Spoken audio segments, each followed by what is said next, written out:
Order.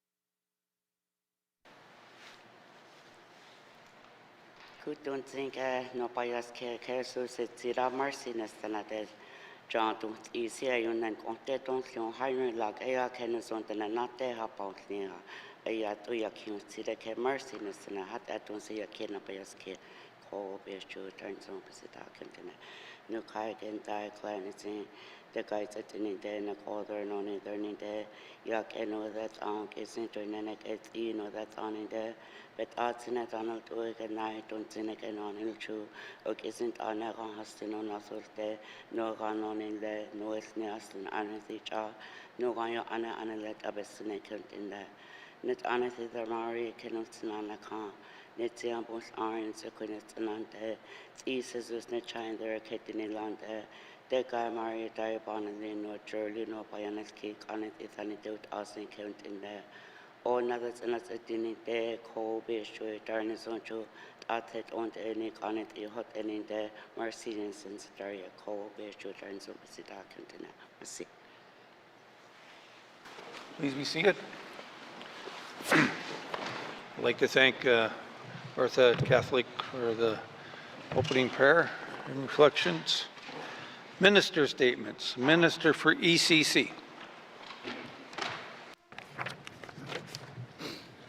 Mr. Speaker, the Government of the Northwest Territories is committed to sound environmental stewardship and the sustainable development of natural resources in the North.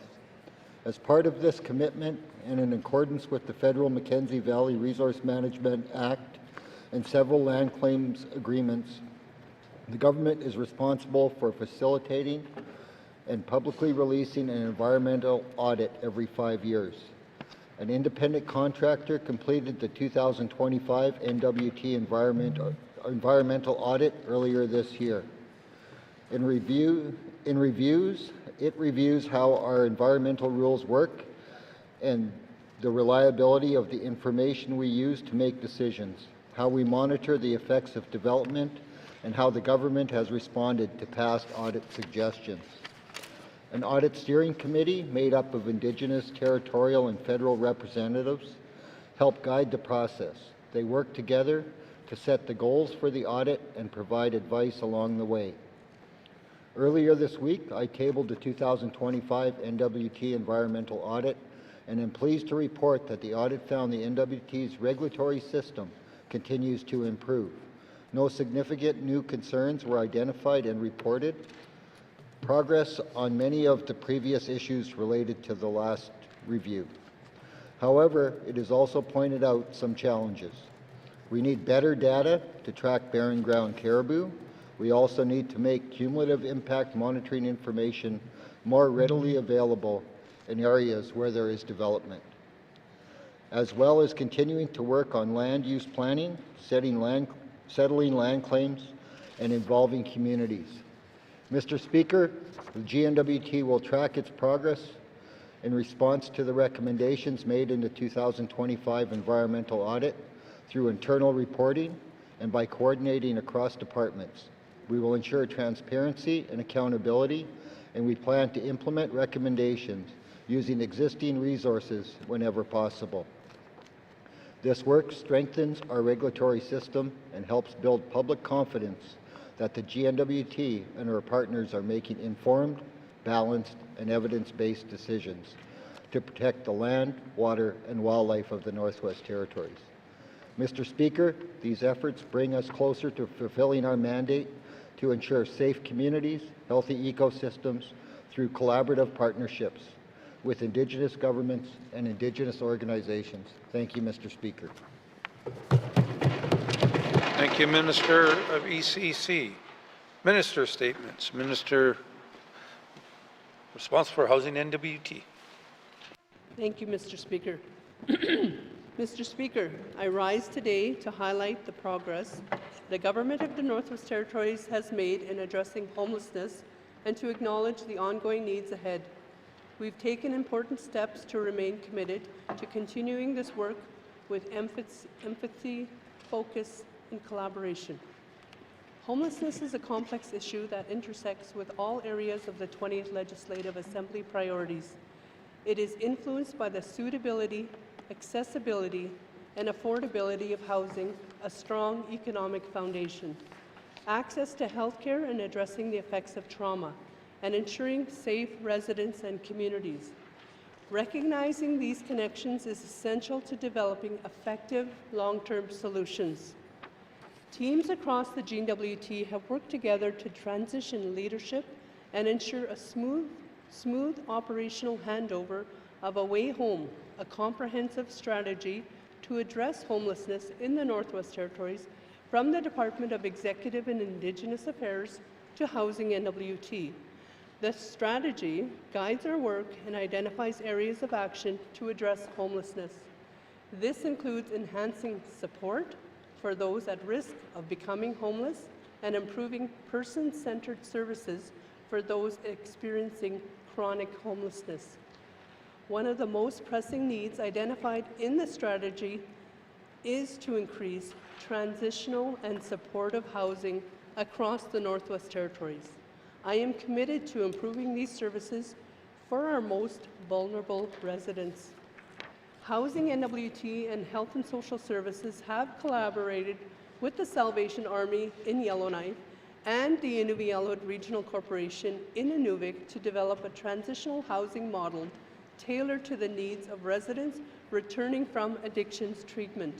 One 5-bedroom home in each community has been renovated and will operate as transitional housing for addictions recovery programs. This program provides a safe, substance-free, and supportive living environment where residents can maintain their recovery, rebuild daily life skills, and work toward recovery within their community.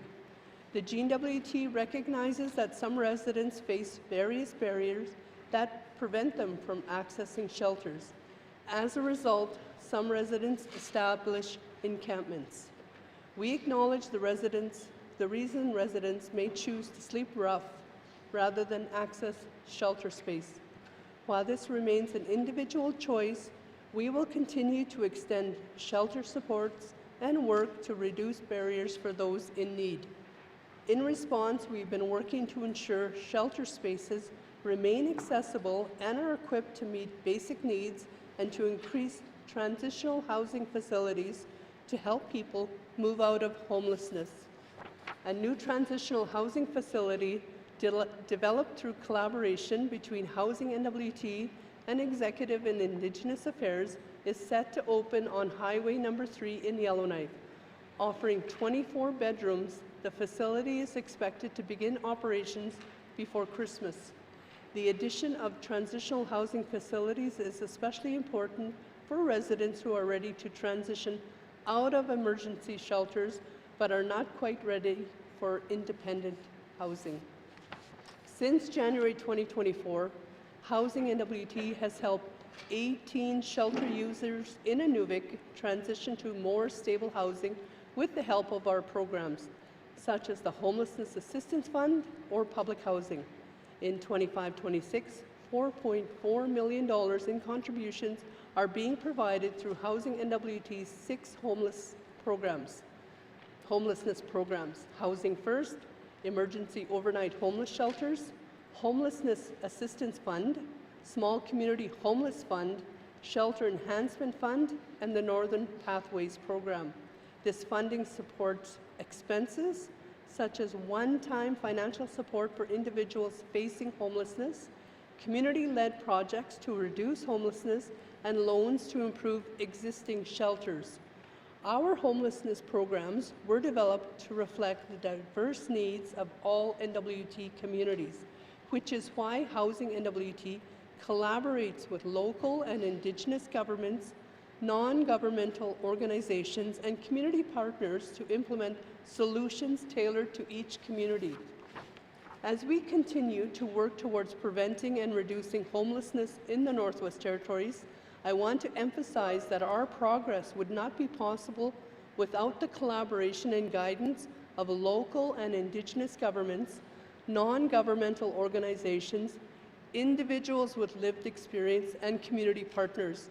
We deeply value these partnerships and are committed to strengthening them as we work together to deliver housing solutions that reflect the realities and needs of all NWT communities. Koinani, Mr. Speaker. Thank you, Minister responsible for housing and NWT. Minister statements. Minister statements. Member statements. Member statements. Member from Frame Lake. Thank you, Mr. Speaker. Mr. Speaker, this summer I received a request from a constituent to deal with an issue that seemed to pretty clearly fall under municipal jurisdiction. Someone was illegally dumping domestic garbage in a small wooded area about 10 meters off of one of Yellowknife's most densely populated neighborhoods in my riding. MLAs often receive issues which fall under municipal purview, and I make sure to forward these issues on to City Council to handle. But we looked it up, and sure enough, this piece of land in question is untenured commissioner's land. So despite being deep within the municipal boundary, this land is actually ECC's responsibility.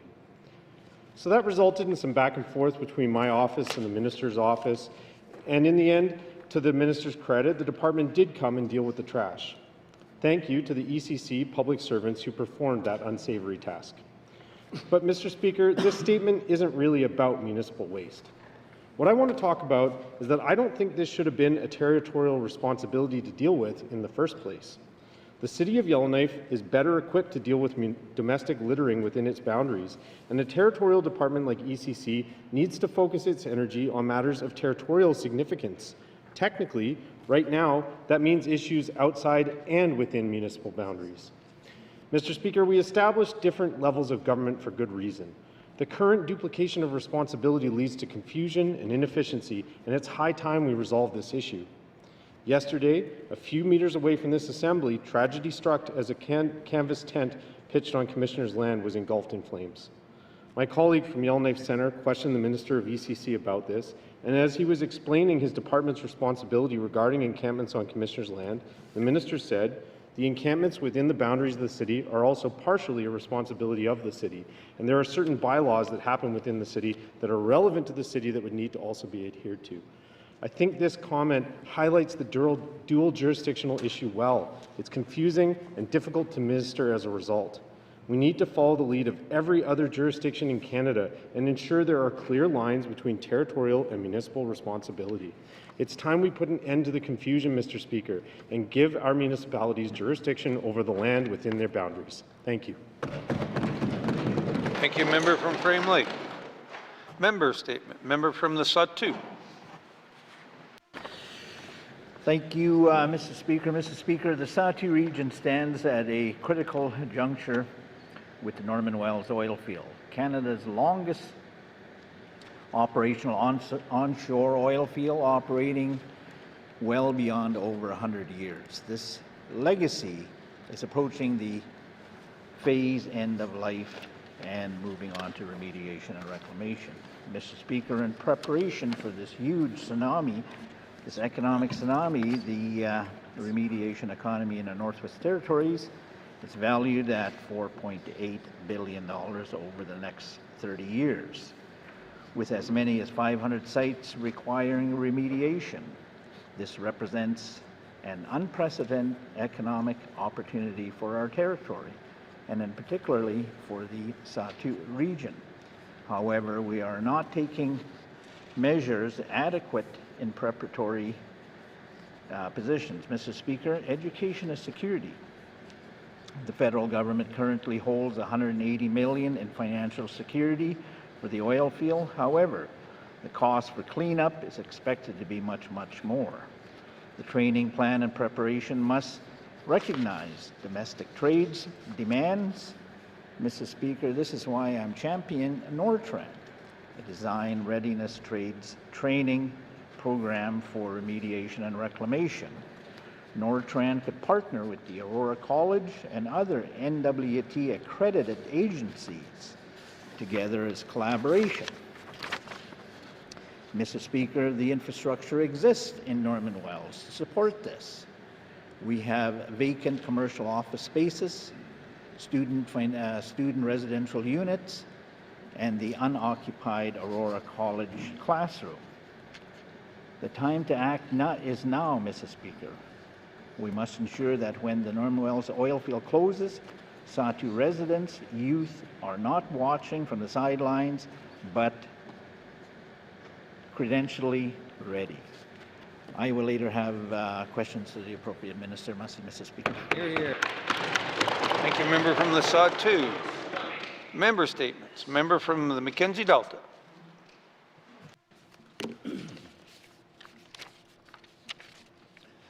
Thank you, Mr. Speaker. Today I would like to bring forward an emergency measure that I feel requires immediate attention. In smaller communities throughout the Northwest Territories, when the community residents are faced with unexpected emergencies, the uncertainty of how long the problem will last puts a strain on the whole community. On Friday, October 17th, the power in Fort McPherson unexpectedly went out around 10 o'clock a.m. and was not restored until 2 o'clock p.m. The power outage shut the whole community down. Also, there was no communication between NTPC personnel and anyone from the community as to why the power went out and the expected time frame of the power outage. Mr. Speaker, in most communities, if not all, have safety measures in place to protect the residents, especially the most vulnerable, with a muster point somewhere in their respective communities. Well, in Fort McPherson and Seagatchick, the muster point is in their local schools. Both schools are not adequately equipped to house their residents if the emergency happens for a prolonged period of time. The schools in both communities do not have backup generators. Mr. Speaker, the residents of Fort McPherson were fortunate that this power outage happened during the day and it was relatively still warm outside. Imagine the panic if this happened at 2 o'clock a.m. and it was minus 30 degrees Celsius weather. The local health center staff immediately offered to use their facility as a muster point to take in any elders who may be cold within their homes. Mr. Speaker, we must bring assurance to the communities that we are indeed looking out for their immediate safety and make measures to equip each community with backup generators in the event of a power outage. Having a facility used as a muster point while they are not equipped to house the residents is pointless. We need to upgrade the infrastructure to meet the needs of our community residents in the event of an unexpected emergency. Thank you, Mr. Speaker. Thank you, member from Mackenzie Delta. Member statements. Member from Yellowknife North. Thank you, Mr. Speaker. Mr. Speaker, at this point in session, many of us start to feel that we're losing our minds. So I thought it would be a good day to speak about mental health, with a focus on our young people. We hear from our education authorities, teachers, and parents that the mental health needs of youth have never been more challenging. Both the severity of the problems and the types of issues: self-harm, depression, eating disorders, those struggling with loneliness and bullying, and trauma. Just over 2 years ago, the number of child and youth counselors was reduced by about half and moved out of schools, with funding redirected towards mental health programs determined and led by the schools themselves. We need to keep an eye on how successful this newer approach is in both meeting the needs of students and helping teachers to cope. Some parents are still unclear as to what might happen if their child has some kind of mental health crisis at school, what school-based services remain available, and what exactly the ongoing wellness programs include. Mr. Speaker, it is a serious problem that the NWT has no pediatric psychiatry unit at Stanton. That means that kids with suicidal thoughts may often be sent home. It is not safe for them in the adult psychiatric ward, and if they're sent to the pediatric ward, there's no psychiatric programming there. Earlier this year, the Standing Committee on Social Development made a recommendation in our Mental Health Act review to address this gap. It's good news that there are plans to reopen the Children's Territorial Treatment Centre, but I would urge the department to find an operator as soon as possible, since that's often the critical make or break factor as we've seen with the day shelter and transitional housing. Finally, I'm concerned reading in the news about the reduction this year in mental health support services at the Inuvik Hospital on weekends. The on-call medical social worker used to provide suicide risk screening and assessments, as well as in-person counseling, but the weekend service was cut, as it apparently wasn't considered part of the core job responsibilities. As the Healthcare Sustainability Unit sorts through what services are core or non-core, I think we can all agree that services to support people in mental health crises should be core, especially for our children and youth. Thank you, Mr. Speaker. Thank you. Member from Yellowknife North. Member statement. Member from Great Slave. Mr. Speaker, like the member from Yellowknife North just said, I think that everyone can struggle with their mental health, which is just as crucial as their physical health. For me, an excellent way to make sure I'm taking care of myself both mentally and physically is to go outside and touch dirt, and then dig that dirt. I love to garden, and it provides me not only with nourishing food, but a great deal of peace. Mr. Speaker, with both session and surgery, I had several interruptions into my favorite summer hobby this year. But after I took some time to heal, I'm pleased to report that I was able to grow many different vegetables, including potatoes, Mr. Speaker. Back in March, I challenged the Minister of ITI to a friendly competition. She, in turn, challenged her cabinet colleagues. The rules were simple. Everyone gets a box of potatoes from Cam Lake's own bush order provisions, and we see who wins by weight of harvest. With your indulgence, Mr. Speaker, here are the total yields by member. The member for Thabatcha, 7.3 pounds. The member for Yellowknife South, 8.5 pounds. The member for Hay River South, 9.6 pounds. The member for Cam Lake, 10.6 pounds, though it could not be independently verified if that included this container, Mr. Speaker. The member for Great Slave, 16.5 pounds. Honorable mentions go to the member for Yellowknife South's radish harvest and the member for Thabatcha's tomato harvest, Mr. Speaker, which I'm told were both extremely abundant. And I have also been told that the member for Hay River North spent a lot of time shoveling dredge dirt, which wasn't the assignment, but I'm sure benefited his health as well. Thank you. Thank you, member from Great Slave. I think Cabinet needs to work with the Great Slave member to learn how to grow. Especially for those people south of the lake, but you got all that fertile ground. Member statements. Member from Range Lake. Thank you, Mr. Speaker. As a father, the health and safety of my kids is my foremost responsibility. So when I learned, along with other members of our community and this House, that high levels of lead were found in Yellowknife schools, I was shocked. It was hard to believe that somehow staff and students at William McDonald and Range Lake North schools were unknowingly consuming potentially dangerous high levels of lead for an unknown period of time. This was relayed to me by many of my constituents and staff and faculty at those schools. During these revelations, a third school, N.J. McPherson, was initially reported to have only minor unresolved issues, which gave parents and staff a sense of reassurance that the school was not at risk. But as we later learned, that confidence was based on flawed assumptions. Months later, when the minister released an independent report on the elevated lead levels, it became clear that concerns about school drinking water that had been first flagged as early as January and that the initial testing had been flawed. As a result, testing at William McDonald and Range Lake North continued well into April, long before parents and staff were informed in May. Concerns about the methodology of the drinking water tests prompted another round of testing this summer, and it was only then that we finally learned about elevated levels of lead at N.J. McPherson. We're indeed above the Health Canada guidelines, directly contradicting early assurances that the high readings were false positives. Make no mistake, Mr. Speaker, the apparent downplaying of the concerns at N.J. McPherson and delaying of that retesting until the summer postponed the necessary measures to protect students and staff longer than they should have. Because we had those measures, the mitigation measures, remediation measures, and public health orders at Range Lake North and William McDonald during the same period of time. Parents must be able to trust that their children are safe at school. It's a fundamental principle of the education system.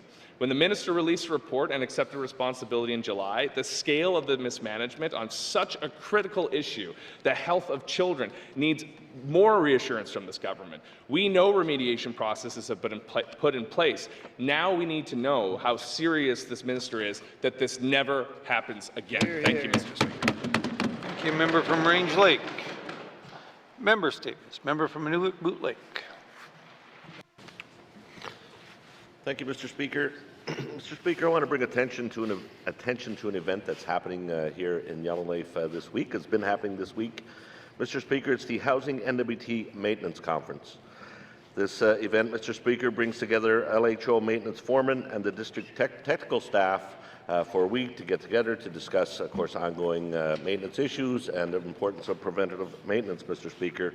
There was about, I think, close to 50 participants here. They're all at the Explorer Hotel where the conference is taking place. And especially, Mr. Speaker, I'd like to give a shout out to the Beaufort Delta District Office. Last year, they, Mr. Speaker, completed 100% of their preventative maintenance, which is a huge accomplishment. It's the first time it's ever been done.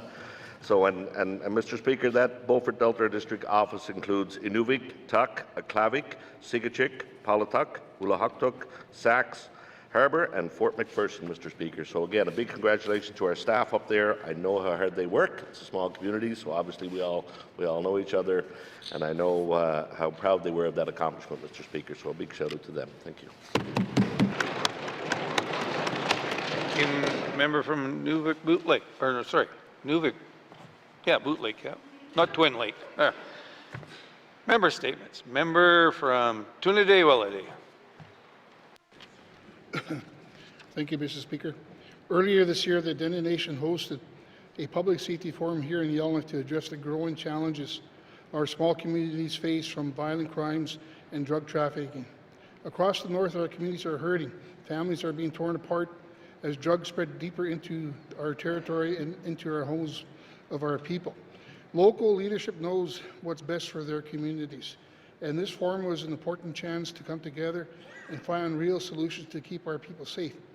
Our communities have strong Indigenous leadership on crime, but we also need a government that listens, partners with us, and ensure new strategies are put into action with real right resources in place. In this era of reconciliation, our right to self-determination must guide policies and decisions that affect our future. And one of the biggest threats to our future are drugs and violence and suffering they bring. At the forum, the Dene Nation passed several comprehensive resolutions on crime, mental health, and addictions. From this work, they will engage with their communities to provide feedback on the Indigenous justice system and strategies, study on Dene-led policy programs, and a call on government to consult Dene communities on RCMP contracts. I know that the RCMP are working with Indigenous government and small communities to keep people safe, but it's up to the minister to make the structural changes needed to deepen those ties and ensure local leadership is at the table. The minister must also work with Indigenous leaders to urge the federal government to address chronic understaffing and high turnover in our communities. Later this afternoon, I'll have questions for the Minister of Justice on how we can bring more RCMP to the north and ensure that Indigenous communities have meaningful authority over how the communities are kept safe. Thank you, Mr. Speaker. Thank you, member from Tunadee-Willity. Member statements. Member from Yellowknife Centre. Thank you, Mr. Speaker. Mr. Speaker, I want to talk about the encampment again today, but I also want to talk about it from the perspective of the impacts on the community. And what I mean by that is the residents have to live next to them, the businesses, and even in situations like such as yesterday, the museum, government, and other types of organizations and private businesses in that case, they have to be silent. You can't have the museum director over here yelling, do something here. No, government can't get away with that. But residents, let's start with that, Mr. Speaker. They have to listen to the noise, they have to deal with the mess, and of course, as I said yesterday, liberated items that seem to go missing from their yard, but mysteriously are found in the encampments. Businesses are saying the same thing. Noise, mess, personal items, even watching extension cords running from their buildings that they're paying the power in all the way across the road into the encampments. Where is the housing minister on responsible policy that takes care of the bigger issue? Oh, we'll just dump it there and accept everyone. You absorb all the problems without support, Mr. Speaker. Imagine this, you're a tour operator in Yellowknife, and this has been called upon me many times, Mr. Speaker. Tour operators are complaining. They pull up to show the jewel of the NWT, our Northern Arts Centre, and sure enough, the encampment's right where it says bus parking, Mr. Speaker. Shame on this situation. They have to show our guests. We roll out the red carpet, they spend thousands and thousands of dollars to come here, and they see this. And they feel the pinch and strain, Mr. Speaker, about the disappointment. We're all feeling this, Mr. Speaker. Now, yesterday, the minister said when I called her to seize action on writing a policy over the weekend and do something, she said, hey, I've only got 2 people in the policy shop. I listened. Now, but that said, I verified. I went to the NWT housing webpage, and under the policy and planning shop, there's actually not 2, not 3, not 4, all the way to 12 people work in that particular shop. Not 2, but 12, Mr. Speaker. So there is talent there, and I believe in them. Mr. Speaker, as I work towards a close, as I'm running out of time, someone even sent me a picture today that we have permanent structures that are being built behind the Chateau Nova Hotel. There's one structure, Mr. Speaker, it looks like a treehouse, a watchtower. So when building materials are going missing from the yards, how are they showing up at these semi-non-permanent, but turns out to be absolutely permanent encampments, Mr. Speaker? We need the housing minister not only to have compassion for those who need help, we need the housing minister through the homelessness to have compassion for the residents who have to absorb the garbage and the mess. Here, Mr. Speaker. Thank you, member from Yellowknife Centre. Member statements. Member statements. Colleagues, yesterday I had the pleasure of watching part of the Premier's Award celebration. There were residents from Fort Simpson on the team for excellence, the fuel resupply via Mackenzie Valley Winter Road. The team faced unprecedented logistic challenges due to consecutive years of cancelled barges deliveries. This multiple discipline team from the Department of Infrastructure successfully coordinated the largest winter haul resupply in recent memories. Over 230 truckloads, more than 4 times the usual volume, were delivered to the Sawtooth communities.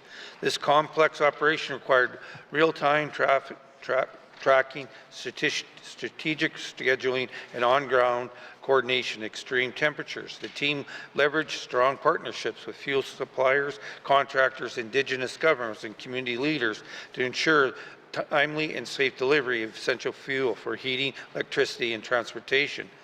Drawing on traditional knowledge to maintain and reinforce the winter road system, the team adapted to erratic weather and road conditions, demonstrating resiliency, innovation, and leadership. Their efforts ensured undisturbed fuel supply to remote communities, safeguarding health, safety, and connectivity across the region. I'd like to have the names of the team deemed as read and printed in the answer.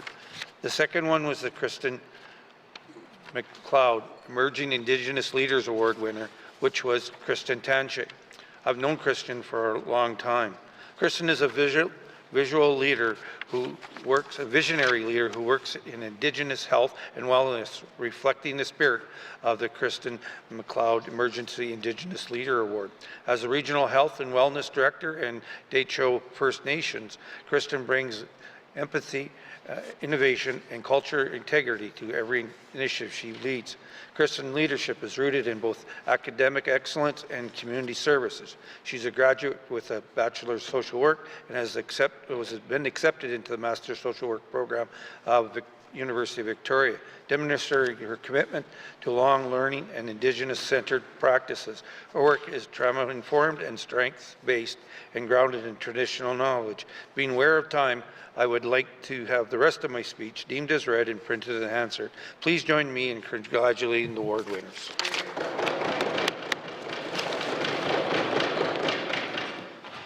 Member statements. Member statements. Motions. Motions. Member from Rangeley. Thank you, Mr. Speaker.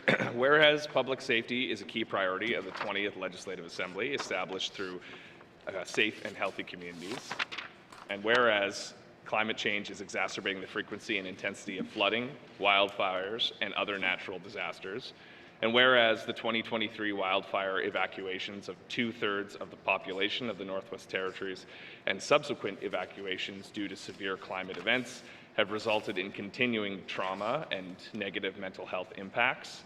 And whereas on June 13th, 2024, the government of the Northwest Territories contracted Transitional Solutions Incorporated to review its management of the 2023 wildfire crisis through the production of a Northwest Territories 2023 Wildfire Season After Action Review Report. And whereas the After Action Review Report was conducted and overseen by certified experts in emergency management and bore a cost to taxpayers of the Northwest Territories in the approximate amount of $330,000. And whereas the after-action report completed by Transitional Solutions Incorporated was released on May 14th, 2025, and made 35 recommendations, including the creation of a dedicated emergency management agency. And whereas this recommendation is consistent with previous recommendations to strengthen the Northwest Territories Emergency Management Organization with dedicated resources and authorities, including the 2022 Spring Flooding After Action Review and the Government of the Northwest Territories Search and Rescue System Review Final Report. And whereas on October 2nd, 2025, the Government of the Northwest Territories provided its response to the After Action Review Report, rejecting the recommendation to create a dedicated emergency management agency. And whereas the Government of the Northwest Territories did not conduct a thorough cost analysis for identifying a suite of options using existing human and financial resources to implement the recommendation, now therefore I move, seconded by the member for Yellowknife Centre, that the Government of the Northwest Territories accept the After Action Review Report recommendation to, quote, create one dedicated territorial emergency management agency for the NWT, providing coordination support to local authorities leading the emergency response, brackets S, end quote, and further, that the Government of the Northwest Territories implement the recommendation to create one territorial emergency management agency for the Northwest Territories within the recommended time frame of 0 to 12 months, and furthermore, that the Government of the Northwest Territories bring forward the necessary policy changes and resources to implement the recommendation by May 2026,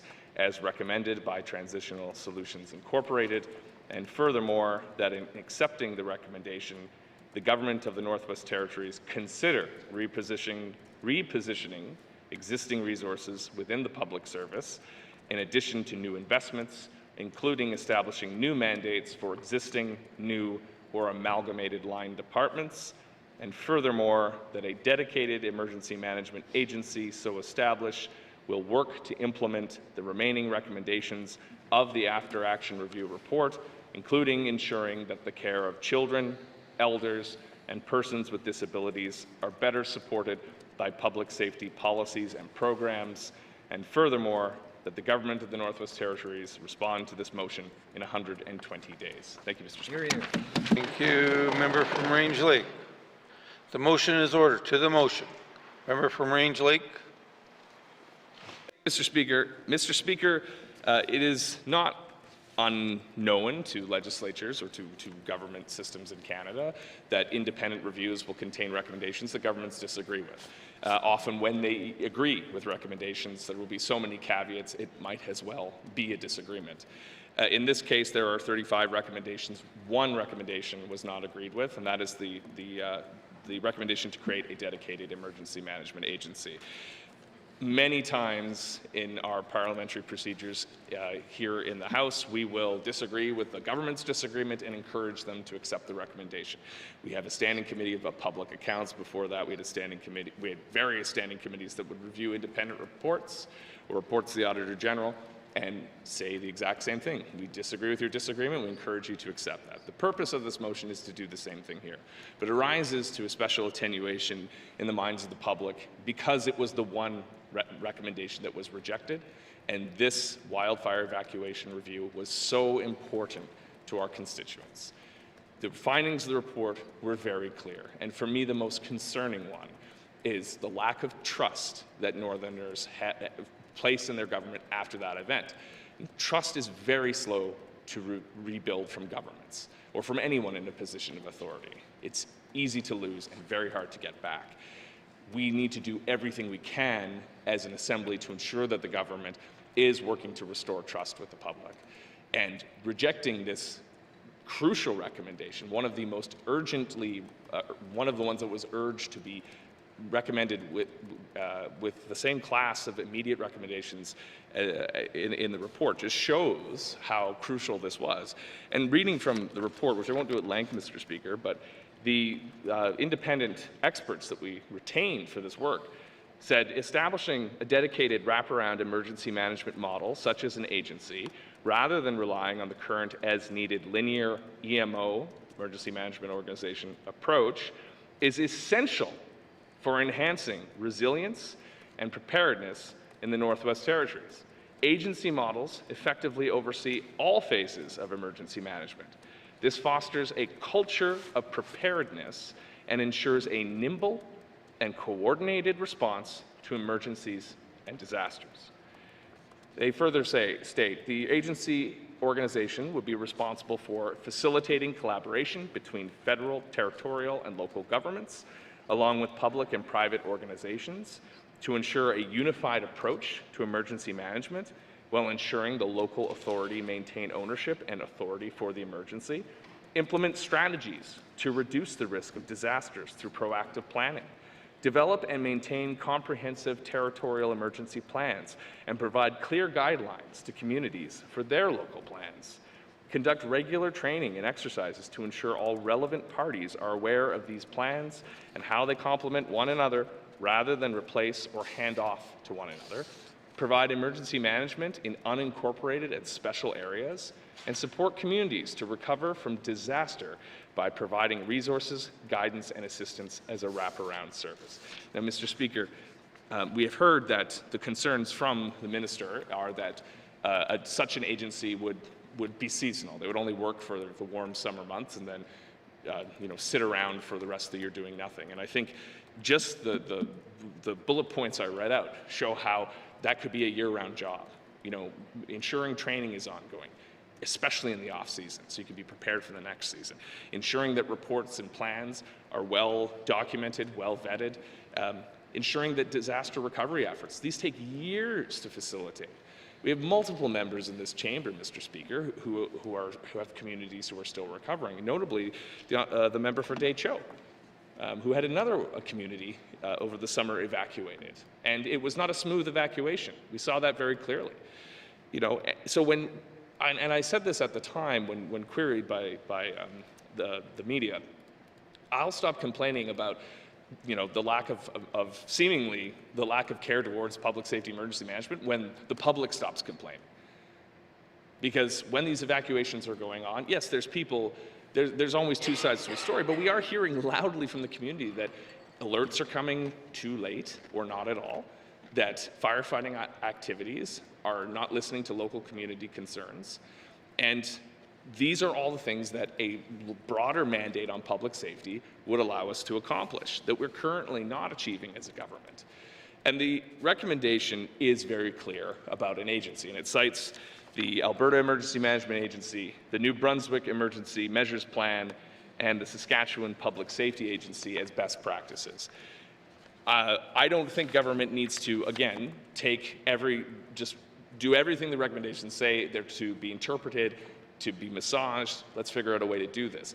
In this case, I do think we have a lot of expertise in the Department of Municipal and Community Affairs. I don't think it's structured as effectively or efficiently as it could be to manage public safety, but we do have experts. We do have a strong volunteer contingent across the Northwest Territories that many members, including the minister, were a part of during the 2023 wildfires. So it's not that we lack the expertise, and certainly any criticism of how we manage public safety is not a criticism of the volunteers who are doing it, but it is the systems they are doing it in, which we have 165 pages to show how they were insufficient and were tested to the limit and broke under pressure. And now we are trying to fix that so it never happens again. And so the public knows they can trust that their government takes their lives and their property seriously. And the fact that that's a question at all should have made it a #1 priority for this government. But I would argue it's the #1 priority for all governments, whether you write it down or not. So when we look to how we can make this work, this motion was drafted to allow government, or to encourage rather, not just allow, but to encourage government to look towards its own resources and be flexible and creative about how to meet these recommendations. If an agency isn't appropriate, a new departmental mandate might be, or maybe you could do both. Maybe there's other means to do it, but the EMO, the ad hoc, as and when, incident-based EMO is not fit for purpose in an era where climate change is causing these disasters each and every year. We hear this all the time, it's only going to get worse from here. We get that reaffirmed every year when it happens, and recently there was reporting from experts saying it's going to happen again, and increasing severity. And especially our most vulnerable communities, rural and remote communities that are very small, are impacted by these events. If the emergencies are not managed well, people are unprepared, if communities are unprepared, we will get to a place where there is a significant loss. And I don't want to be in that place. This is preventative management of emergencies to ensure that they don't happen. And there are plenty of governments in Canada and the world that have departments of public safety and emergency preparedness. You know, there's a way, we've amalgamated departments in the past as well. Infrastructure is an amalgamation of transportation and public works and services. Finance is finance and human resources, maybe a few other things I've forgotten about. You know, there's a number of amalgamations that we've done to save costs, so let's do that now. Sharpen the mandate of MACA, call it a Department of Public Safety, move it into justice. And now we have all of our community safety programs and our public safety programs and our emergency management in one place. Mr. Speaker, the motion in its preamble mentioned the search and rescue report, which I've raised on the House as well. And the government's response to that report that was federally funded was basically, we don't have an EMO that does the stuff you want or you're recommending, so we can strengthen search and rescue in the territory, so we're not going to do it. Not, oh, we should make changes so we have better search and rescue. Because that recommendation speaks to that.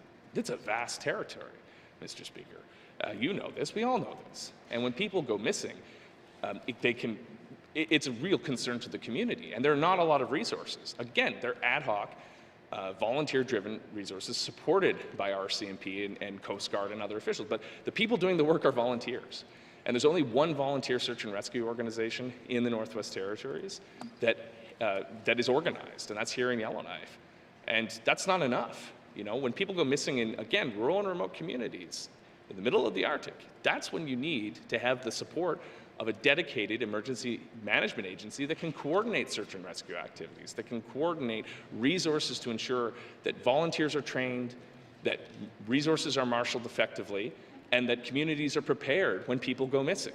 That's just one example of the ongoing work that a dedicated public safety agency could do.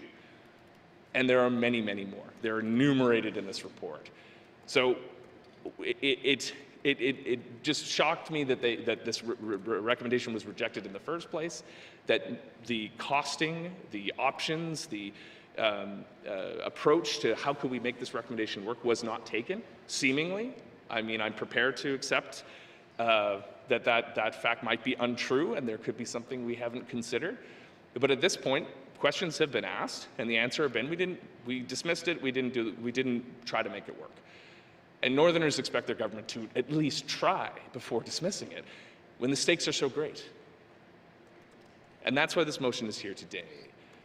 You know, to encourage the government to reconsider this decision that they've made and to make the right decision, which is to invest in public safety, like we would invest in a major infrastructure project, like we would invest in cost savings by amalgamating departments. We make strategic investments all the time. We know things are going to get worse, not better. And even if we do have an off-season that defies predictions and there's no evacuations, there's no disasters, that doesn't mean we don't need this, because we need to be prepared when it does happen. And not just one agency, not just one department, not one division, not one community. The entire government needs to be prepared. We saw what happened when there weren't business continuity plans, when the government was caught flat-footed, when people left the territory on planes, what that did to the organizational structure of the government. We can't afford to see these things happen again. Many steps have been taken. Yes, we acknowledge that. The government has agreed to all the other recommendations. Not fully. There are some that are only partial or general agreement, and I take issue with some of those as well. But we'll address those at another time. They're not subject to this motion.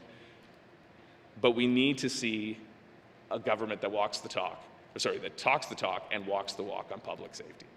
And until we have dedicated resources to make that happen, there will be a doubt in my mind and a doubt in the minds of the people we represent. And that needs to change. And it could be changed very easily by reconsidering this decision and doing the work. And at the very least, do the work and prove to us, the MLAs, your first audience, that this can't work in the Northwest Territories when it works so well everywhere else. If you can convince us, then we're going to explain that to our constituents. But as long as we're unconvinced, we need to do more. We need to do more as a government. And the rejection of this one recommendation broke through the acceptance of the others. And that's very true in the conversations I have with my constituents, in the conversations I hear in the community, and that's why it's here on the floor today. So I urge this House to support this motion and to tell the government a strong message that this House cares about public safety, and we care about the great expense and the time and effort that went into the report that produced this recommendation, and we want to see it implemented. All recommendations fully, so we have a territory that we know is safe and secure come what may in the future as we live in increasingly uncertain times. Thank you, Mr. Speaker, and at the appropriate time, I will request a recorded vote. Thank you, member from Range Lake. To the motion, member from Hay River South. Thank you, Mr. Speaker. I appreciate the motion brought forward and the continued focus on strengthening emergency management in the Northwest Territories. Although it might be strange to have a minister who is trained and has the background in emergency services for over the past 30 years. But the Government of Northwest Territories remains committed to improving our emergency preparedness and response system.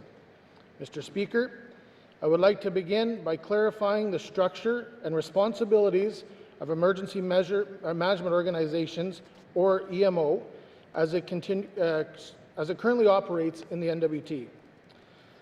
The EMO is a fully staffed office that operates year-round within the Department of Municipal and Community Affairs. It is responsible for coordinating territorial emergency planning, preparedness, response, and recovery. This includes leading the Territorial Emergency Response Plan, supporting local authorities in their emergency response planning, and coordinating multi-agency response through the Territorial Emergency Operations Centre.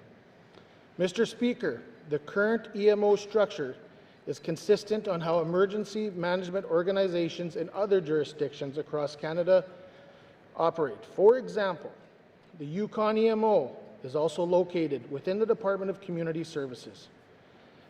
Like the NWT, the Yukon EMO provides coordination training and supports communities. Communities lead emergency response first, and then the territorial supports scaled in as needed.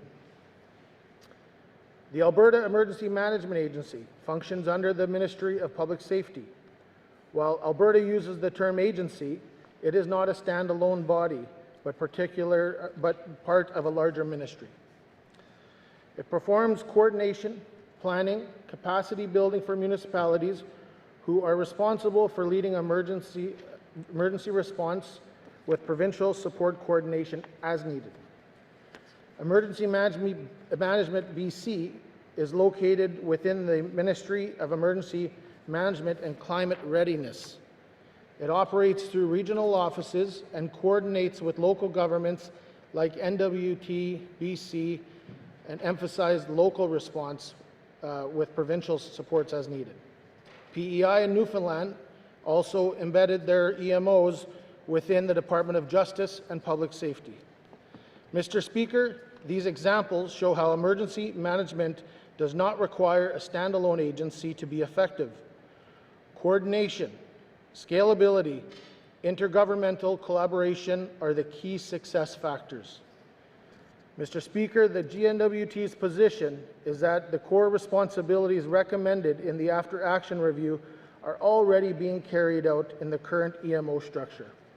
During emergencies, the EMO coordinates the territorial response, supports communities that have activated their emergency plan, facilitates communications along with local and territorial partners, and activates the territorial EOC when large-scale or complex events occur. Outside of high-risk season, the EMO delivers training and exercises, helps community development, and validate emergency plans. We maintain templates and guidance material and advanced planning and risk assessment activities to strengthen preparedness.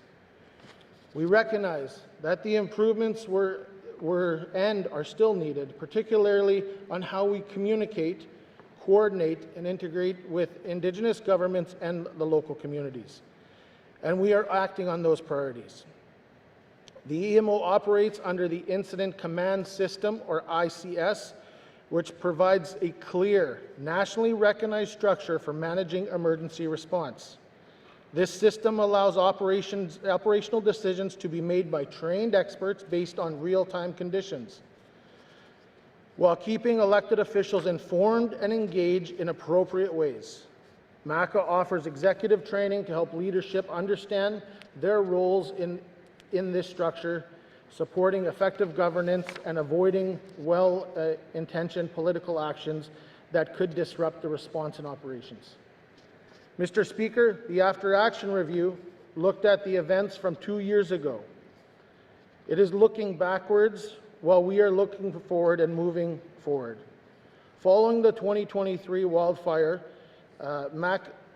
season, MACA undertook the following actions to improve our EMO operations.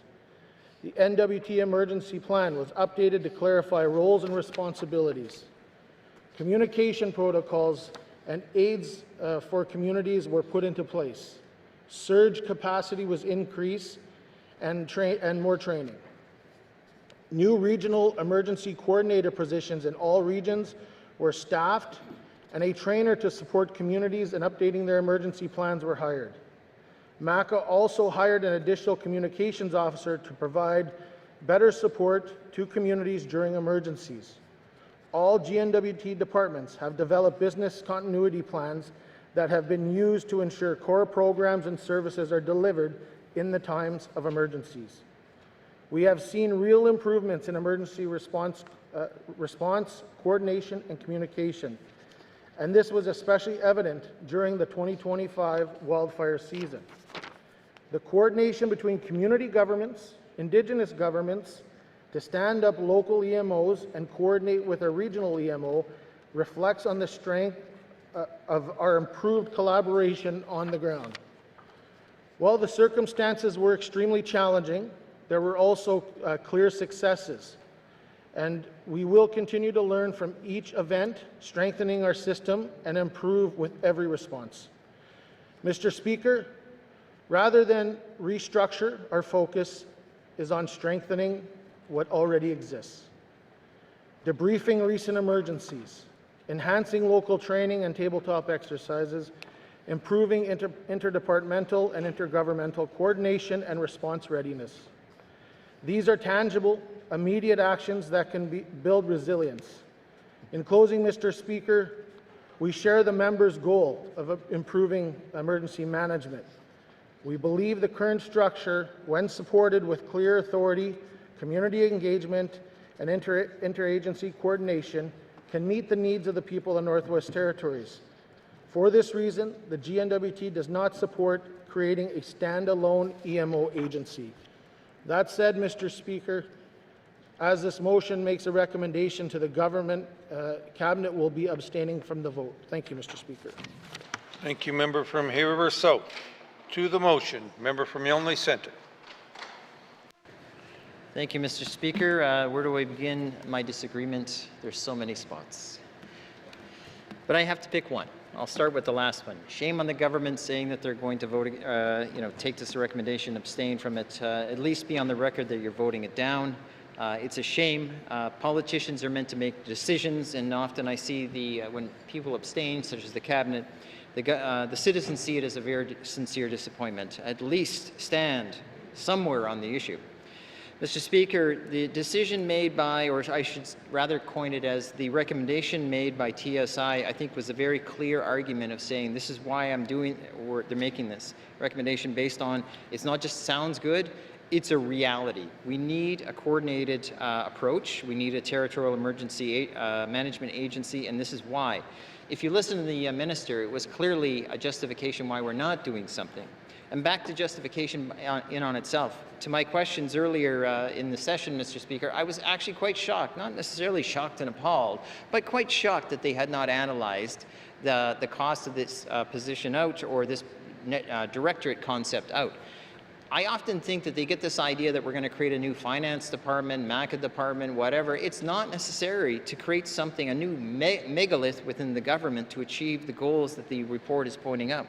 TSI is just not some willy-nilly group on the street. They said, hey, can you give us a snapshot over a coffee and a week-long weekend and tell us what happened here? They are the gold standard of their industry. They're called upon many governments and agencies to ask what to do. And they offer fantastic advice. So the government will stand here and say, well, we accepted 34 out of 35 decisions. Mr. Speaker, the one they ignored or shot down probably, in some ways, was probably the most important one. I view it this way, Mr. Speaker. That decision is almost akin to, say, for example, a conductor in an orchestra. They pull all the beautiful music together. EMOs, LMOs, yada, yada, communities, Indigenous governments, they are getting them all together, singing and coordinating them. That's why that position of an orchestra is so important, a conductor, and that's exactly why this position would be so important in this situation, Mr. Speaker. So to justify and say, well, we did 34 out of 35, let's call it a weekend, is not asking, what are you doing right? I think in some ways it's abrogating the responsibility of what's so key to ensure that we're safe. Mr. Speaker, let's just follow that note for a second. Well, duplication. Well, not busy enough. I think the answer, their justification and their response is, well, small population, limited fiscal and human resources. Well, I look forward to the government saying, and I don't agree with the statement, just to be clear, well, we don't need a CEO of elections. I mean, they don't do anything for 3.5 years, right? I think we're all in agreement there's an election typically once every 4 years. So, I mean, a couple weeks, couple months before the lead up, couple months after that. What a waste. Well, wait a minute, Mr. Speaker. There's oodles of policy, process, and planning, and organization, and coordination, and technology changes. They're busy all the time. I would never stand for that. But you would turn around and say, well, just because others are doing it is a reason for us not to do it? Wake up. I mean, the trends are there, and the trends aren't just because they're fancy. The trends are there based on a necessity. I mean, I've heard this government repeatedly, and I'm sure I could spend a lot of time, come up with hundreds of examples where we constantly talk about the changes and impacts of climate change in the Northwest Territories.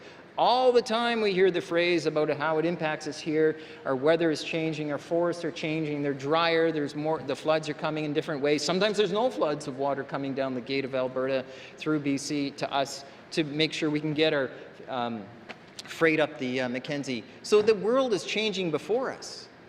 And this type of position is exactly what is intended to be, to help coordinate communities, help support assets, to be there for policy, to help test those community emergency plans, to organize them, make sure they're published publicly so people know in the communities and the territory at large that they not only exist, we know what they are, and we know what they're planned, and they will be executed, if need be, to the best of their ability. All of those things would come from this, Mr. Speaker. This is not a trend, again, of fancy shoes. This is a trend of people have realized the bell of emergencies has been ringing, and it's time to jump on board before that clangor bell falls off. Mr. Speaker, it's ringing loud and clear. So the government to provide, in my opinion, a contradiction about saying, well, this is what we're doing, I think, yes, it's true that they're doing things, and I think that that's fair. and I think it's fair. And I think it's also true that we have talented individuals that will come together and work their best, and I believe that wholeheartedly.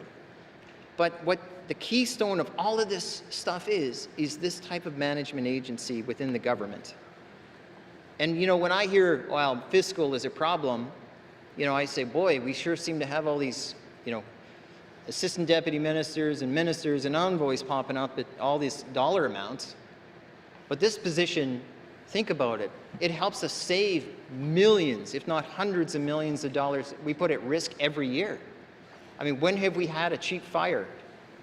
I mean, every year this government goes into the tens and tens of millions of dollars to cover for the, through the appropriations to pay for the fire season and other types of things. How many times have we talked about enterprise and the impacts of that fire and how difficult it is for them to move ahead? Recently, we heard about Fort Providence. We're well aware of the WAT, and it's every year, Mr. Speaker. And whether it's, you know, professionals in the system have told me that the current system even just, you know, doesn't facilitate the need. And so it facilitates the need where they're pointing out is, yeah, they're there Monday to Friday, 8 to 5. But these systems need to run 24 hours a day and make sure that they're available. There are no weekends off when it's summer emergencies, Mr. Speaker, emergency season. Mr. Speaker, I'm very concerned about when the government feels that they should, you know, this is a bad idea, but they haven't cost it. They haven't even imagined it, what it could look like. They haven't even tried. So, Mr. Speaker, I'm just going to finish by saying that good policy would ask ourselves the question of, are we doing the best we can? And by rejecting this motion, rejecting this recommendation would be a demonstration of they're not. And that's key. And I think, as my colleague from Range Lake had pointed, you know, these questions will keep coming as long as they keep coming from the community to us, wondering why the government is doing what they do. So, Mr. Speaker, I'll be supporting this motion. I'm pleased to second it, and I certainly hope that our collective will cause the government to revisit this issue, because it is a critical one to be the foundation and the base of every system, every year when we're confronted with these situations, because by the time an emergency happens, it's already too late. Thank you, Mr. Speaker. Thank you, member from Yellowknife Centre. To the motion, member from Yellowknife North. Thank you, Mr. Speaker. Mr. Speaker, I think it's important that both we and officials within municipal and community affairs take the time to better understand the detailed rationale behind this recommendation in the after-action review and reflect on how we can accomplish the intent of the recommendation in the most cost-effective way. What I'm hearing so far from municipal and community affairs is good news. Our internal system is working great, and all it took was some additional training and better efforts at communication. And anyways, 2023 was a long time ago, and we went ahead and fixed everything before we even received the after-action review. So that response, first, does not seem very credible to the public, who felt badly burnt, pardon the pun, by the 2023 evacuations and wildfire response. And secondly, if you look at the text of the report and the rationale for this recommendation, the government hasn't accomplished everything that was intended. The review says that a proper structure must have its own defined governance to ensure operational independence while still maintaining accountability. The review documents cases of political interference, delays in decision-making, and it's not enough to say, well, don't worry, those days are behind us. The after-action review emphasizes that the current structure is too fragmented and, quote, is not agile enough for large-scale, multiple concurrent or long-duration emergencies. Now, the government argues that we do not have the resources to staff an entirely new agency, and I agree, but we don't need to start from scratch. I want to point out also that this is not the only recommendation in the after-action review where there are problems with the government's response. In numerous cases, the government said it agreed or partly agreed, but then went on to explain how it doesn't really need to do the recommended action, or explains what's already happening, but that explanation doesn't actually match what's being recommended. So, Mr. Speaker, for those reasons, I will be supporting this motion in the hopes that it will lead the government to reflect further on cost-effective ways to achieve the functions of a standalone emergency management agency. Thank you. Member from Yellowknife North. To the motion. Member from Nunavut Boot Lake. Thank you, Mr. Speaker. Happy to speak to this motion today. Mr. Speaker, I was perplexed when I both, I guess, from a political perspective and from an operational perspective, when the GNWT flatly just rejected this recommendation. Mr. Speaker, I don't know what the exact answer is. I do know that given the amount of hours that we put in as a regular members and cabinet on determining how to go about this review, how to move it from an inquiry to an after action, we collaborated on it, Mr. Speaker. We all had representatives to give us information back as this process went on. So, Mr. Speaker, again, I'm perplexed to say, well, to just flat out say no. What I would have hoped, as a government, and certainly was to come back and say, listen, at least we're going to take this away. We understand what they're saying. We're going to look at staffing. We're going to look at costing. We're going to look at whether or not we can amalgamate some departments, as my colleague from Range Lake had said. Mr. Speaker, and again, the proponents that did this review, I mean, they're aware of what we have, and I'm certainly not taking away from the hard-working people that we have throughout this government, and I know a lot of them, and members in here know a lot of them. And that's not the point. The point is there was a recommendation here that at least needs to be considered. And it needs to be considered, as I said, through costing, through staffing, or how we want to do that, Mr. Speaker. So I'm not going to reiterate for all the reasons, because obviously the members that spoke previous to me had already done that. But certainly I would recommend this motion, and again, I would recommend that the government look at this recommendation a little closer, and indeed look at how we can make this work for everyone. Thank you. Thank you. Member from Nunavut Lake. To the motion. Member from the Sawtooth. Thank you, Mr. Speaker. With the experiences that I've accumulated over the number of years fighting fire there way back when, I can't remember, it's been so long here, we had rubber boots in those days. And to see the climate change and the very likelihood of having forest fires in our territory every summer is very likely to happen. So in short, I'll be supporting this motion on the spirit of management, efficiencies, and responses to protect our homes. We only got to look at the community of Enterprise, Mr. Speaker. The loss is there. And the effects, and the costly effects for that matter, Mr. Speaker, of forest fires in our territory. Yes, I'm glad to see that we're making reference to other jurisdictions. We take those into account, what other jurisdictions are doing. But in the spirit of efficiencies on fire management is really the responsibility of the members sitting around this chamber. We got to keep in mind that we learn from our experiences. And Mr. Speaker, from those experiences, we have the responsibility to do what we think is best, not only for the communities in the south, but the communities in the north. I quote my brother-in-law during the evacuation of these communities in the Southern Territory. He had mentioned to the community in Fort Good Hope that we should be doing a feed the water ceremony, not a feed the fire ceremony, on the spirit and intent our family and friends and neighbors to the south need water. I never forgot that, Mr. Speaker. Hear, hear. I think that was very commendable from Lawrence Manuel. So I see a lot of value in the demand, the need, adjustments, reflections on efficiencies to manage our territory. And on those bases and the recommendations and the people that develop those recommendations. It's not somebody, as a previous speaker mentioned, didn't just hire somebody off the street that needed some consulting employment. So that by itself gives me faith that we hired and did the review and accreditation on hiring somebody, a firm that would produce quality recommendations in the report.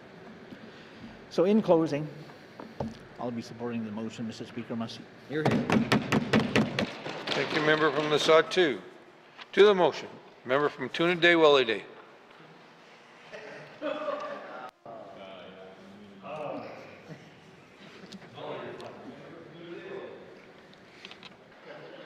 Thank you, Mr. Speaker. Mr. Speaker, we all come to the House. We all want trying to work together, look for solutions, and we talk about consensus government, and we're trying to make it work. And I was here when we voted on a motion not long after the fire season ended 3 years ago, and a couple of years ago, we put a motion in the House here to ask for a public inquiry, and it was defeated in this House. So I was a little taken back for the fact that the people in our riding had some serious concerns about what happened. To this day, we're really, I guess, the angels must be watching over us, because this could have been really worse. There could have been a lot of fatalities. So when I came here to vote and try to make consensus government work, the motion passed. But not long after that, it was brought out that we're going to do our own internal investigation, totally dismissing the motion that we brought forward, that was brought to our attention by our constituents. And so now here we are today talking about this motion. And for me, I'm trying to make this thing work, and to make sure that our people have a voice. And if we couldn't get a public inquiry, and we got an independent report, and what's missing though is the human side of it. What I hear is that we got a report here, we got a motion here, but when I ever go back to my constituency, there are people saying, geez, I really would have wished they had a committee that kind of went around the communities and to listen to their issues and concerns. I was there in Fort Resolution when Yellowknife was evacuated, Bishop Cone, they were all heading south. There was a fire in Hay River, Fort Smith. The community of Fort Resolution was on the verge of evacuation. But good thing the leadership got together and said, no, where are we going to go? There's still a lot of trauma that people have concerns with. And that human factor is missing here. And I'm a little disappointed that we're totally just regarding the whole thing, and we're going to say this is the way it's going to be. So we got to figure a way where we could build trust again with the people in the communities.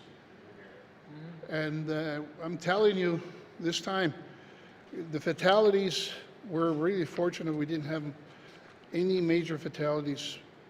But going forward, the voices of the people in the community need to be heard through a process. And right now, right now we're only doing an internal investigation process here, and recommendations were brought forward.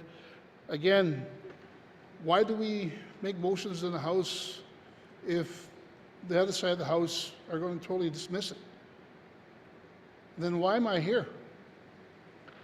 When we passed that motion to ask for a public inquiry, that's when this government should have stood up and did that work. but that didn't happen. So, Mr. Speaker, it hits home that the trauma that's hitting our communities is still alive and well. And we got to restore that trust. And this motion that's been brought forward here today is a start. So, Mr. Speaker, I will be supporting this motion. Thank you. Member from Tunagay-Willowdene. Colleagues, I must remind you we should be talking about previous assemblies and their motions, so please focus on what we are talking about here. To the motion, member from Great Slave. Thank you, Mr. Speaker. Mr. Speaker, I spoke to some of my main concerns in the government response to the after-action review on our first day of this sitting, which is whether we're doing enough as a government to adequately ensure the safety of elders and folks with disabilities. The Minister of MACA said that he's hopeful and pretty certain a lot of my concerns will be addressed. I will support this motion as a vote for the GNWT to adequately resource behind-the-scenes work, the important policy work, the demos and tabletop exercises, the communities, and all levels of civil society that need support to ensure the safety of residents who have the least capacity to grab a go bag and evacuate. We were not fully prepared to appropriately support these folks with the evacuation of Fort Providence this past summer, as evidenced by their stories and mutual aid requests. The Minister has said that the staff of MACA will deal with this work. But I know as a past policy analyst that dedicated resources for a high priority topical issue, any issue, are thin. Topics such as emergency response planning and business continuity planning required year-round emphasis and dedicated staff. We all have different lenses on this topic, and I appreciate that the Minister may have more insights than we have fully discussed today or during this sitting, and I would encourage residents to attend or tune in to a public briefing we will have on this matter on Monday night.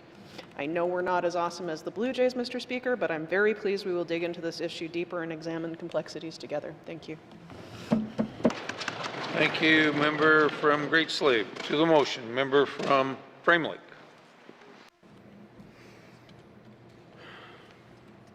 Thank you, Mr. Speaker.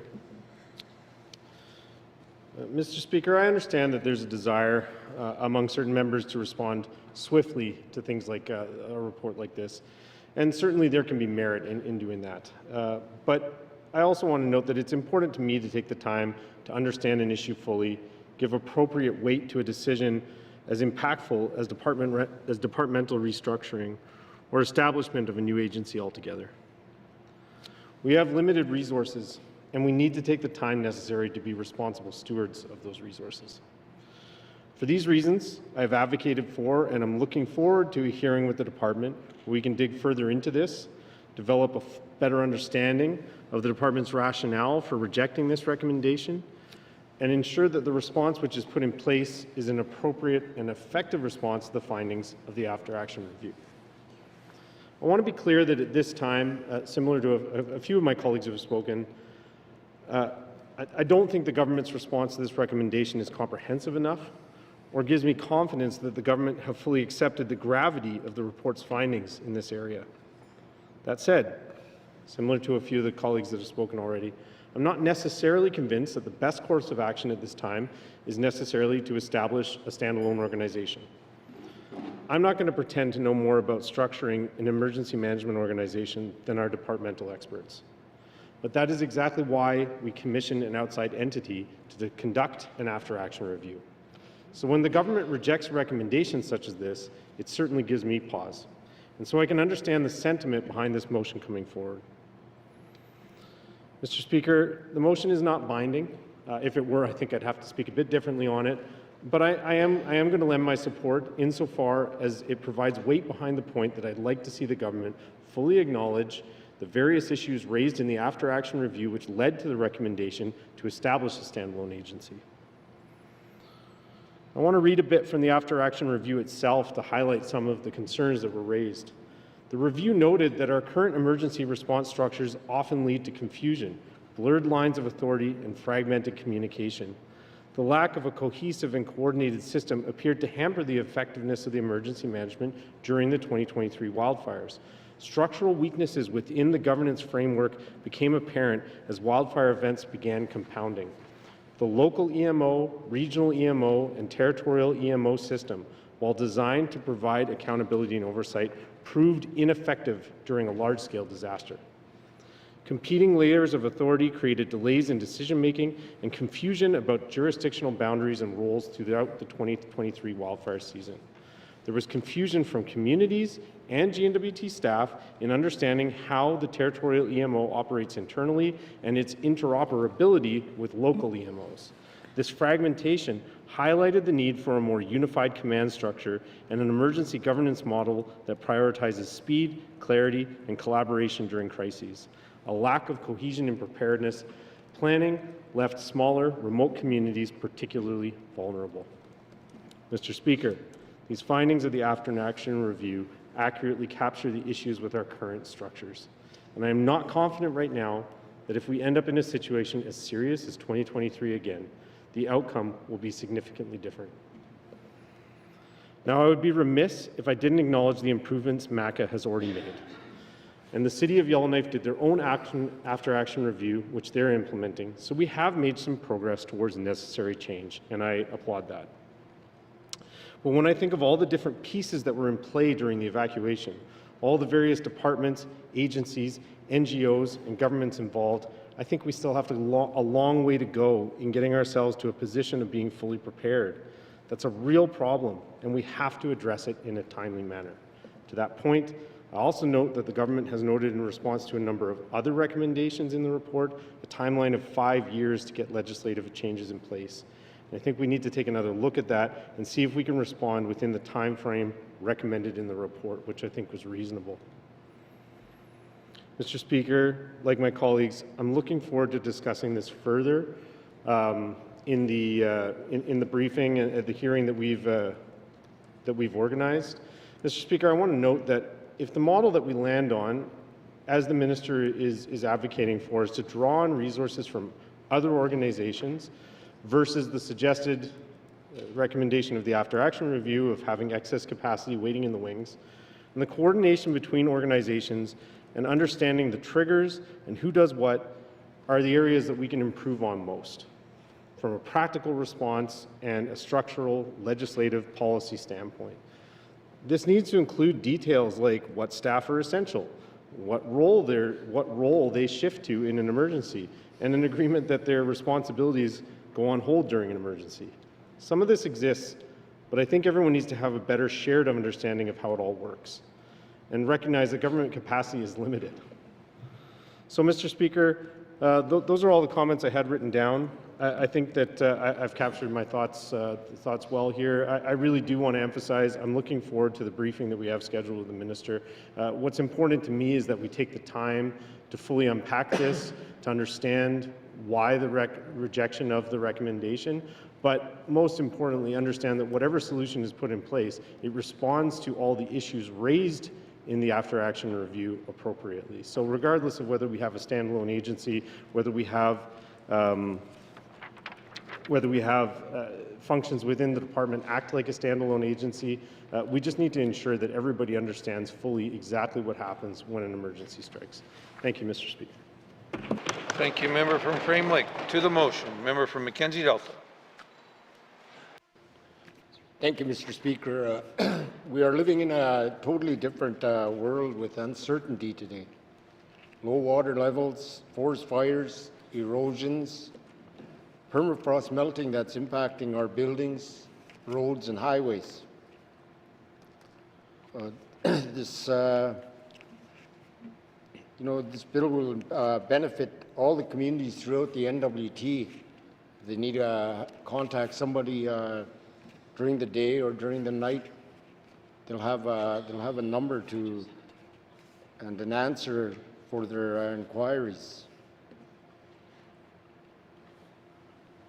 The government is dismissing yet another motion that will give the residents of the NWT some much-needed assurance. With so much emergencies going on throughout the NWT, the general public will be assured that there is someone looking out for them. So it's sad to see that this government is dismissing yet another motion for security of the residents of the Northwest Territories. For this reason, I will be supporting this motion. Thank you, Mr. Speaker. Thank you, member from the Mackenzie Delta. To the motion. To the motion. Question has been called. The mover, do you wish to conclude debate? Member from Range Lake. Thank you, Mr. Speaker. Yes, I do, and I shall. Mr. Speaker, thank you very much to the members who spoke in support of the bill. You know, I do want to reflect as members of the motion. The motion, it's not a bill. Thank you for the correction. Not a full point of order, but technically important. So this all started, members have alluded to this, but one of the first substantive motions that we debated in this chamber of this assembly was for a public inquiry. And the reason it is related to the motion is this report emerged from that. So we wouldn't have this report without that motion, and members did speak to this directly. Now, Mr. Speaker, if this was to replace a public process, I don't think it's done a good job. And we hear the concerns from members, in particular members from outside of regional centres. Mr. Speaker, I won't quote from the report again. Members have done that. It's very clear that the findings were significant. And another concern, I suppose, I have over the course of this conversation in this chamber is publicly reported rationale for not accepting the recommendation was largely around fiscal capacity, the fact that it would be an off-season agency, that it's not really necessary because of those reasons. Today, we're hearing a different story where it is, we're doing it all already from the sounds of it. We have an EMO office, it does all the things that the recommendation made, but it does beg the question, as raised by the member for Nunavik-Boot Lake, if TSI knew this coming in.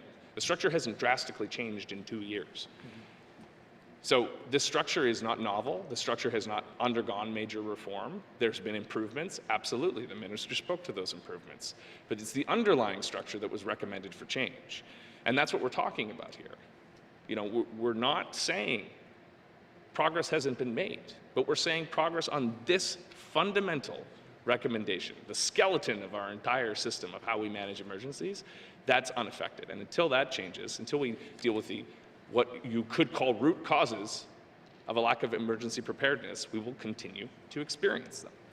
Mr. Speaker, governments in Canada are all moving towards dedicated public safety ministries and agencies. The minister's list of where agencies work similarly to ours, apparently, even though some of the best practice standards are similar models. You know, there are departments of public safety. There are departments of justice and public safety. And emergency EMO management is part of those operations. So again, if a ministry can do this work as well, and it's something that Northerners need, you know, it's something that Northerners need, not just wildfire management, public safety generally, Mr. Speaker.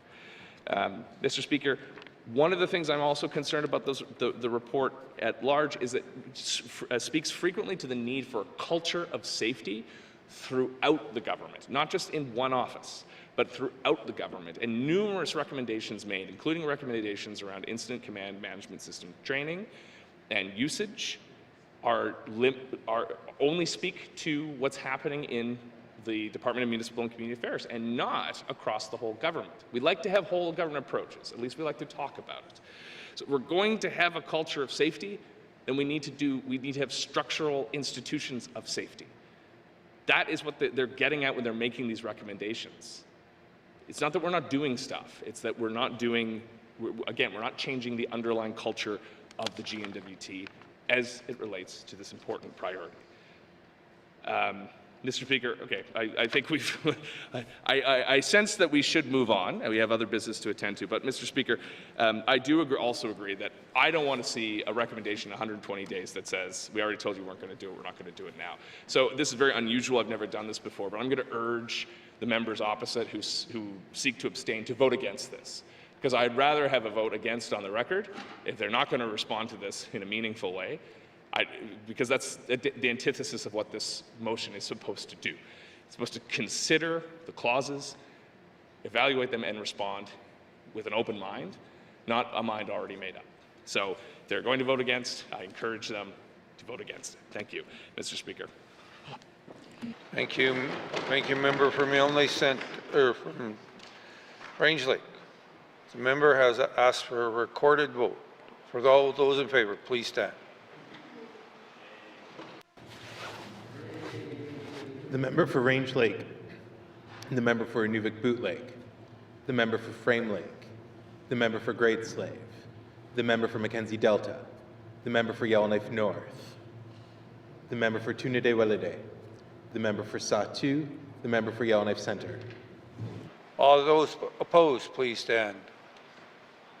All those abstaining, please stand. The member for Yellowknife South, the member for Hay River North, the member for Hay River South, the member for Inuvik Twin Lakes, the member for Nunakwood.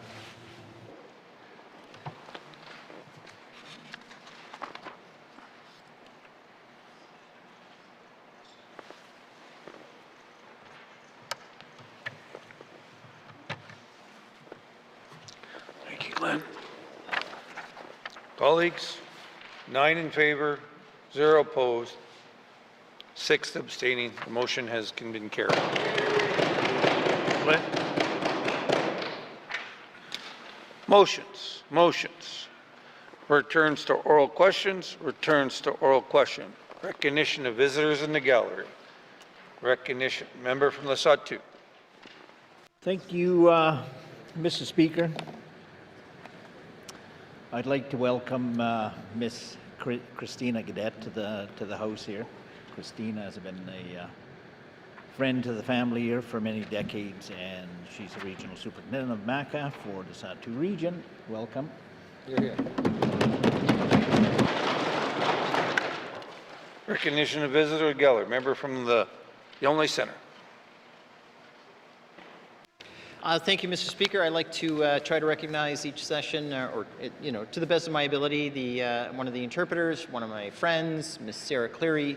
She puts in an enormous amount of work keeping up with us. Sometimes when we get going too fast, I do worry about the hard work she has to do, but I'm very grateful that Sarah here is representing her language and the spirit of her community, and she's a Sahtu constituent in Yellowknife. So anyway, I'm always grateful to see her. Thank you, Mr. Speaker.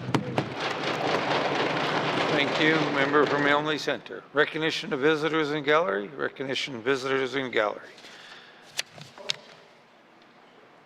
3 of you.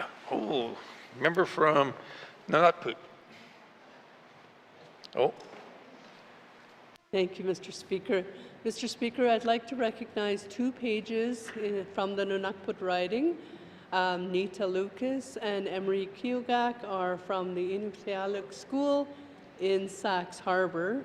And just to add, I just want to recognize Nita because she's harvested 2 polar bears. So that's a pretty amazing individual, powerful woman in the territory, Mr. Speaker. Thank you, Mr. Speaker. To add to the members, her first polar bear was when she was 11 years old. Recognition of visitors in the gallery. Member from Hay River North. Thank you, Mr. Speaker. I'd like to recognize a resident of Hay River, Miss Betty Lyons, who somehow has managed to sit through much of this week's proceedings, so I commend her for that. Thank you, Mr. Speaker. Thank you, member from Hay River North. I kind of asked the question if you were going to recognize anybody this session there. Recognition of visitors in the gallery. Member from Hay River South. Thank you, Mr. Speaker. I, too, would also like to recognize Christine Gaudet in the gallery. She's a dedicated MACA employee. Thank you, Mr. Speaker. Member from Hay River South. Recognition of visitors in the gallery. Recognition of visitors in the gallery. If we've missed anyone in the gallery today, welcome to your chamber. I'd like to thank you very much for allowing us 19 to represent the people of the Northwest Territories. Hope you're enjoying the proceedings. It's always nice to have people in the gallery. Recognition of visitors in the gallery. Recognition of visitors in the gallery. Acknowledgements. Colleagues being respectful of the time, and I know how long we're going to be going. We're going to have to call a break for our translators. Thank you.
from the Sawtoo.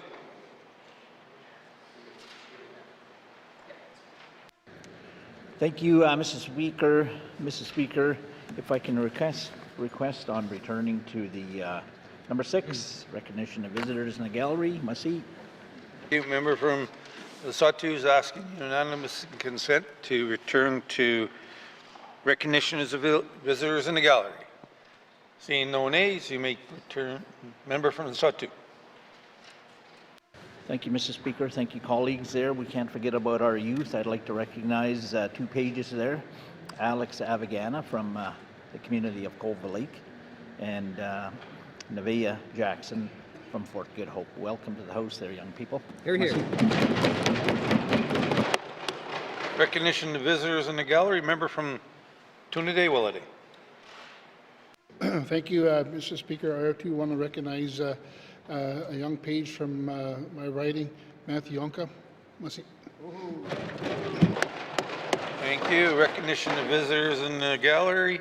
I'm going to jump on the boat from Toonaday-Willity and recognize Matthew Anka, who used to be from Fort Simpson and was taught by my daughter, who had to say, make sure I send a picture of him. So welcome here. Thank you. Recognition of visitors in the gallery. Recognition of visitors in the gallery. Oral questions. Member from Toonaday-Willity. Pretty fast. Thank you, Mr. Speaker. Mr. Speaker, my communities urgently need more RCMP members. Up to 40% of positions in the north are unfilled, and a higher turnover disrupts relationships with the local law enforcement partners. With the federal government recently announcing 1,000 new RCMP hires nationwide, my question is to the Justice Minister, what are you doing with the federal colleagues to bring more RCMP north to the Northwest Territories and to the small communities? Thank you, Mr. Speaker. From Toonaday-Willity, Minister of Justice. Thank you, Mr. Speaker. Mr. Speaker, as the member stated, vacancy rate in the Northwest Territories in the RCMP, we are unfortunately number 1 in the country with a 22.9% unfilled position rate currently. And, this has certainly posed a huge challenge for many of our detachments across the NWT. Fortunately, we've been able to address this challenge we've managed to get 18 relief members from across Canada that have been brought in to provide temporary support to our communities, which has been very much appreciated. And we are working on the recruitment and retention as one of our key priorities, and the department continues to work closely with the RCMP to support solutions for sustainability and service delivery. And we've dedicated $200,000 in funding toward recruitment in the upcoming budget. Thank you, Mr. Speaker. Minister of Justice. Oral questions. Member from Toonaday-Willity. Thank you, Mr. Speaker. Our communities are best positioned to identify how to enhance public safety with the RCMP. Will the minister work with the RCMP and federal government of Canada to ensure consultation with Indigenous leadership before renewing or modifying any RCMP contracts? Thank you, Mr. Speaker. Thank you, member from Toonaday-Willity. Minister of Justice. Thank you, Mr. Speaker. Yes, Mr. Speaker. We currently, G Division and the commander currently has a Indigenous advisory committee that he meets with twice annually, and part of that meeting and consultation process is to receive advice from those Indigenous leaders and participants from across the territory, which are recommended and appointed by regional Indigenous governments and organizations across the NWT. Thank you, Mr. Speaker. Mr. Justice. Final supplementary. Member from Toonaday-Willity. Thank you, Mr. Speaker.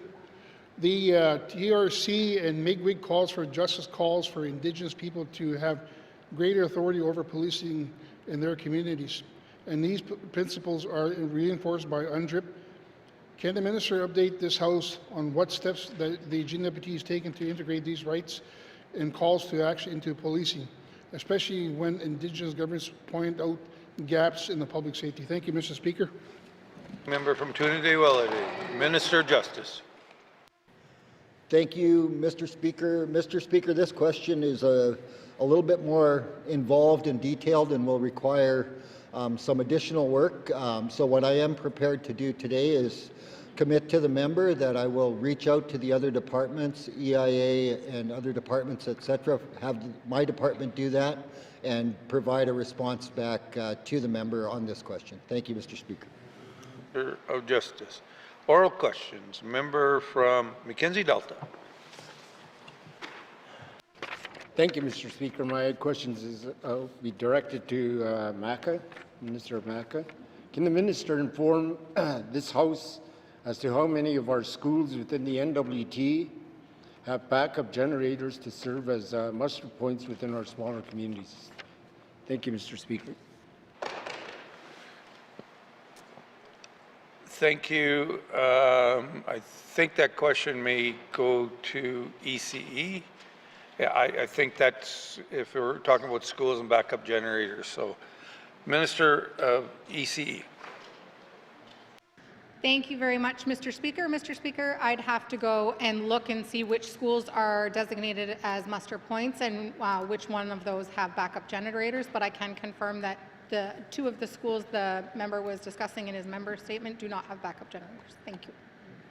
Member from Mackenzie Delta.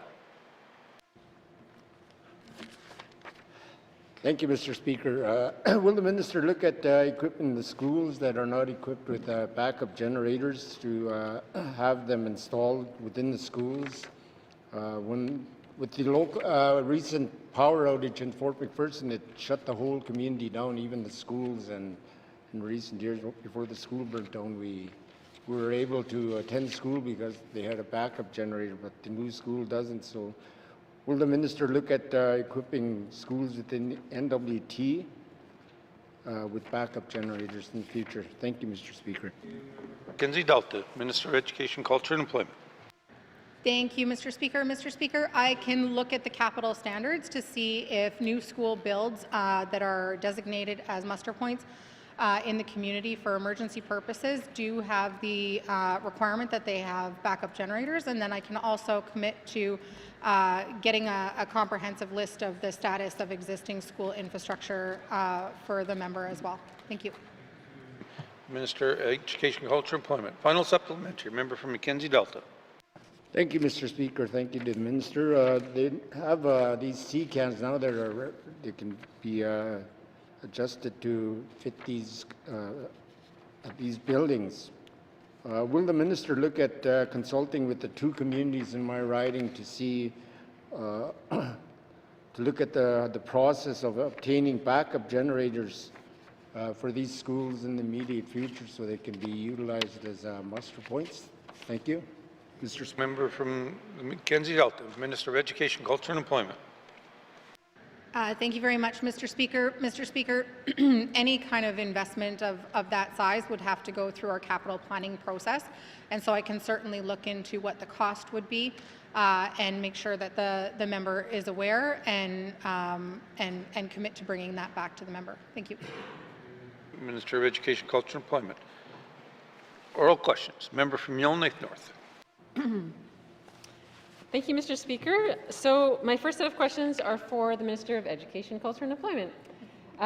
So since the child and youth counselors from HSS were shifted out of schools just over 2 years ago, ECE has given funds directly to the schools and education authorities for in-school mental health and wellness programs. However, many parents are still not clear what specific programs or activities are now available for their children. So, given that I understand the minister has given considerable leeway to the schools to decide how the mental health and wellness funding is spent, can she commit, though, to ensuring that schools publish information and inform parents as to what programs and activities are now being offered in terms of mental health? Thank you, Mr. Speaker. Yellowknife North, Minister of Education, Culture and Employment.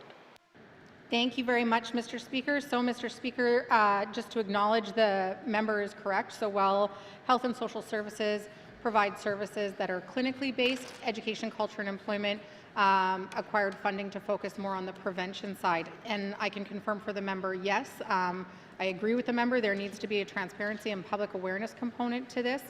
And as it exists right now, education bodies are expected to report annually on the school-based mental health and wellness programming through their planning and accountability frameworks. This information is tabled annually, which is used to inform the public, but also to inform policy changes going forward, to inform funding requirements, etc.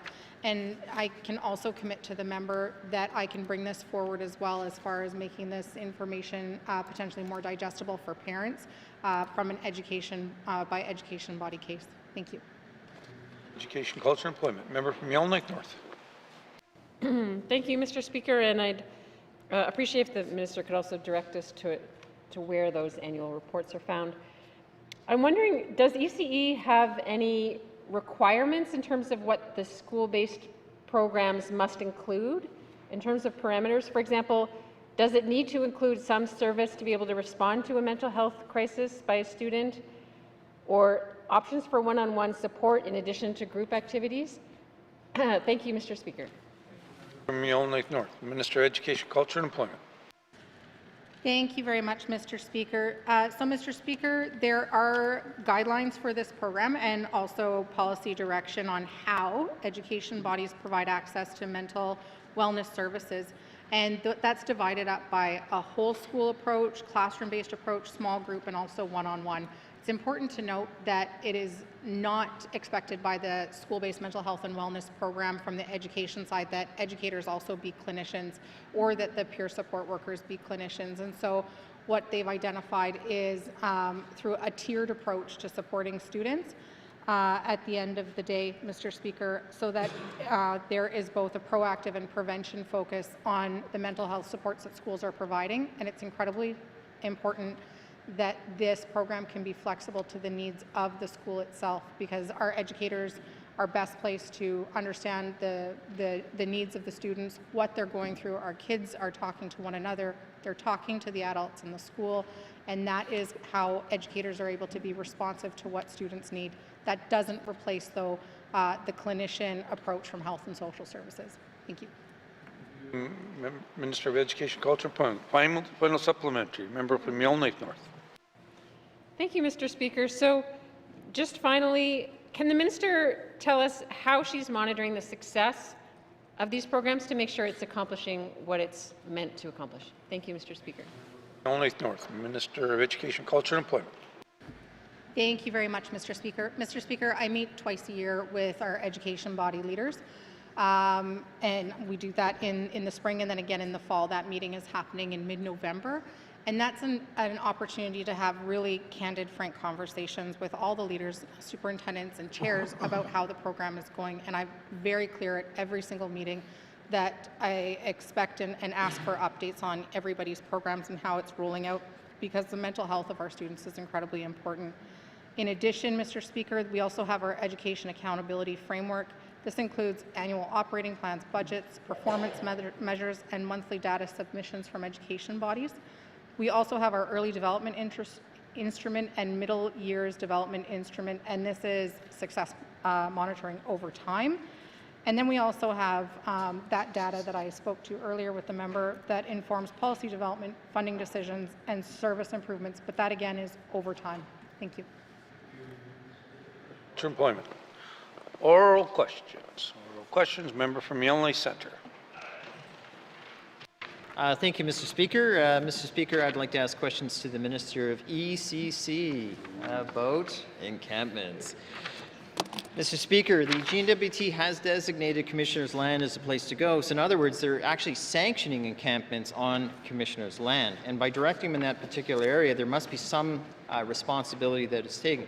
So knowing for a fact there are propane tanks, jerry cans stored improperly, to be clear, open fires, and there's waste that's spilling onto private property that the private property owners have to be now responsible for. What are the inspectors of ECC doing to, say, mitigate or address these types of problems? Thank you.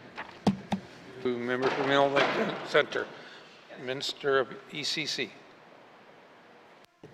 Thank you, Mr. Speaker. Mr. Speaker, our staff from Environment and Climate Change and the Lands Division have been visiting sites throughout the city over the last number of months, and also have responded to some requests from citizens and some of those that came through other members of this House, you know, on garbage and different things like that that have been out and around the city in some of these areas, and have engaged with local NGOs to do some work in cleaning different areas, as well as our staff have also gone out and participated in some of that activity. Thank you, Mr. Speaker.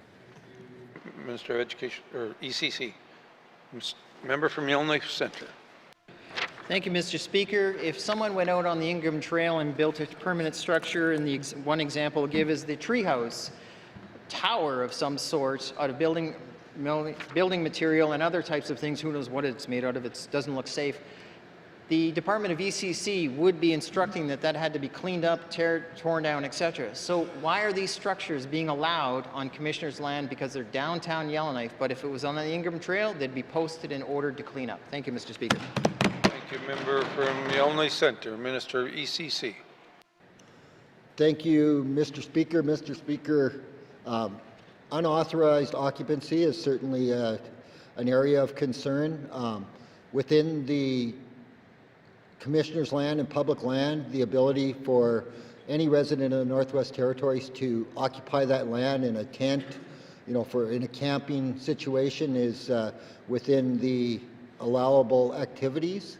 Of course, they are responsible for following all of the associated rules and things that apply to that. As far as the unauthorized structures, that is not allowed, obviously, and so as our officers go around and we attempt to engage with the individuals that we may or may not know who's created that structure, and have that conversation to try and resolve that situation, and then there's a step process that would escalate it up to the posting and off into the court system. Thank you, Mr. Speaker. Thank you, Minister of ECC. Final supplementary. Member from Yellowknife Centre. Mr. Speaker, I raise it again because it's so important. If there are propane tanks there, open fires, jerry cans all within reach, Mr. Speaker, and garbage spewing everywhere, and in my opinion, some difficult living conditions, can the minister provide this House, if not verbally today, some statistics and data on how often these sites are all individually inspected, and what have been the results from each individual inspection, with some dates? Thank you. Thank you, member from Yellowknife Centre. Minister of ECC. Thank you, Mr. Speaker. Mr. Speaker, obviously that is not information that I would have with me here today, and but I'm certainly willing to, I will commit to go back to the department and see what we keep in statistics and data around those specific items that the member has raised, and be happy to get back to the member with a response. Thank you, Mr. Speaker. Minister of ECC. Oral questions. Oral questions. Member from Range Lake. Thank you, Mr. Speaker. Mr. Speaker, when we last sat, the drinking water situation at Yellowknife schools was just starting to break. The priority then was getting information out to the public about the safety of children and staff. And then we saw the entire situation play out over the summer. Mr. Speaker, why did it take until August for drinking water measures to be taken at NJ McPherson when measures were taken at 2 other schools in Maine? And that's a question for the Minister of Education, Culture and Employment. Thank you. Member from Range Lake, Minister of Education, Culture and Employment.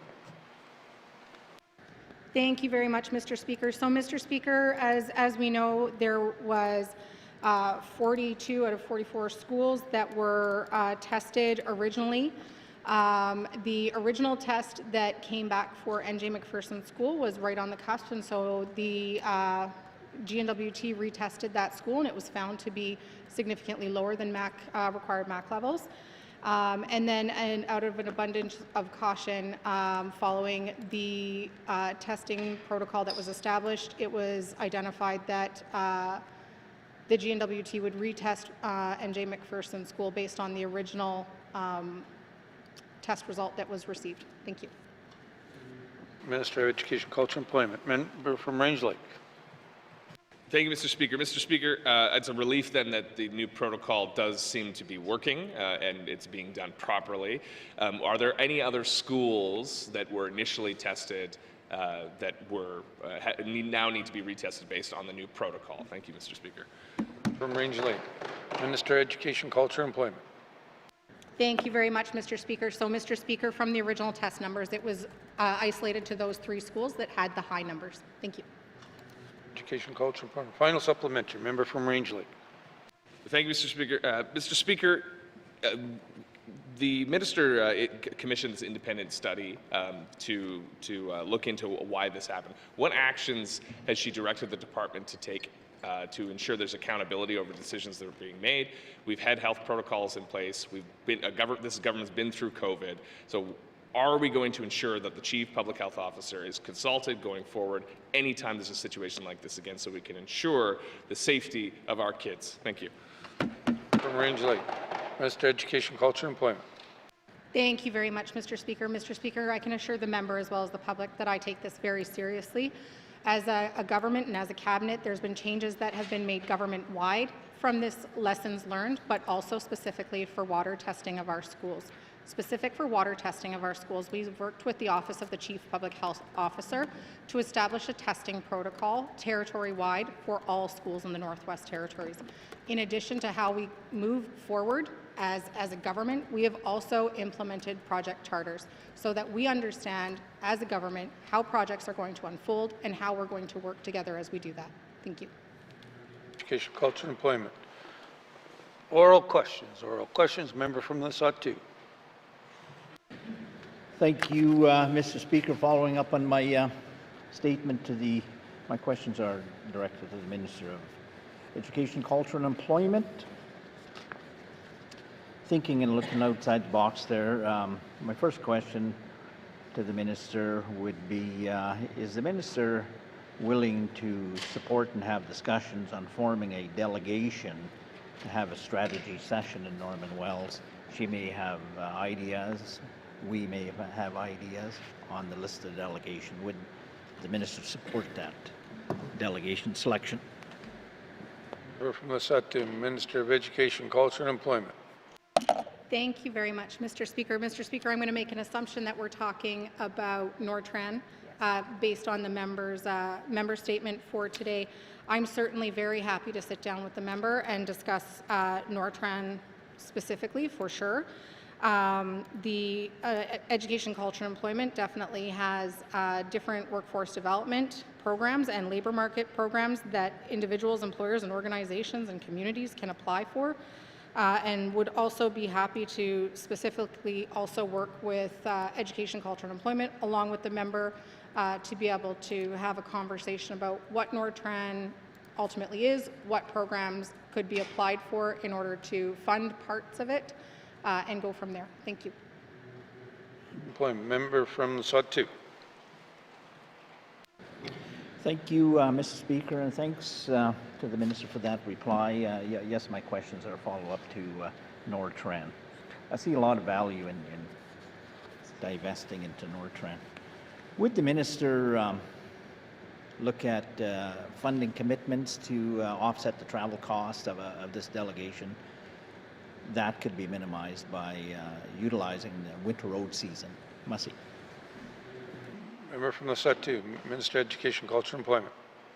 Thank you very much, Mr. Speaker. Mr. Speaker, I'm very happy to sit down with the member. I'm very happy to meet over Teams, but traveling with a large contingent of people is not something that Education, Culture, and Employment has funds for. We try to do as much as we can virtually so that we can ensure that funding for programs go into communities, go into schools, and go to the residents of the Northwest Territories. Thank you. Minister of Education, Culture, and Employment. Final supplementary. Member from the Sawtooth.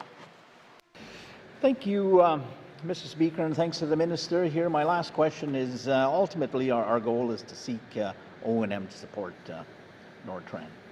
Would the Minister assist in coordinating the development of this action plan to seek federal engagement for redirecting some of the royalties back into the O&M of Nortran. Thank you. Member from the Satu, Minister of Education, Culture and Employment. Thank you very much, Mr. Speaker. Mr. Speaker, the royalties I believe the member is referring to are held by the federal government. I believe he's referring to those specific ones.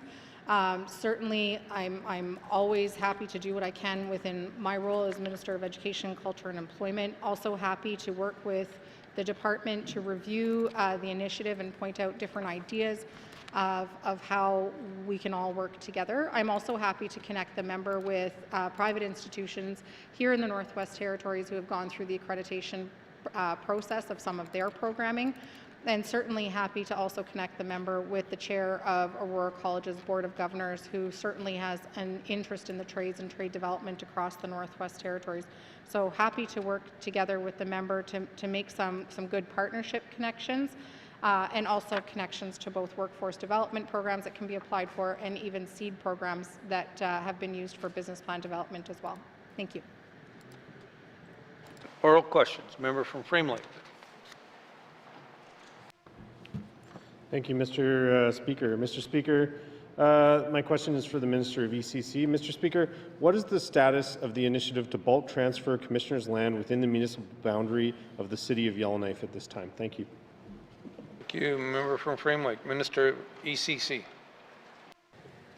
Thank you, Mr. Speaker. Mr. Speaker, this certainly has been a conversation that's been going on for a while, and I'm happy to report to this House that in June of this year, the City of Yellowknife and the Department of Environment and Climate Change signed a memorandum of collaboration that provides a commitment to work together and to prioritize the city's land transfer initiatives upon application, as well as information exchange, coordination, problem solving, and planning to support timely and effective land transfers for the city. So that's the latest update. Thank you, Mr. Speaker. Minister of ECC, member from Frame Lake. Thank you, Mr. Speaker. Mr. Speaker, that certainly is good news. Mr. Speaker, are there any outstanding applications currently before the Department of ECC at this time from the city? Member from Frame Lake, Mr. ECC. Thank you, Mr. Speaker. Mr. Speaker, that's not data that I currently have in front of me, but happy to collect that and get it back to the member. Thank you, Mr. Speaker. Minister of ECC. Final supplementary. Member from Frame Lake. No thanks. Oral questions. Member from Yellowknife Centre. Thank you, Mr. Speaker. Mr. Speaker, it recently came up on my Facebook, of all places, that it talked about the closure of the diamond mine, and there's one scheduled, public discussion scheduled in a few weeks here about the impacts of the community. And Mr. Speaker, it kind of makes you wonder about how many jobs are going to be lost in this process, because we have, as potentially scheduled, Ekati at 2027, Diavik at 2026, and I think Gatchaqui is in early 2030. So, Mr. Speaker, my question for the Minister of ITI is, how many potential jobs will be lost through this process that are actually NWT resident jobs? Is she aware of this? Thank you. Member from Yellowknife Centre, Minister of ITI. Thank you very much, Mr. Speaker. Mr. Speaker, we have approximately 1,400 NWT residents that are directly employed by our diamond mines in the Northwest Territories. In addition to that, we also have staff who work for private contractors that are subcontractors up on site. Thank you. Minister of ITI. Member from Yellowknife Centre. Thank you, Mr. Speaker. So approximately 1,400. I like round numbers. So whether it's 1,280 or 1,440, 1,400 is a nice number. So, Mr. Speaker, it's a clear number. Sorry, not a nice number. Is the minister? Can the minister give some details on how many businesses in northern businesses, to be specific, will be impacted by the closure of these three mines? Thank you. Member from Yellowknife Centre. Minister ITI. Thank you very much, Mr. Speaker. Mr. Speaker, the number certainly fluctuates year to year, and as different diamond mines get closer, for example, to closure, the types of businesses they're bringing up onto site and the amount of them does tend to decline. So that is a number that is certainly in flux on year after year. Thank you. Final supplementary. Member from Yellowknife Centre. Thank you. Mr. Speaker, I'm comfortable with that answer. I mean, it is in flux, and I'll be fair to that point. It's tough to nail it down exactly. But, Mr. Speaker, Indigenous organizations and their economic wings aren't a number in flux, and they're very easy to define. Has there been any, is there any details on how many Indigenous organizations, including their corporations, will be impacted by this? In essence, the numbers that will be affecting them in their smaller communities ultimately is what I'm trying to get at. And that does affect Yellowknife, but it also affects the regional Indigenous communities as well. Thank you. Center, Minister of ITI. Thank you very much, Mr. Speaker. Mr. Speaker, the member is absolutely right. Our Indigenous development corporations do work very closely with diamond mines and do hold some of the primary contracts of our diamond mines, including Clecho Investment Corporation, Deton Cho, North Slave Métis Alliance, as well as Litzelkay's Development Corporation as well. And I do sit down and speak regularly with the heads of these development corporations about what work they're currently doing on site, what work they're projected to do on site, and also what other branches of economic development they are splintering off into as well. This is a very live conversation between myself and the Indigenous development corporations, and we continue to work very closely together. Thank you. Thank you, Minister of ITI. Oral questions. Member from Range Lake. Thank you, Mr. Speaker. Mr. Speaker, in the fiscal update this House received last week, the minister said that she is modifying the fiscal strategy of the government, being responsive by investing in the stability and resilience of the territory, and this is after a loss to the operational surplus of $154 million. So can the minister just confirm that restoring balance, the fiscal strategy of the House, is no longer the strategy of this government? Thank you, Mr. Speaker. Member from Range Lake, Minister of Finance. Thank you, Mr. Speaker. Mr. Speaker, a big part of restoring balance was premised on the idea that we would try to be repaying our debt down, which required significant operating surpluses. And it certainly does appear that, given the circumstances in the broader world economy, that is not should not be the area that we're prioritizing right now. So we're not looking anymore. We're looking to see what we can do, frankly, to bring some stability to the economy and to residents here, and not focus on paying down debt, which was a core part of the restoring balance approach. Thank you. Thank you, Minister of Finance. Member from Range Lake. Well, thank you for that clarity, Mr. Speaker. At first, that kind of just slipped by because the fiscal strategy, I think, should be something that we're consulted on. Will the minister bring a new revised fiscal strategy to the attention of the Standing Committee on Accountability and Oversight so we can review the fiscal strategy for the next 2 years and make sure it meets the needs of our constituencies? Thank you. Members matter. For Range Lake, Minister of Finance.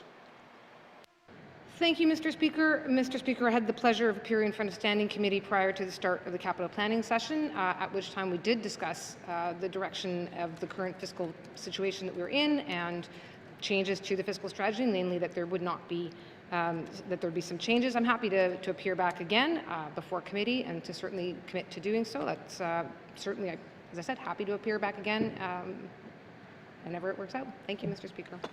Minister of Finance. Final supplementary. Member from Range Lake. Thank you, Mr. Speaker. Saying we're going to change the strategy and actually presenting a new strategy are discrete concepts. So we had a nice document called Restoring Balance at a press conference. We could hold it, we could read it. Can the minister commit to a new version of that, updated for the changing circumstances that has nothing to do with the government's management of the economy? And we can see it for ourselves what they intend to do with our taxpayers' dollars. Thank you, Mr. Speaker. Range Lake, Minister of Finance. Thank you, Mr. Speaker. Mr. Speaker, more than happy to come back again.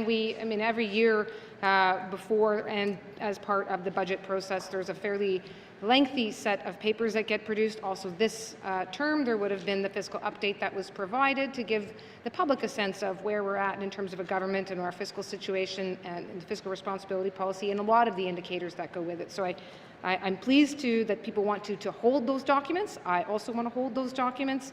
They are available.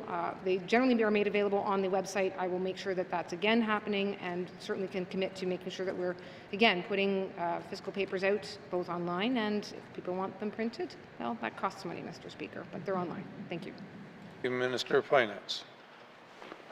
Oral questions. Oral questions. Member from Yellowknife North. Thank you, Mr. Speaker. I'd like to ask questions now to the Minister of Health and Social Services, also about mental health and psychiatric supports for children and youth. So I understand that Health and Social Services is doing some kind of review of the entire system of youth mental health treatment. Can the Minister tell us what stage of the review it's at and when we can expect a decision or an action plan on a way forward? Thank you, Mr. Speaker. Member from Yellowknife North, Minister of Health and Social Services. Thank you, Mr. Speaker. Mr. Speaker, I'd have to go back to NTHSSA on, or the department. I'm not sure if what type of a review is going on. However, there are a variety of mental health supports throughout the system. But we continue to review mental health supports for children and youth. The department is working closely with partners to ensure that youth have timely access and appropriate supports ranging from early intervention and school-based services to clinical, virtual, and family supports. However, the increased challenges of providing responsive specialized services to support complex needs of children and youth continue to be significant pressure, and the work is ongoing. Thank you, Mr. Speaker. And Social Services. Member from Yellowknife North. Thank you, Mr. Speaker. So I noted in my statement, and it was also one of the recommendations that the Standing Committee made in its review of the Mental Health Act, that the lack of a pediatric psychiatry unit at Stanton is a serious gap that needs to be addressed. Can the Minister tell us how she'll be addressing this gap in pediatric psychiatric care? Thank you, Mr. Speaker. Member from Yellowknife North, Minister of Health and Social Services. Thank you, Mr. Speaker. Mr. Speaker, right now, access to specialized psychiatric services for children and youth continue to be challenging in our territory. While we do not currently have an inpatient pediatric psychiatry unit, children and youth in need of inpatient psychiatric care can be assessed and provided with basic treatment at Stanton Territorial Hospital. If there is need for, more services, those would be referred through the health system outside.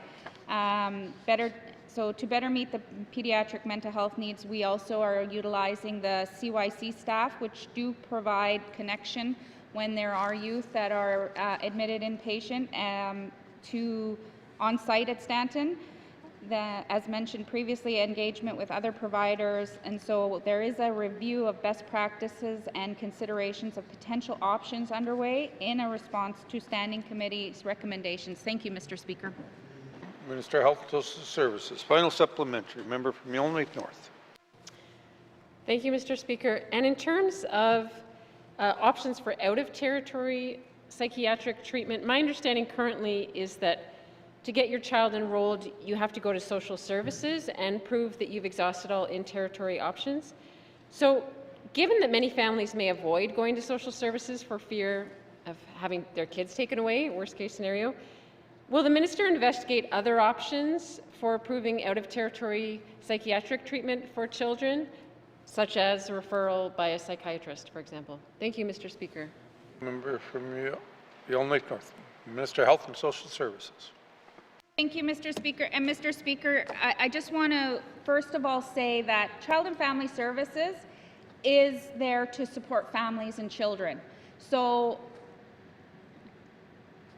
the way that we are trying to change the way that we're looked at is that if you've exhausted all services in the Northwest Territories as a family, whether it's financial, if there's issues within the home, if you're a family that, is having a hard time accessing care, then there is a voluntary service area where you can work with the Child and Family Service team that can support you. So gone are the days where we are going to first take your children away and then only provide you supports. And if that instance comes up, please let my office know. But at first, to answer the member's question, is access to some, as I said, specialized psychiatric services are supported through health referrals. In addition, Child and Family Services uses contracted programs that may coordinate with external agencies to provide wraparound psychiatric assessments, or treatment as part of a broader service delivery. So out-of-territory services through Child and Family Services, there is a protocol that you have to be part of the service. So like I said, a voluntary service agreement with the family. For Indigenous, there's alternate through Indigenous Service Canada. So in additional supports, if needed to apply, families can contact their local Child and Family Service Community Counseling Program office, depending on the nature of the support. Thank you. Thank you, Minister of Health and Social Services. Oral questions, member from Yellowknife Centre. Thank you, Mr. Speaker. Mr. Speaker, recently I was looking at the medical travel expense claim form, and just make sure. And I was looking at this form, and I noticed a constituent drew to my attention that the daily rate for meals is $18. It's hard to imagine, Mr. Speaker. And they pointed out to me, they said, you know, if I went to McDonald's, that would be the $18 buying a quarter pounder of cheese or some type of Big Mac, Mr. Speaker. Mr. Speaker, my question for the Minister of Health and Social Services is when was the last time this daily rate was ever looked at? Thank you, Mr. Speaker. Member from Yellowknife Centre, Minister of Health and Social Services. Thank you, Mr. Speaker. Mr. Speaker, and I appreciate that question. I think in the last government, this policy was looked at. However, to the $18 a day, that is those who are traveling, whether it be NIHB, through Métis benefits or through our medical travel policy. If you're traveling for an insured service and you're covered through those policies, what we try to do is make sure they're equitable. NIHB is the guiding equitable rates that we use, and this is the funding that we get. And most people that are traveling for medical travel, they're usually either traveling under that, and if they're low income, they stay at the boarding home, which there's meals and accommodations. If you're over that income threshold, then that's where that will come in. If you choose not to stay at the boarding home, then you have to go by those. But however, I will say that as part of the medical travel modernization, we in the means of trying to bring services closer to home, which will reduce the amount we spend on medical travel, that we can free up some dollars, then we can look at these priorities. Thank you. Health and Social Services, member from Yellowknife Centre. Mr. Speaker, I think what was missed in that really good, extensive, and long answer was, when was the last time this number was looked at? Maybe I'll ask it this way. When was that $18 a day for your meal per diem, the whole meal day, when was that set? Thank you, Mr. Speaker. Member from Yellowknife Centre, Minister of Health and Social Services. Thank you, Mr. Speaker. The date, I don't have that information, so I'll get back to the member for the date that was set. Minister of Health and Social Services. Final supplementary, member from Yellowknife Centre. Thank you, Mr. Speaker. Mr. Speaker, this number is one of those things you can make a lot of fun out of it, but to get right down to the nitty-gritty is there a way to get this number revisited? Because I don't know anybody who could travel on medical travel and only eat their full day's worth of meals for $18. So in other words, would the minister be willing to go back and look at the inflationary costs of what even a basic meal costs to ensure our citizens are treated fairly and respectfully? Thank you, Mr. Speaker. Member from Yellowknife Centre, Minister of Health and Social Services.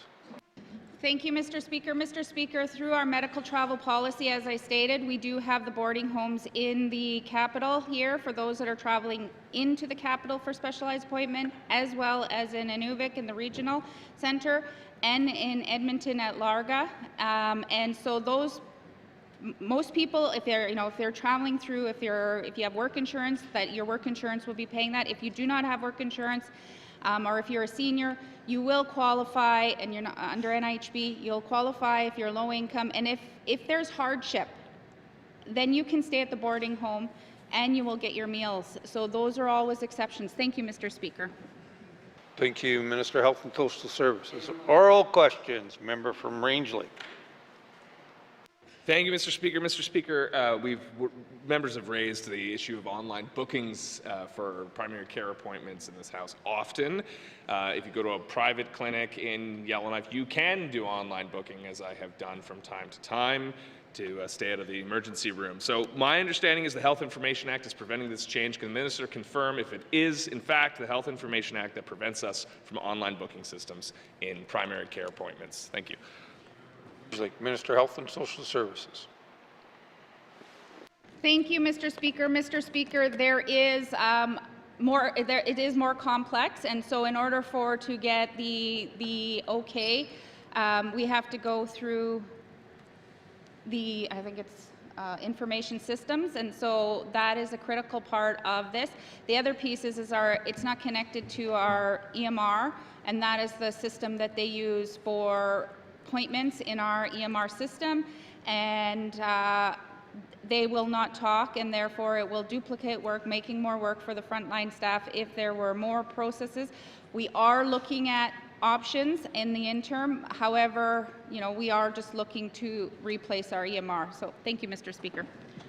Health and Social Services. Member from Range Lake. Thank you, Mr. Speaker. So just for absolute clarity, the issue is a systems issue and not a legislative issue. Thank you. Range Lake. Minister of Health and Social Services.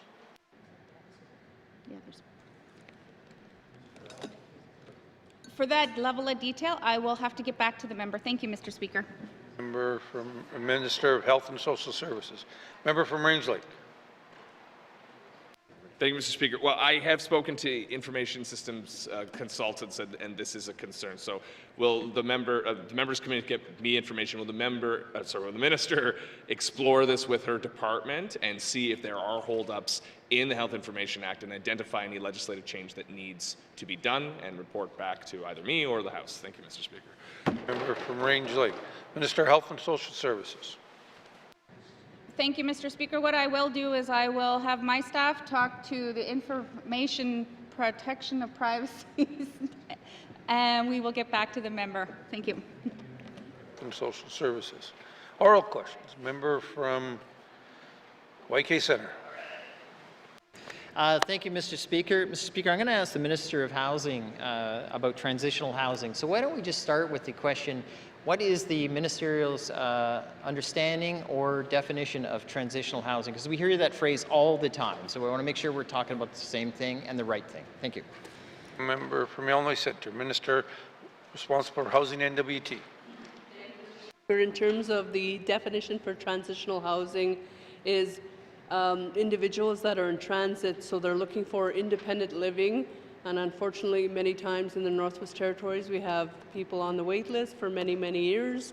We have over 900 families on the wait list in the Northwest Territories. So they're on the wait list waiting for independent housing or public housing, as many people call it. And the idea of transitional housing, it provides them housing, but it's in transition. Thank you, Mr. Speaker. Minister responsible for housing NWT. Member from Illinois Centre. Okay, I like to use the phrase setting the table. Now we have a sense of what we're talking about. So here we go, Mr. Speaker. Is the minister aware of how often we actually have people who transition out of transitional housing into regular private housing? In other words, we've helped them, and now that they're able to survive and proceed on their own. Could the minister answer that question? Thank you. Member from Illinois Centre. Minister of Health and Social Services. Oh, sorry. Housing, Minister for Housing, Minister responsible for Housing NT. Thank you, Mr. Speaker. Mr. Speaker, transitional housing and the idea of transitional housing just came up in the last few years where many communities and shelters are looking at different options for clients or for tenants. A recent trip to Vetchico, I talked to a transitional housing client, and he'd been in transitional housing for 11 years. Thank you, Mr. Speaker. Thank you, Minister responsible for Housing NWT, not Health and Social Services. Final supplementary, member from Yellowknife Centre.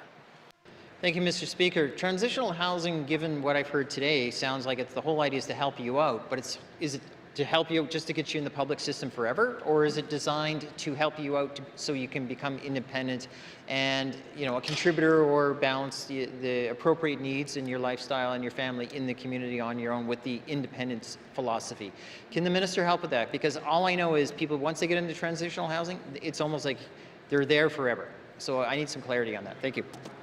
Minister responsible for housing and NWT. Speaker. Thank you, Mr. Speaker. I think it's important that we understand that right now in the Northwest Territories we offer public or market housing, and we're offering shelter space across the Northwest Territories in 7 different communities or 7 different shelters. Plus we have a Northern Pathways program, plus we have some transitional housing after addictions treatment that recently opened in Yellowknife and Inuvik. In terms of transitional housing, this is not meant to be permanent, Mr. Speaker, but it provides those that are in kind of like suspension right now. They're waiting for housing, or they're waiting for independent housing, to provide them their own space rather than living in a shelter. So the idea is that we transition many people on the wait list to transitional housing, or if they need that supportive living component, add them to the transitional housing, counsel them into transitional housing. What we're finding right now that many people living in public housing need extra supports. And this is a concern across the Northwest Territories, especially with housing NWT, especially concerning much of the damage across the north with housing NWT units, Mr. Speaker. So we're trying to offer different ideas, different solutions along the housing continuum, and this is one idea. Thank you, Mr. Speaker. Responsible for housing NWT. Oral questions. Member from Range Lake. Thank you, Mr. Speaker. I just want to follow up on questions that my learned friend from Frame Lake asked the Minister of Environment and Climate Change. There's a land transfer memorandum of cooperation. There's a lot of memorandums out there, but I think what the city wants to know is, when will their application for land be granted? Does this agreement give timelines to that effect? Thank you, Mr. Speaker. Member from Range Lake. Minister of ECC. Thank you, Mr. Speaker. Mr. Speaker, I currently have a meeting scheduled with the mayor on October 30th to discuss the memorandum of collaboration and how we can ensure that all of the interests of all of the parties involved are addressed, and we can address some of the challenges that we've faced over the last while and find a path forward. Thank you, Mr. Speaker. Thank you, Minister for ECC. Member from Range Lake. Mr. Speaker, we've been at this for 10 years, whether it's an MOU, an MOC, an MOA, an MOUSE. Can the minister just commit to transfer the land to the City of Yellowknife and to all municipalities as laid out by several motions that have been brought to the floor of the Assembly before, that's been passed in this Assembly? Will the minister just make the decision today to transfer the land so our communities can grow? Thank you. Member from Range Lake. Minister of ECC. Thank you, Mr. Speaker. Mr. Speaker, although the member makes it sound very simple and straightforward, it's not as simple and straightforward as it sounds. There's consultation involved. There are a number of moving parts, and certainly am committed to the conversation with the mayor on October 30th, and very hopeful that we can find a path forward that will resolve this issue. Thank you, Mr. Speaker. Minister of Health and Minister of ECC. Final supplementary. Member from Range Lake. Thank you, Mr. Speaker. Mr. Speaker, there are no land claims issues here. We're talking about GNWT land within municipal boundaries. Will the minister commit to closing this deal by the end of this fiscal year and get Yellowknife and every community in the Northwest Territories the land so they can access it, so they can grow, so we can build an economy that is currently, as I'll remind the House, in a red alert? Thank you, Mr. Speaker. Thank you, member from Range Lake. Minister ECC. Thank you, Mr. Speaker. Mr. Speaker, as I've said in this House before, I'm committed to moving this forward, and there's certainly a lot of work that is required to work with the different municipalities. There are requirements for bylaws, etc., land use plans. All of these components come into play as we talk about this type of land transfer, and committed to continue to work toward a solution. Thank you, Mr. Speaker. Minister of ECC. Oral questions. Member from Yellowknife North. Thank you, Mr. Speaker. So I wanted to ask questions of the Minister of Housing. I appreciated today's update on the homelessness strategy and the news that they expect to be opening up the transitional housing complex out near the airport, near the Folk on the Rock site outside Yellowknife before Christmas. I wonder if the minister has any updates she can give the House in terms of any of the regulatory approvals or logistics that they've been trying to get sorted out to get this project underway. Thank you, Mr. Speaker. Member from Yellowknife North. Minister responsible for Housing NWT. Thank you, Mr. Speaker. And the transitional housing complex at the Folk on the Rock site near the airport is had to go through a number of regulatory approvals, and including Transport Canada, working with the infrastructure team at Government Northwest Territories, but also with NAV Canada because it's near the airport. And normally that process could take up to 6 months for approvals, and that approval through NAV Canada was approved today. Thank you, Mr. Speaker. Minister responsible for Housing NWT. Member from Yellowknife North. Thank you, Mr. Speaker. So that is excellent news. Can the minister explain how quickly they expect to be able to staff up, get the site ready, but particularly in terms of staffing, because I know that's one of our biggest challenges, including training of staff. Thank you, Mr. Speaker. Member from Yellowknife North. Minister responsible for Housing NWT. Mr. Speaker, yes, it's a big challenge to staff up and to operate a facility, especially a transitional housing facility. And we do have the request for proposal out. It's out for public procurement, and we hope to select an operator very soon. I'll check on the date and follow up with the member. Thank you, Mr. Speaker. Responsible for Housing NWT. Final supplementary. Member from Yellowknife North. Thank you, Mr. Speaker. I know that one of the big challenges around staffing these kinds of operations is being able to pay staff an equivalent wage to, say, government-run operations such as the Day Shelter and Sobering Center. Has housing considered or put in the budget for the RFP considerations of having the wages come close to or match some of the other opportunities in town for similar work to ensure that we can really attract the right people and get it staffed up as soon as possible? Thank you, Mr. Speaker. Member from Yellowknife North. Minister responsible for Housing NWT. Thank you, Mr. Speaker. Mr. Speaker, at this time I don't have the information of how much will staff be paid through the operations of the transitional housing facility. I do know that shelters across the north, some are government run and some are run by NGOs. So some that are run by NGOs, like in Hay River, for example, the wage could be a lot lower than the Government Northwest Territories run facilities in Inuvik. We have 2 facilities in Inuvik. We have the warming shelter, and then we have the homeless shelter. So the homeless shelter and the warming shelter have been run by government since 2020, just right after COVID or right during COVID. And those facilities are costing government a lot of money. And as you could see in the main estimates, the Hay River facilities run by an NGO through the Hay River Métis Local. So we're lucky that the Hay River Métis Local is able to provide that facility at a lower cost than government would normally provide. In Yellowknife, we have the Salvation Army, and we're so lucky again to have people like the Salvation Army that provides the support at the local level, and they're a wonderful partner with the YK Partnerships Committee.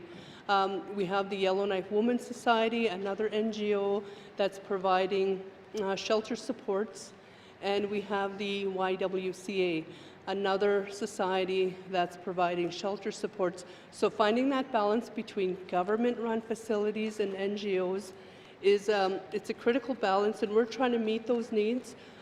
In Fort Simpson, Mr. Speaker, as you well know, with the Degas Society, we are offering the shelter there, and again, it's run by the NGO. So finding that balance for supports is critical. The wages is something we have to analyze, but I'd have to look at the operational budget to see what kind of salary is included in the overall budget. Thank you, Mr. Speaker. Thank you, Minister Responsible of Housing, NWT. Oral questions. Member from Yonge Centre. Thank you, Mr. Speaker. The health minister is pointing at the housing minister. Mr. Speaker, I feel it's time to bring up the Pharmacy Act again. I haven't spoken about it in a little while, so that will be going to the health minister, not the housing minister, despite her pointing the finger. Mr. Speaker, I'd like an update as to where this particular work is, given the fact that I've raised several times that this is an opportunity for us to save money, as well as an opportunity to do business better. And lastly, everyone else in Canada outside of the 2 territories, not 3, 2 territories are doing this because it's become modern business for pharmacists to be able to dispense certain particular drugs. Would the minister give this House an update as how close or how soon will we see this? Thank you. Thank you. Minister of Health and Social Services. Thank you, Mr. Speaker. Mr. Speaker, I believe that the regulations are, I'd have to get, they're within the next year that with the Health and Social Services Professions Act, when we bring that to the floor, then there's all the regulations that are being done underneath that. I know that we just did what you heard, so that is the component as to how they're drafting the regs right now. So I will get back to the member on the timeline. I do have it, but not at my fingertips. Thank you. Social Services. Member from Yonge Centre. Thank you, Mr. Speaker. This Pharmacy Act update, including the regulations, is very important to me and many of the constituents that I talked to about this, and they would like to be able to see the system move faster and more responsive. Can the minister tell me that is the regulation update the only thing holding this from being implemented? Or sorry, I should say, Mr. Speaker, holding it back from being implemented. Thank you. Member from Yonge Centre, Minister of Health and Social Services. Thank you, Mr. Speaker. Yes, the scope of the pharmacists, they are as a working group working with the pharmacists that has helped to get to this point. And right now, with the What We Heard report, that is where we are to do that. As I can say, all I can say is this is an important piece for the Northwest Territories.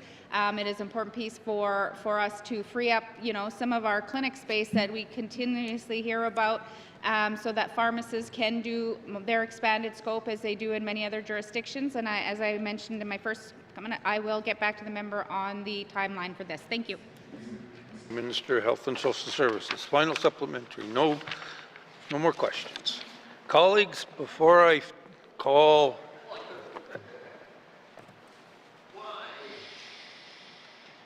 Thank you. Before I read oral questions for the last time, I'm going to say this. I said it in my House planning. Preambles, short. Start out doing that. Ministers, answers within a minute. I've asked you guys in meetings. I'm now telling you publicly, I will turn the mic off if it continues to happen. Thank you very much. Oral questions. Oral questions. Written questions. Written questions. Member from Yonge Lake North. Thank you, Mr. Speaker. I have a written question for the Minister of Health and Social Services regarding changes to child and youth counselling services. So it's been just over 2 years since Health and Social Services child and youth counselors were shifted out of schools and the number of Health and Social Services counselors reduced. So my questions are to the Minister of Health and Social Services. Number one, can the minister provide the number of children and youth broken down by community or region who have been accessing child and youth counselling services over each of the past 2 years? And two, recognizing that the scope of the program has changed since 2023, it would still be helpful if the minister could provide the number of children and youth, again broken down by community or region, who previously accessed child and youth counseling services over each of the prior 2 years before the changes were made in October or in 2023. Thank you, Mr. Speaker. From Yellowknife North. Written questions, written questions. Returns to written questions, returns to written questions. Replies to Commissioner's address, replies to Commissioner's address. Petitions, petitions.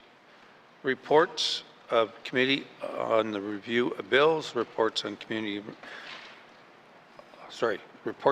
on the review of bills, reports on standing and special committees. Member from Mackenzie Delta. Thank you, Mr. Speaker. Mr. Speaker, your Standing Committee on Social Development is pleased to provide its report on the statutory review of the Legal Aid Act and commends this report to the House. The Legal Aid Act requires the Legislative Assembly or one of its standing or special committees to commence a review of the Act and its operations by December 28, 2014, and every 10 years thereafter. The review shall examine how the Act is administered and implemented, assess the effectiveness of its provisions, and may include recommendations for legislative changes. The Northwest Territories Legal Aid Act was passed on November 6, 2012 and came into force on December 28, 2014. The Act repealed and replaced the Legal Service Act and substituted a Legal Aid Commission for the previous Standing Legal Service Board. The Act provides a framework for the delivery of legal aid services for residents of the NWT, including the governance and operational structure of the NWT Legal Aid Commission, which uses its integrated staff, lawyer, private practitioner model. The Act aims to increase access to justice for eligible residents by offering legal aid services, promoting public knowledge of the law, and operating in an independent but accountable framework. The Standing Committee on Social Development has conducted the review process for the Act's first statutory review and presents this report with 13 recommendations to the House. Between February 2025 and July 2025, committee engaged with the public. On April 4th, 2025, committee received public briefings from the Minister of Justice and the NWT Legal Aid Commission. Committee also received a briefing from criminal law lawyer on recommended amendments to the Legal Aid Act and the Legal Aid Program in the NWT. Committee received one written submission from YWCA NWT. The presentations and written submissions are included in Appendix A of this report. Committee wishes to thank those who offered their feedback and perspectives at public meetings and in written submissions.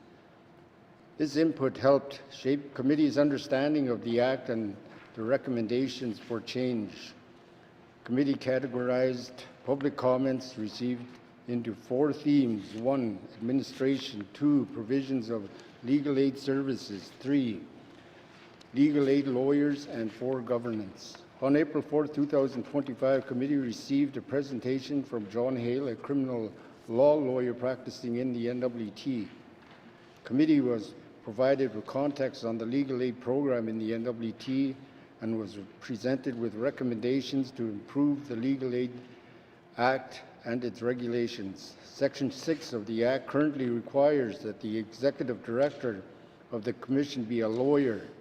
It was noted that committee that whether or not the candidate for executive director is a lawyer is one factor to be considered, along with other experiences and qualifications. Therefore, the recommendation brought forward was Section 6 of the Act to be amended to remove the requirement that the executive director of the Legal Aid Commission be a lawyer.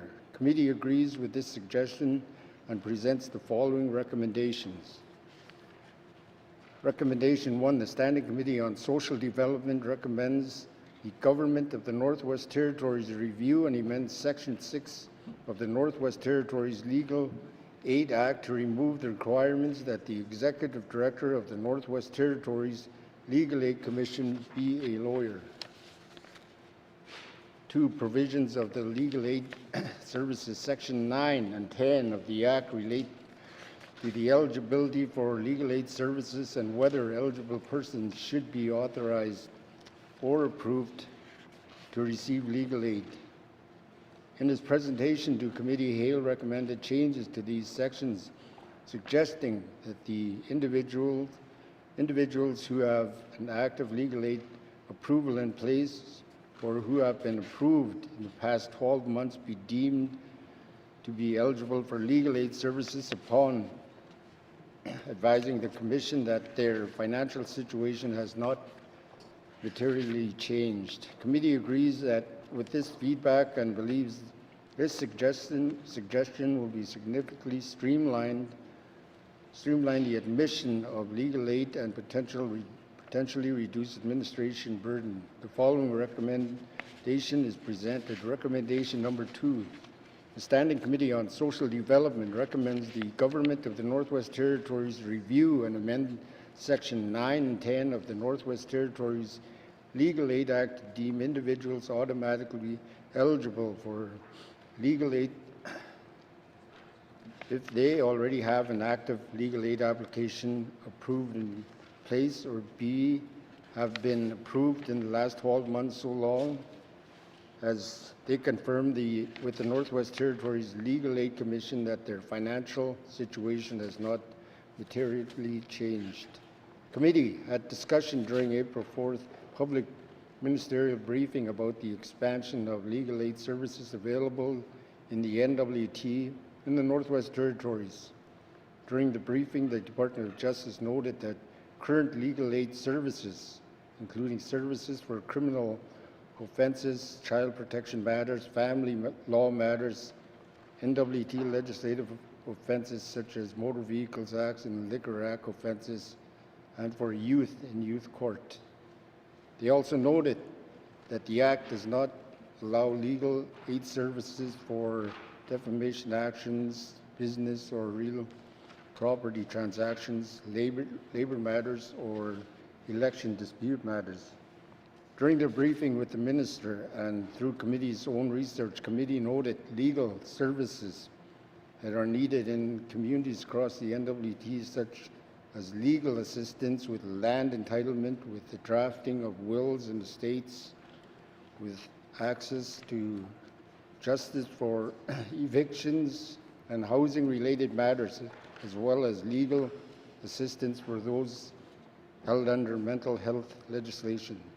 Thank you, Mr. Speaker. I request that my committee colleague, the member from Range Lake, read the next section of the report. Member from Range Lake. Thank you, Mr. Speaker, and thank you to my colleague from Mackenzie Delta. During his briefing to committee, Hale also responded to the possibility of expanding the provision of legal aid services in the territory, highlighting that civil matters, including matters related to estates, may be addressed within the legal aid outreach clinics. It was described that legal aid tends to be focused on criminal and family law matters, and that the expansion of services would necessarily also require an expansion of the funding envelope to legal aid.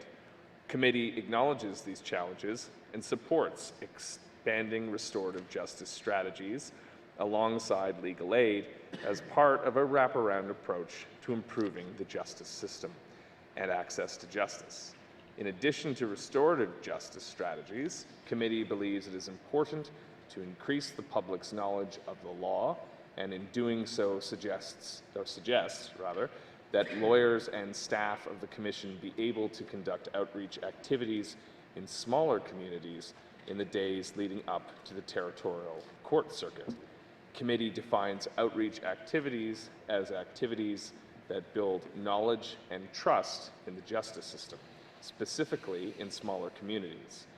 committee maintains that the development of specific training for staff and panel lawyers working in small communities in the NWT would be beneficial in understanding the realities of needs in smaller communities, as well as the legal landscape of the territory.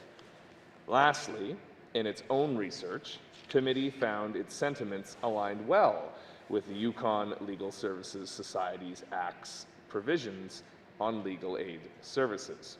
Specifically, Section 16, brackets 1 of their legislation that describes a broad spectrum of activities that their legal aid program can administer under the legislation.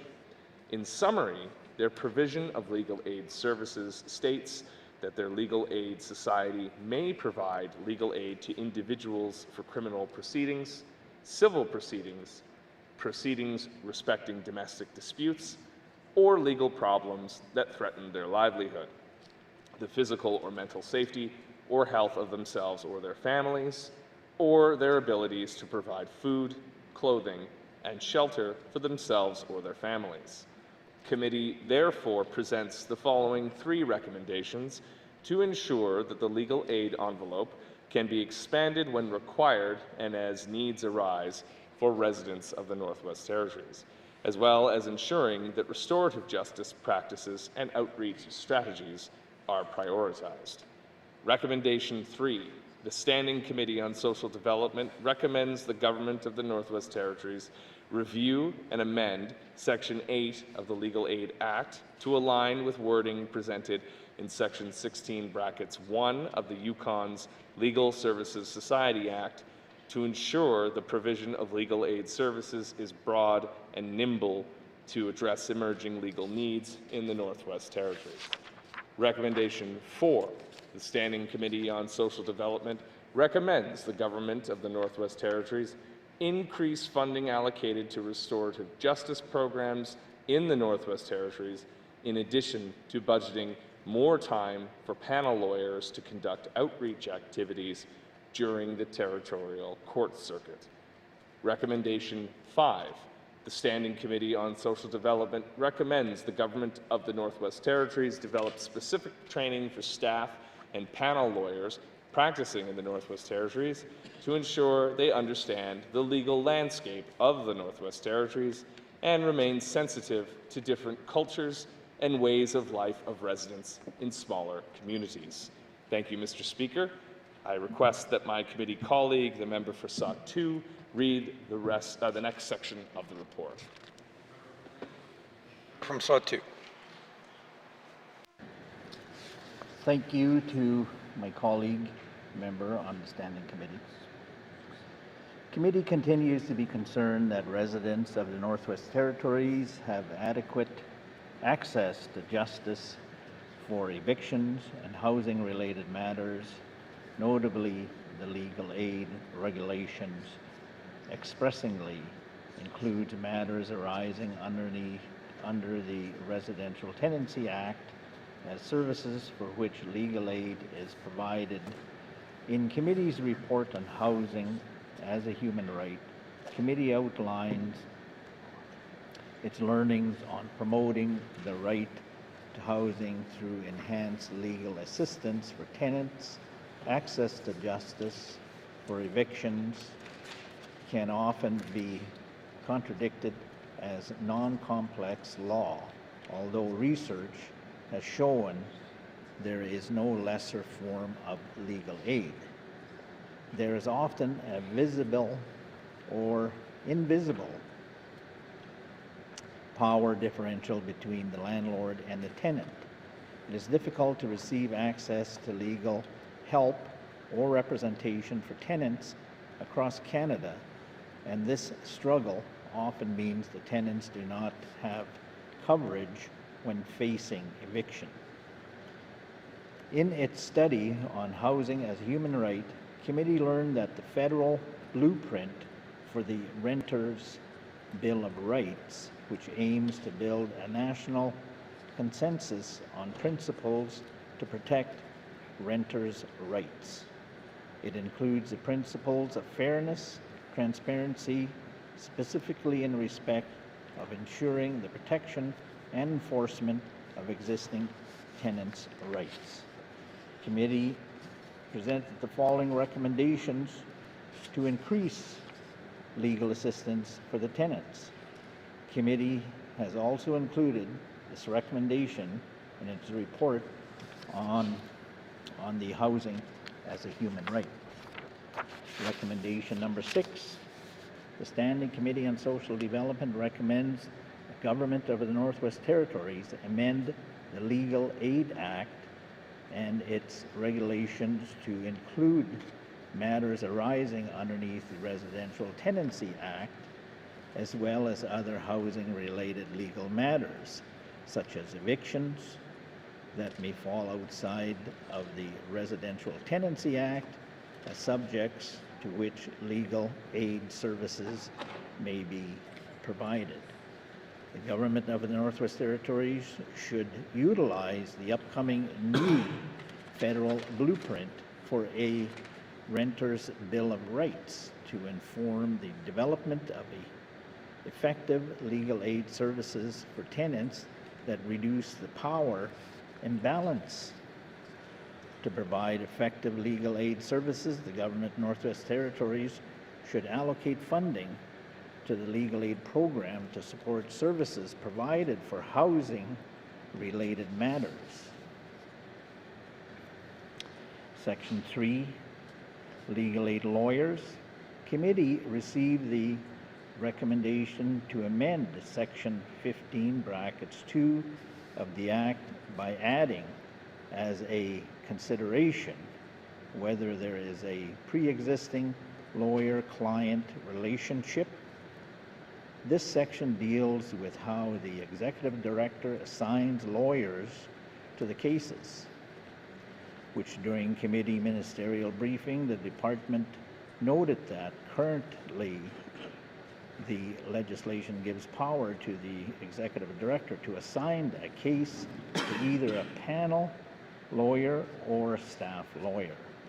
Section 15(2) of the Act also stipulates that the executive director consider the client's rights, physical responsibility, conflicts of interest, and the legal expertise necessary in each case. The Act also emphasizes that when issues arise between a lawyer and a client, the client may be reassigned, adding the consideration of a pre-existing relationship would entail recognizing the nature of a relationship, the trust, excuse me, the trust built over time, and a lawyer's experience with a client's life situation. Committee feels the recommendation to amend Section 15(2) may help build more trust in the lawyer-client relationship in the justice system. Committee therefore presents the following recommendation.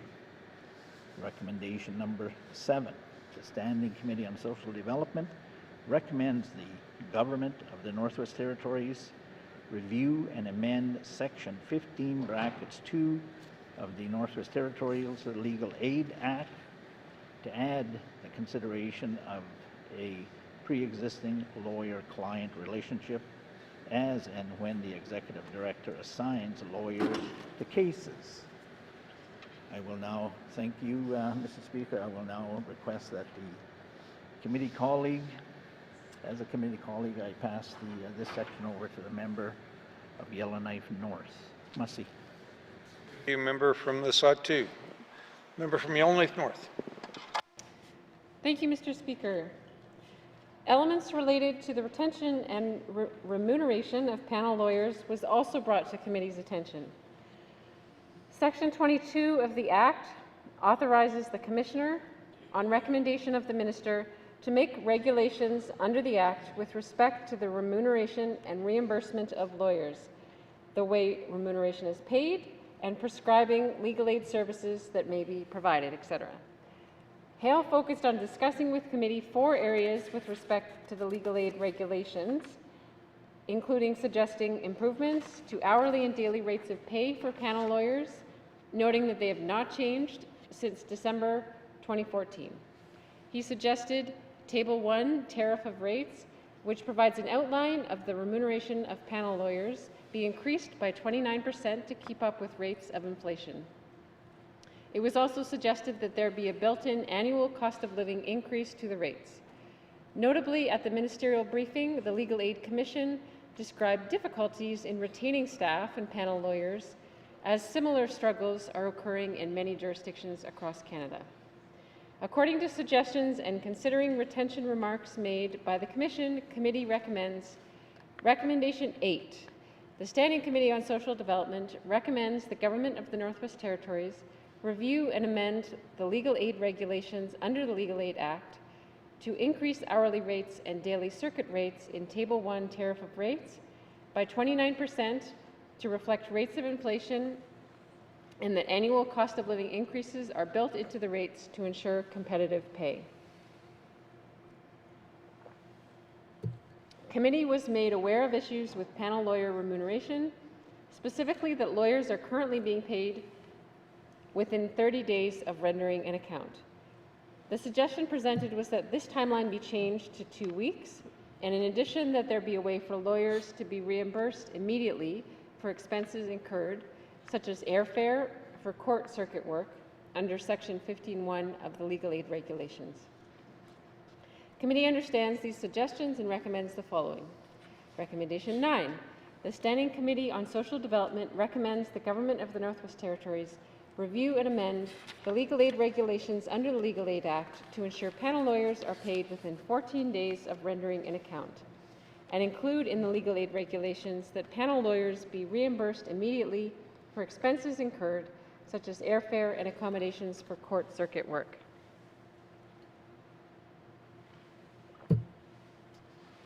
It was noted that the regulations also be amended to align with recent changes to Canada's categorization of offences, suggesting that Type A and B offences be collapsed into one category, and that sexual offences are categorized into what are now Type C offences, even in cases where the Crown proceeds by summary conviction. As currently described in the regulations, Type A means an offence dealt with by summary conviction. Type B means an offence dealt with by indictment that is punishable by a term of 5 years imprisonment or less, including an offence listed in Section 553 of the Criminal Code. And Type C means an offence dealt with by indictment that is punishable by a term of more than 5 years imprisonment, including an offence under Section 348 of the Criminal Code and Section 5 of the Controlled Drugs and Substances Act, other than an offence that is dealt with by indictment and is punishable by a maximum term of life imprisonment. Committee agrees with these suggestions and presents the following recommendation. Recommendation 10. The Standing Committee on Social Development recommends the Government of the Northwest Territories review and amend the legal aid regulations under the Legal Aid Act to combine Type A and B offences into one category and to categorize sexual offences as their own category of offence. Thank you, Mr. Speaker. I request that my committee colleague, the member from Mackenzie Delta, read the final section of the report. Thank you. Member from the Mackenzie Delta. Yeah, just start. Thank you, Mr. Speaker. Finally, there were two suggested amendments to Table 2, maximum time allotted to matters under regulations to double the maximum allocated hours to matters and permit additional hours for preparation during an ongoing trial. Committee believes that adjusting time allocated to matters will help with proper representation of legal aid clients and therefore presents the following recommendation. Recommendation 11, the Standing Committee on Social Development recommends the Government of the Northwest Territories review and amend Table 2 maximum time allocated to matters under the legal aid regulations by doubling the maximum allocated hours and by permitting additional hours for preparation during an ongoing trial. For governance. During the Minister of Justice briefing to committee posed questions regarding the governance structure of the Commission and particularly how the Minister reviews and decides upon the recommendations from the Commission. The committee noted that under Section 3 of the Act, the Minister shall consider recommendations made by the Commission. In line with the section of the Act, committee has concerns regarding the decision to eliminate the Office of the Children's Lawyer and subsequently transferring its functions into the legal aid program. Committee's concerns include the following: the lack of adequate support, guidance, and advice to staff and panel lawyers serving children. Serving this vulnerable population may require specific training and resources. The absence of a dedicated office that may address gaps and suggest improvements to the child's access to justice in the NWT, and the lack of clear processes and protocols for how children can acquire a lawyer or access to justice. Committee emphasizes the need for accountability in decision-making, especially regarding access to justice and effective operation of the Commission, and provide essential legal programs for children. Committee therefore presents the following recommendations in an effort to support justification for decision-making. Recommendation 12. The Standing Committee on Social Development recommends the Government of the Northwest Territories review and amend Section 3 of the Legal Aid Act to require that the Minister of Justice provide written reasoning and justification to the Northwest Territories Legal Aid Commission when they accept or reject a recommendation. Conclusion. This concludes the Standing Committee on Social Development statutory review of the Legal Aid Act. Recommendation 13. The Standing Committee on Social Development recommends the Government of the Northwest Territories provide a response to this report within 120 days. Thank you, Mr. Speaker. Mackenzie Delta. Member from Mackenzie Delta. Thank you, Mr. Speaker. Mr. Speaker, I move, seconded by the honourable member for Range Lake that Committee Report 26-20 Standing Committee on Social Development report on the statutory review of the Legal Aid Act be received and adopted by the Assembly. Thank you, Mr. Speaker.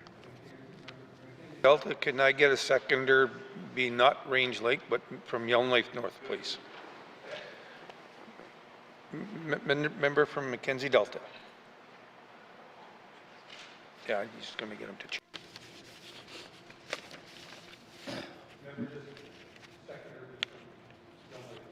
Pardon me? Yeah.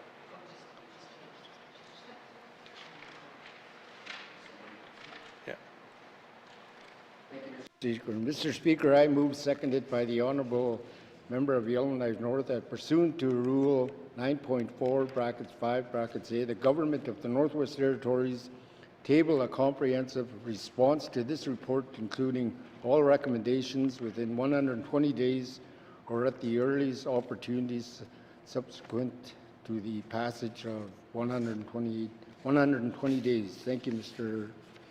Speaker. Mackenzie Delta. The motion is in order. To the motion. Question has been called. All those in favor, please raise your hand. You can't vote. All those opposed? All those abstaining? Motion has been carried. Member from Mackenzie Delta.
Mr. Speaker, I move, seconded by the Honourable Member for Yellowknife North, that Committee Report 26-20(1) Standing Committee on Social Development Report on the statutory review of the Legal Aid Act be received and adopted by the Assembly. Thank you, Mr. Speaker.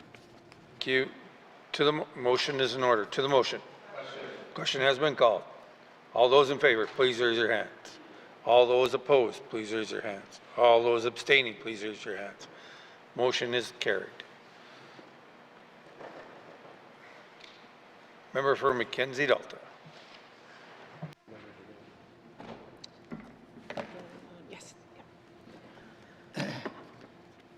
Thank you, Mr. Speaker. Mr. Speaker, your Standing Committee on Social Development is pleased to provide its joint report on the review of Bill 23, an act to amend the Children's Law Act, and Bill 24, an act to amend the Family Law Act, and commends this report to the House. Mr. Speaker, I move, seconded by the Honourable Member for Range Lake, that Committee Report 27-20(1) Standing Committee on Social Development Joint Report on Review of Bill 23, an act to amend the Children's Law Act, and of Bill 24, an act to amend the Family Law Act, be deemed read and printed in Hansard in its entirety. Thank you, Mr. Speaker. Mackenzie Delta. The motion is in order. To the motion. Question has been called. All those in favor, please raise your hand. All those opposed, raise your hand. All those abstaining, please raise your hand. Motion is carried. Member for Mackenzie Delta. Mr. Speaker, I move, seconded by the Honourable Member for Yellowknife North, that Committee Report 27-20(1) Standing Committee on Social Development Joint Report on Review of Bill 23, an act to amend the Children's Law Act, and Bill 24, an act to amend the Family Law Act, be received and adopted by the Assembly. Thank you, Mr. Speaker. Member from Mackenzie Delta. The motion is in order. To the motion. Question has been called. All those in favor, please. All those opposed. Abstentions. Motion is carried. Member from Mackenzie Delta. Mr. Speaker, I move, seconded by the Honourable Member for Satu, that pursuant to Rule 9.4(5) (a), the Government of the Northwest Territories table a comprehensive response to this report, including all recommendations within 120 days or at its earliest opportunity subsequent to the passage of 128 days. Thank you, Mr. Speaker. Mackenzie Delta. The motion is in order. To the motion. Question has been called. All those in favor? Yay. All those opposed? Abstentions? Motion has been carried. Member from Mackenzie Delta. Thank you, Mr. Speaker. Your Standing Committee on Social Development is pleased to provide its report on the review of Bill 27, an act to amend the Protection Against Family Violence Act, and commends the report, this report to the House.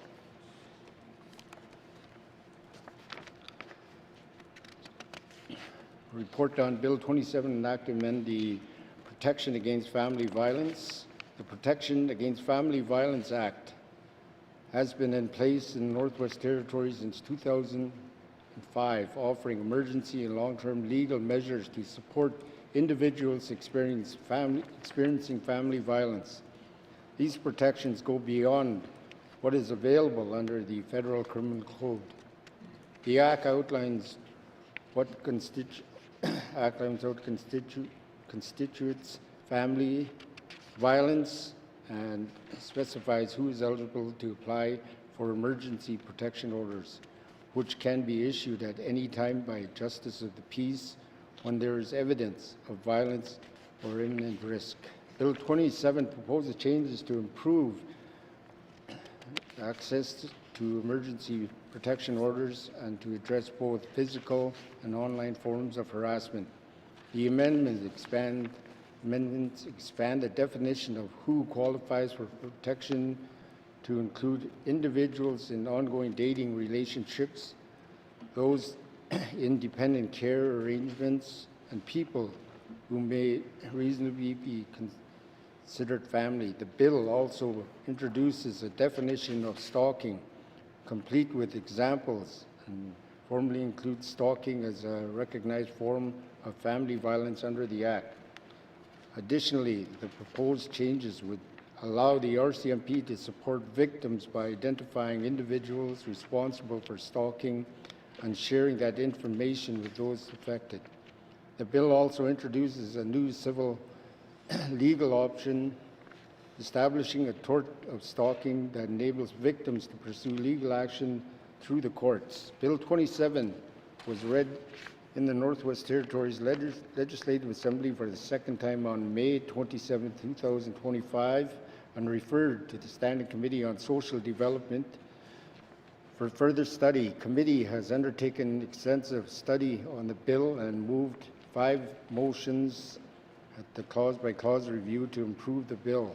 Additionally, the committee presents 15 recommendations to the Government of the Northwest Territories.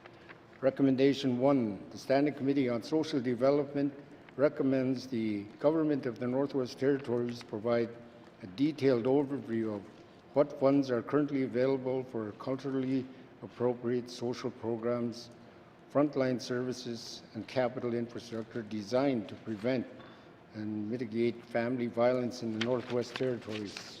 Recommendation 2, the Standing Committee on Social Development recommends the Government of the Northwest Territories develop and make public a costed, measurable, and time-bound strategy for addressing each of the pillars listed in the Reclaiming the Capable Person. We are all capable persons when we have community, a strategic framework from addressing family violence in the Northwest Territories by the end of 2026 fiscal year. Recommendation number 3, the Standing Committee on Social Development recommends that the Government of the Northwest Territories allocate significant new funding to support the provisions and expansion of domestic violence shelters and safe homes across the Northwest Territories. This investment is necessary in light of the recent expansion of the eligibility for emergency protection orders. The Standing Committee on Social Development further recommends that these funds be included in the 2026-2027 main estimates and business plan process. Recommendation number 4, the Standing Committee on Social Development recommends the Government of the Northwest Territories expand transitional housing and shelter support for men who are removed from homes due to emergency protection orders and who are seeking to recover from violent behaviors, including supporting group housing models in small communities similar to those initiated in Fort Good Hope. Recommendation number 5, the Standing Committee on Social Development recommends the Government of the Northwest Territories, specifically the Department of Health and Social Services, Education, Culture and Employment, and Justice, increase education for young people and parents about the long-term impacts of family violence and the limitations of short-term legal interventions such as emergency protection orders. This should be achieved through innovative, age-appropriate education for children, early intervention programs for young people, integration of family violence education into career and life management classes or the Healthy Family programs or other community-based education methods. Recommendation number 6, the Standing Committee on Social Development recommends the Government of the Northwest Territories provide new funds to nonprofit and charitable organizations in the Northwest Territories for developing and distributing education materials to communities on the use of emergency protection orders and long-term solutions to addressing family violence.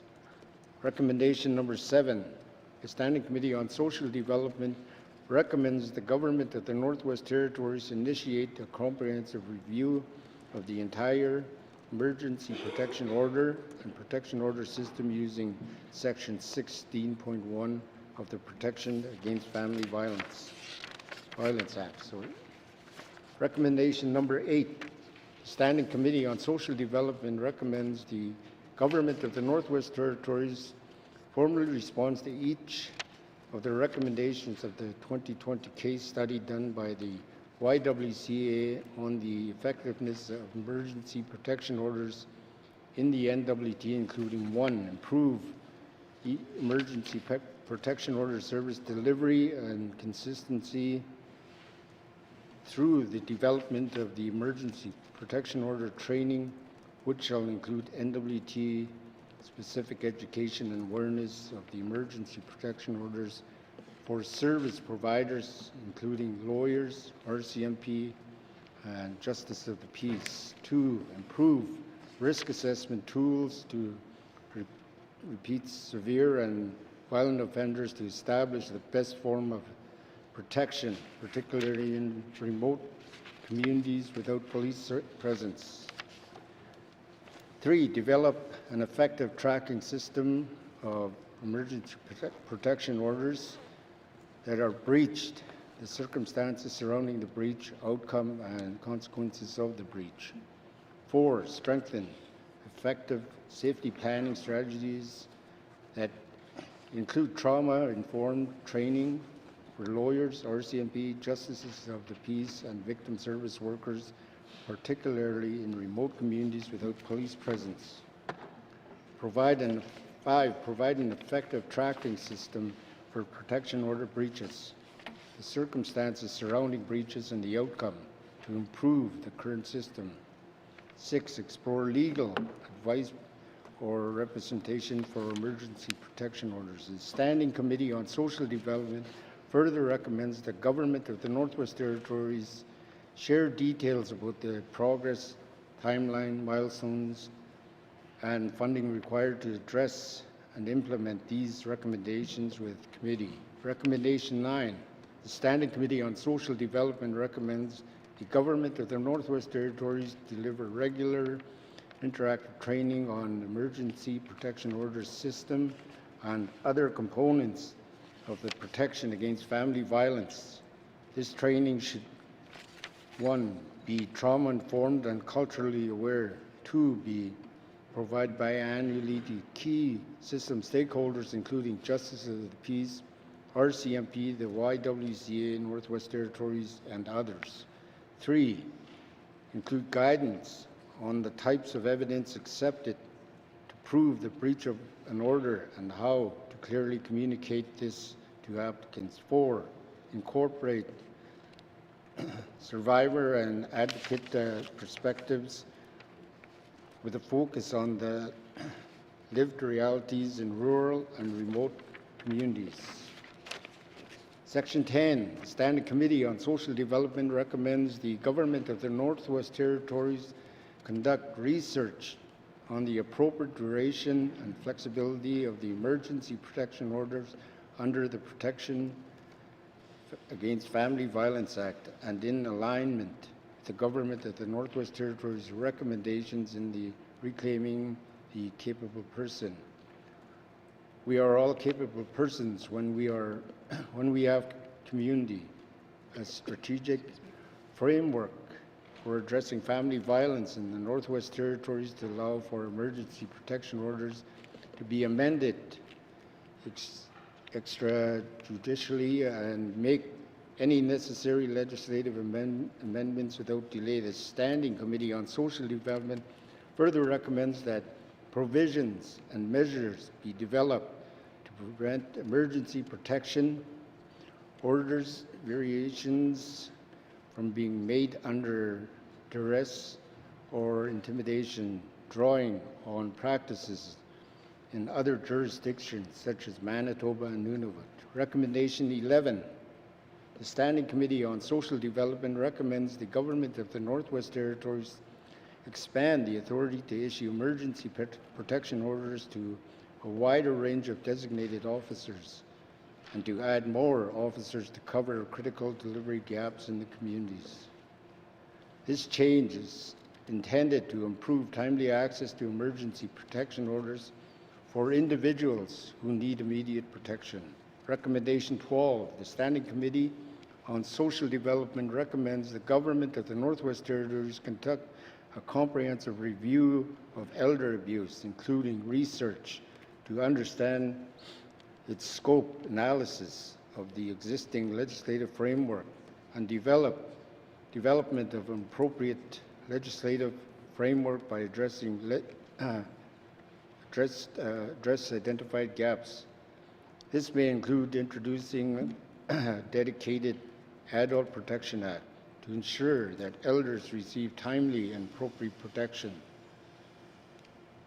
Recommendation 13, the Standing Committee on Social Development recommends that the Government of the Northwest Territories review the current limitations of the tort of stalking, which is 6 years, and determine an appropriate limitation period for the tort of stalking and make necessary legislative amendments.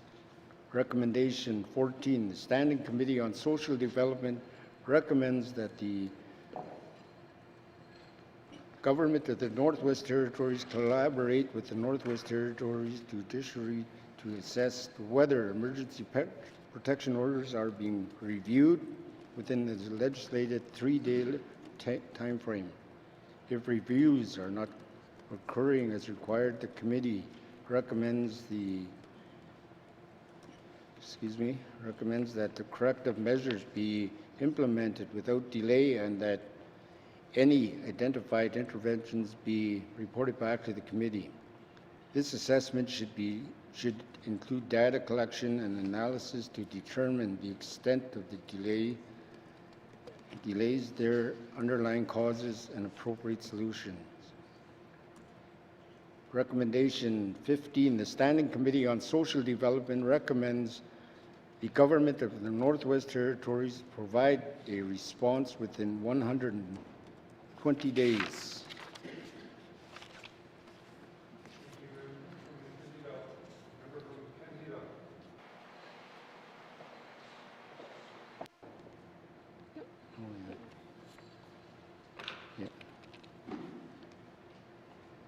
Mr. Speaker, I move, seconded by the Honourable Member for Yellowknife North, that the remainder of the committee report 28-20 brackets 1 Standing Committee on Social Development report review of Bill 27 Act amend the Protection Against Family Violence Act be deemed read and printed in Hansard in its entirety. The motion is in order. To the motion. Question has been called. All those in favor? Yay. All those opposed? All those abstentions? Motion passed. Member from Mackenzie Delta.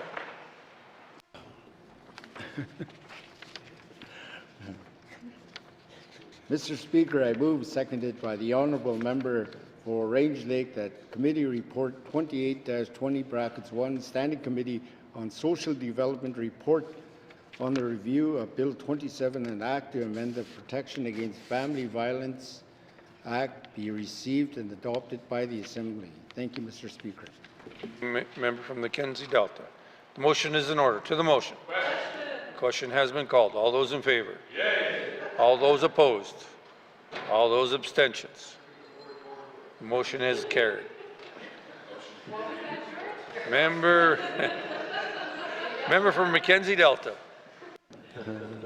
Thank you, Mr. Speaker. I move, seconded by the Honourable Member for Satu, that pursuant to Rule 9.4 brackets 5 brackets A, the Government of the Northwest Territories table a comprehensive response to this report, including all recommendations within 128 days or at the earliest opportunity subsequent to the passage of 128 days. Thank you, Mr. Speaker. Mackenzie Delta. The motion is in order. To the motion. Question has been called. All those in favor? Yay. All those opposed? All those abstaining? Motion is carried. Reports and standing special committees, reports and standing special committees, tabling of documents.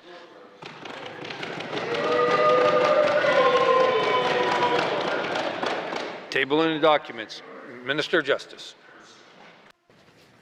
Mr. Speaker, I wish to table the following two documents. 36th Annual Victim Assistance Fund Report, 2024-2025, and the Administration of the Northwest Territories Access to Information and Protection of Privacy Act Annual Report, 2024-2025. Thank you, Mr. Speaker. Justice. Table of documents. Minister responsible for Housing and NWT.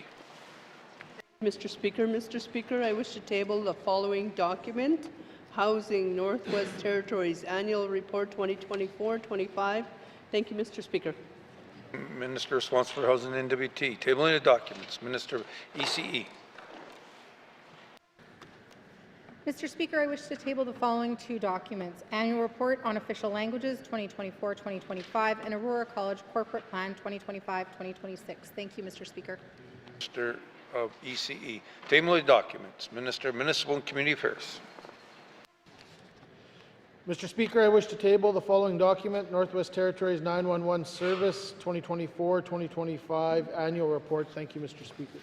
Thank you, Minister of Municipal and Community Affairs. Table of documents. Table and documents. Notice of motions. Notice of motions. Notice of motions for first reading of bills. Notice of motions first reading of bills. Minister of Infrastructure.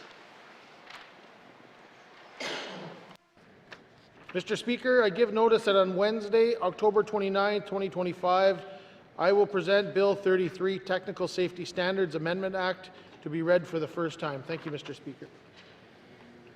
Of Infrastructure. Notice of motion for first reading of bills. Notice of motion for first reading of bills. First reading of bills. First reading of bills. Second reading of bills. Second reading of bills.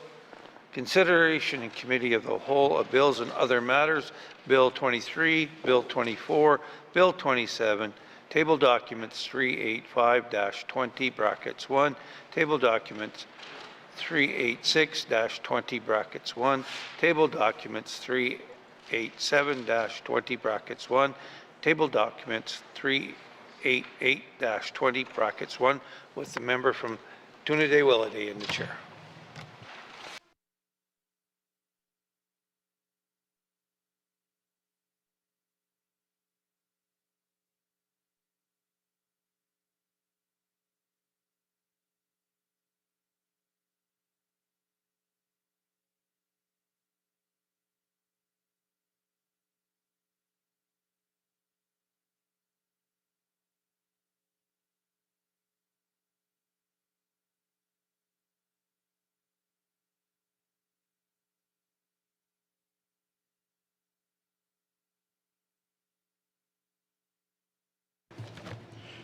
Thank you. I now call the Committee of the Whole to order. What is the wish of the committee? I'm going to the member from Nunavut-Boot Lake. Thank you, Mr. Chair. Mr. Chair, the committee wishes to consider Bill 23, an act to amend the Children's Law Act, Bill 24, an act to amend the Family Law Act, Bill 27, an act to amend the Protection Against Family Violence Act, and, Mr. Chair, table document 385-20 brackets 1, 2026-2027 capital estimates, Departments of Infrastructure, Environment and Climate Change, and Education, Culture and Employment. Thank you, Mr. Chair. Thank you. Does the committee agree? Thank you. We'll take a short recess and we'll come back. Thank you.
Committee, we have agreed to consider Bill 23, an act to amend the Children's Law Act. I will ask the Minister of Justice to introduce the bill. I'll go to the Minister. Thank you, Mr. Chair.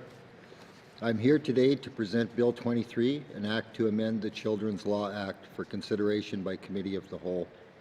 Family law in Canada is an area of shared responsibility between the federal, provincial, and territorial governments. Bill 23 proposes amendments to the Northwest Territories Children's Law Act that will bring it in line with changes to the Federal Divorce Act that came into force in 2021. Recognizing that family breakdown is a difficult experience for everyone involved, especially the children. Bill 23 will bring cases of common law and other non-marriage family breakdown involving children under a legislative regime similar to that for divorcing parents of children subject to federal law. Bill 23 will update the best interests of the child, test and related provisions, providing more guidance to judges and clarifying that a child is to spend as much time with each parent as is consistent with the child's best interests. New terminology as used in the Divorce Act will be introduced to emphasize parenting responsibilities, custody, and access. Orders will be placed with parenting and contact orders. The bill includes new provisions on family violence to include some non-criminal behavior like coercive or controlling behavior. This is to ensure judges can consider specific factors like ongoing court action that can affect the safety, security, and well-being of the child. Bill 23 amendments integrate the Divorce Act relocation framework, defining relocation and ensuring consideration of impacts on key relationships in the child's life. Mandatory notice of relocation to another parent will be required, and any objections to relocation must be settled through the courts. New duties for parents, legal advisors, and courts encourage alternative dispute resolution and will address overlapping justice system encounters. Further changes unrelated to the Divorce Act will govern the collection and use of information by the NWT Child Support Recalculation Service and allow greater flexibility for the judiciary in settling rules of court. I would like to thank Standing Committee for its study of the bill. I concurred with 4 motions proposed by Standing Committee. The first motion added clause 38.1 of the bill, allowing a person to apply for a court order without notice to other parties in urgent circumstances, including the endangerment of life or health of the child. The second motion added clause 42.1, allowing the court to appoint counsel for the child if it determines this is in the best interest, the child's best interest, for an application under Part 3 of the Act. The next 2 motions amend clause 14 and 43 of the bill to allow circumstances likely to have a significant impact on the definition of relocation of a child to be set out in regulation and provide the related regulation making authority to do so. This concludes my remarks, and I would be pleased to answer any questions that members have regarding Bill 23. Thank you, Mr. Chair. Thank you. I will ask the Minister of Justice to introduce the bill.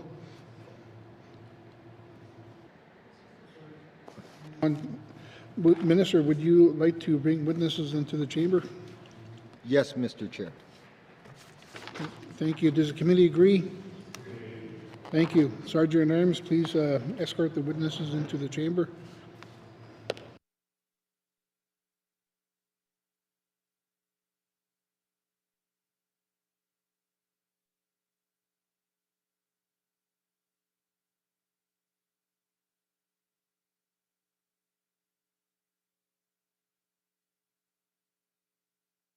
Minister, will you please introduce your witnesses? Thank you, Mr. Chair. To my right, I have Assistant Deputy Minister, Attorney General Brad Patzer. Thank you, Mr. Chair. Thank you. I will now turn to the Deputy Chair of the Standing Committee on Social Development, The committee that reviewed the bill for any opening comments on Bill 23.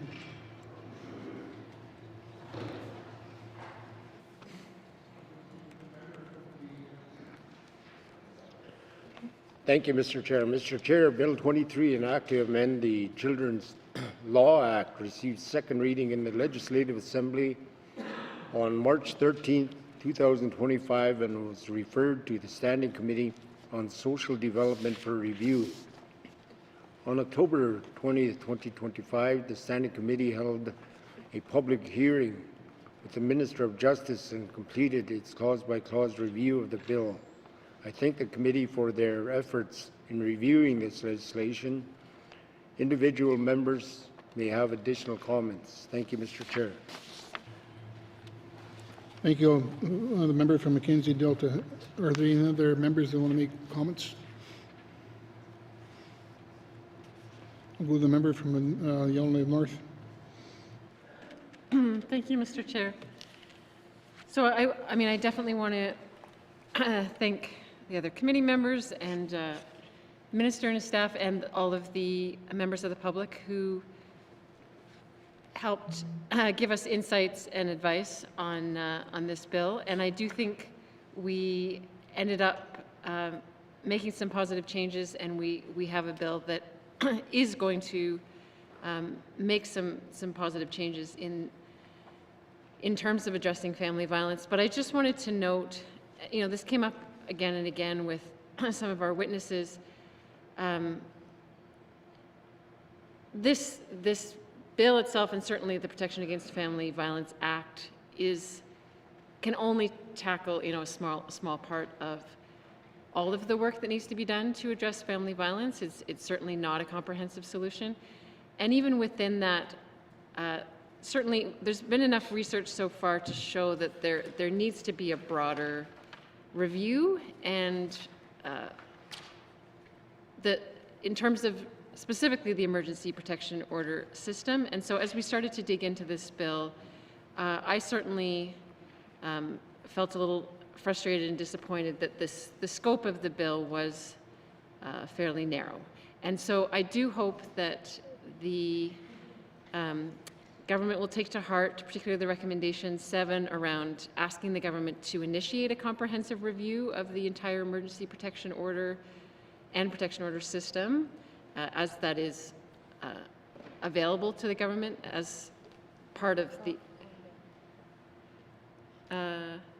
Act. Children's Law Act. Oh, we're not on the family. Oh, sorry. I preempted.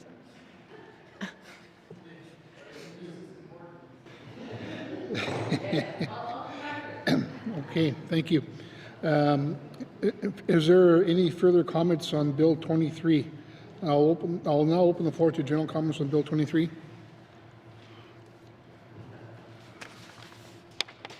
Seeing none, is the committee agreed that there are no further general comments? Can we proceed to clause by clause a review of the bill? Does the committee agree? Thank you. There are 48 clauses in the bill. Where possible, I will call clauses in groups of up to 10. Does the committee agree? Thank you. Committee will defer the bill number and title until after consideration of the clauses. Clauses 1 to 10. Does the committee agree?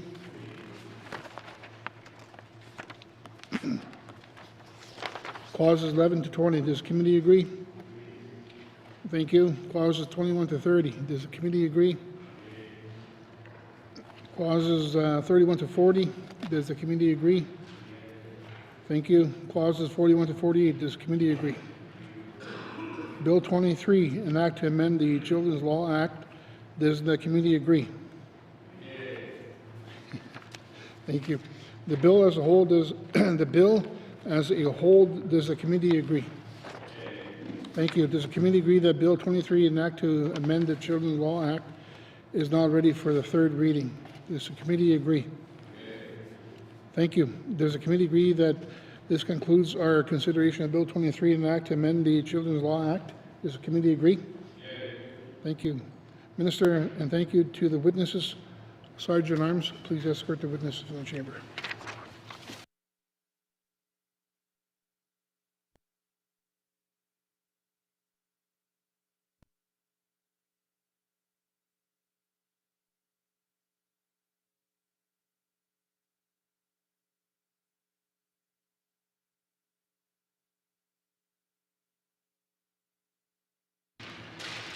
Committee, we have agreed to consider Bill 24, an act to amend the Family Law Act. I will ask the Minister of Justice to introduce the bill. Thank you, Mr. Chair. I am here today to present Bill 24, an act to amend the Family Law Act for consideration by Committee of the Whole. Family law in Canada is an area of shared responsibility between the federal, provincial, and territorial governments. Bill 24 proposes amendments to the Northwest Territories Family Law Act that will bring it in line with changes to the Federal Divorce Act that came into force in 2021. Bill 24 is complementary to Bill 23, an act to amend the Children's Law Act, and therefore mirrors the amendments put forward in Bill 23, such as ensuring that the legislative regime for divorcing parents of children subject to federal law is applied also to common law and other types of family outside of marriage. Bill 23, like Bill 24, also puts forward provisions with a focus on best interests of the child, parenting responsibilities, duties for all parties to comply with all orders and regulations, alternative dispute resolution, and greater flexibility for the judiciary to create rules of court. I would also like to thank Standing Committee for its study of the bill. I concurred with one motion proposed by Standing Committee to retain subsection 8(1) of the Act with language modifications to align with new terminology in the Divorce Act. The motion allows the courts to continue to disregard any provision of a domestic contract where it is in the best interest of the child to do so. This concludes my remarks, and I would be pleased to answer any questions that members may have regarding Bill 24. Thank you, Mr. Chair. Thank you. We have agreed to consider Bill 24, an act to amend the Family Law Act.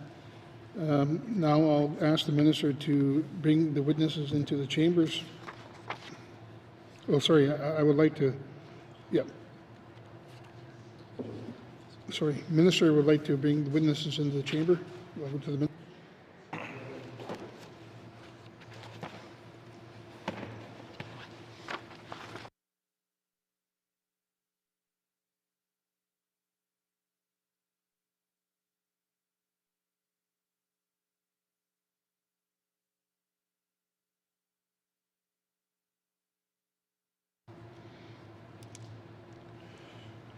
Thank you. Would the Minister introduce the witnesses? Thank you, Mr. Chair. To my right, I have Assistant Deputy Minister, Attorney General Brad Patson. Thank you, Mr. Chair. Okay, I will now turn to the Deputy Chair of the Standing Committee on Social Development, the committee that reviewed the bill for any opening comments on the Bill 24. I'll go to the Chair.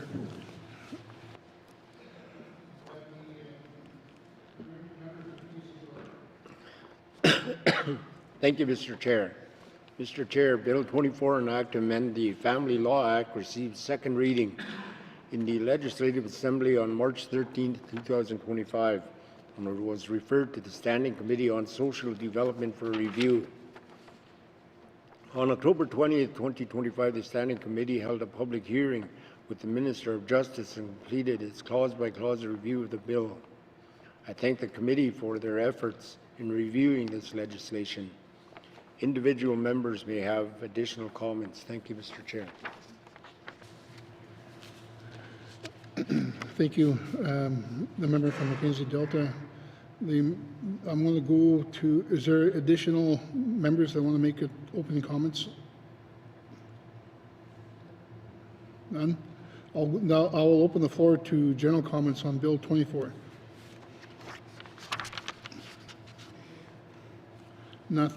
Is the committee agreed that there are no further general comments?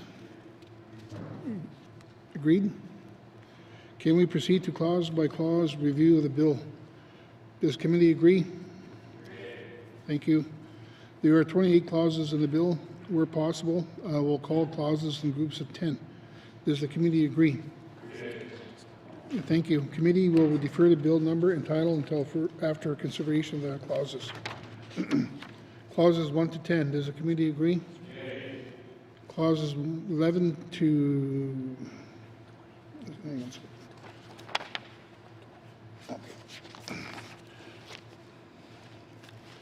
Clauses 11 to 20, does the committee agree? Yes. Thank you. Clauses 21 to 28, does the committee agree? Yes. Bill 24, an act to amend the Family Law Act, does the committee agree? Yes. Thank you. To the bill as a whole, does the committee agree? Thank you.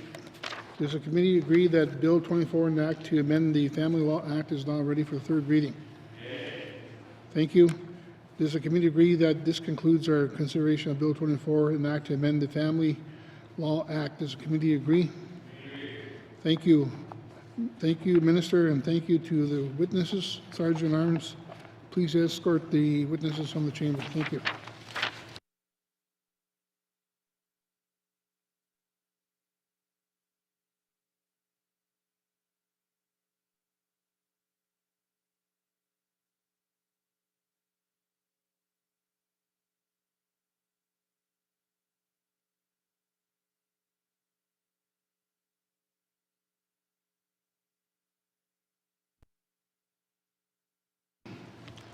Committee, we have agreed to consider Bill 27, an act to amend the Protection Against Family Violence Act. I will ask the Minister of Justice to introduce the bill. I'll go to the Minister of Justice. Thank you, Mr. Chair. I'm here today to present Bill 27, an act to amend the Protection Against Family Violence Act for consideration by Committee of the Whole. The Protection Against Family Violence Act provides emergency and long-term protection for victims of family violence. Bill 27 proposes to broaden those who can apply for an order under the Act if they have experienced or are in danger of experiencing family violence, and in the situations in which someone can apply for an order by recognizing various forms of stalking as constituting family violence. The bill also proposes to allow that information may be provided to persons applying for a protection order and provides a civil court option for victims of family violence. The amendments follow a 2022 court decision arising from a review of an emergency protection order, as is required under the Act. This, combined with the findings of an independent report and the practice in some other jurisdictions, prompted the Department of Justice to identify specific areas that could benefit from legislative amendments at this time. In addition, as is the standard with legislative amendments, Bill 27 makes the language used throughout the Act more gender inclusive. I would also like to thank Standing Committee for its study of the bill. I concurred with 5 motions proposed by Standing Committee. The first 2 motions amended the definition of stalking to require that any form of stalking must occur repeatedly in all cases before it would qualify as stalking. The next 2 motions replaced the term dating relationship with intimate personal relationship in section 2(1.1) of the Act, and defined that new terminology under section 2(1), further clarifying that both family and intimate personal relationships apply regardless of whether the persons have resided together at any time. The fifth motion updated section 2(5), which allows the RCMP to disclose the identity of a person reasonably believed to be stalking an applicant, to use more consistent language, and added subsection 2(6) to clarify the application of the Federal Privacy Act applies to the RCMP disclosure under subsection 2(5). This concludes my remarks, and I would be pleased to answer any questions members may have regarding Bill 27. Thank you, Mr. Chair. Thank you. Does the Minister like to bring witnesses into the chamber? Yes, Mr. Chair. Does the committee agree? Thank you. Sergeant Nymes, please escort the witnesses into the chamber.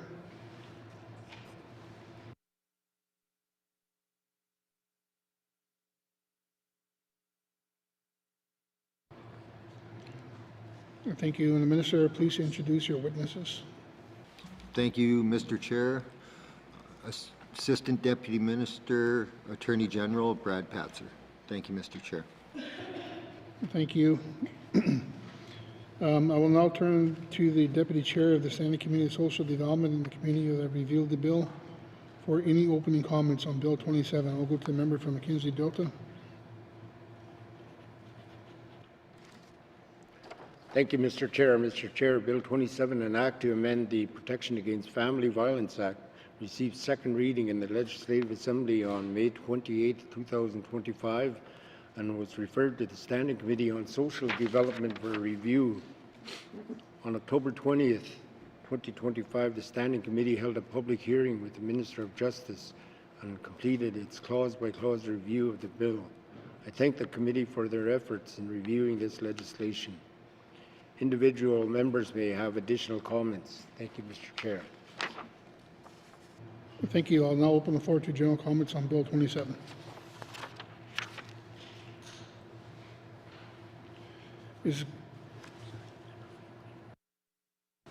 I'll go to the member from Yellowknife North.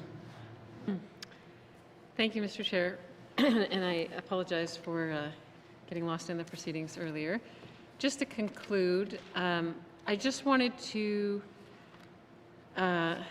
highlight recommendation 7 in that committee has asked the government to initiate a comprehensive review of the entire emergency protection order and protection order system using section 16.1 of the Act, because we certainly heard from people that the effectiveness of EPOs really depends on how the system is functioning in practice. And what we heard is that there are many ways that in practice the system is not serving people as well as it could and as well as it needs to. So I'm certainly really hoping that by doing a review of each aspect of the EPO system and looking into beyond just how it's designed, but how it's actually working in practice and how it's working in terms of procedures with the, for example, how soon justices are able to actually review EPOs when they come to them,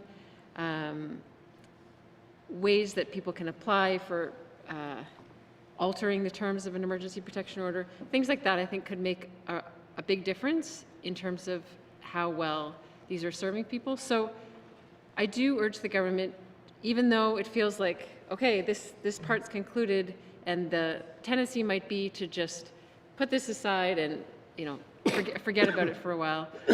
I think to really gain the momentum of the work that's been done here, I would really urge the government to initiate a review and look at further changes to the Act that might need to be made that could really be even more effective in serving people.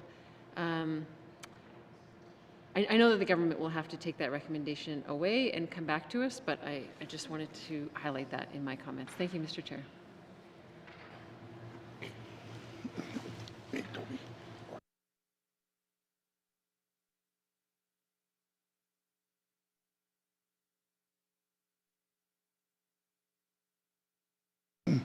Thank you. I'll continue on to general comments. Is there any further general comments? I'm going to go to the member. I should know this by now. Frame Lake. Thank you, Mr. Chair. As I always say, there's lots of lakes in the Yellowknife, so it takes a while to get this all figured out.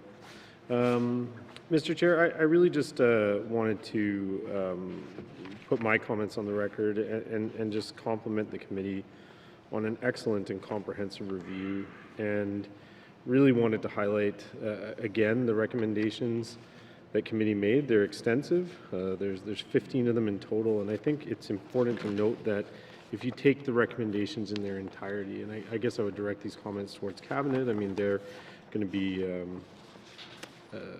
directing their staff and the Minister of Justice to provide a response. But if you look through the recommendations in their entirety, there's a lot in there. There's quite a bit of action that go well beyond simply the amendment of this act. And so I encourage the Minister in responding to take some time to really think through what a fulsome response to these recommendations would look like. And I think I'm not going to repeat it because it's already in the report and it's on the Hansard in the record, but committee made a point of emphasizing the words of the YWC NWT and quoted them at length in their report, and I encourage people to look at that. I encourage the Minister to have a look at it as well. And just to summarize what was said there, effectively the YWCA was saying updating this act is not going to end family violence on its own. And I think that's what committee was really looking to get at with their recommendations. And so I want committee to know that I made a point of reading through this. I really appreciate the hard work of committee and the excellent recommendations that they made. Yeah, definitely encourage the Minister to provide a fulsome response to this report, noting that really the amendment of this act is a step, but it certainly isn't a comprehensive response. So wanted to get my comments on the record about that. Again, thank the committee for their excellent work and highlight it and ensure that the Minister is aware that those of us even who aren't on the committee are watching the government's response to this and want to ensure that it's comprehensive. Thank you. Thank you. Is there any further general comments on Bill 27?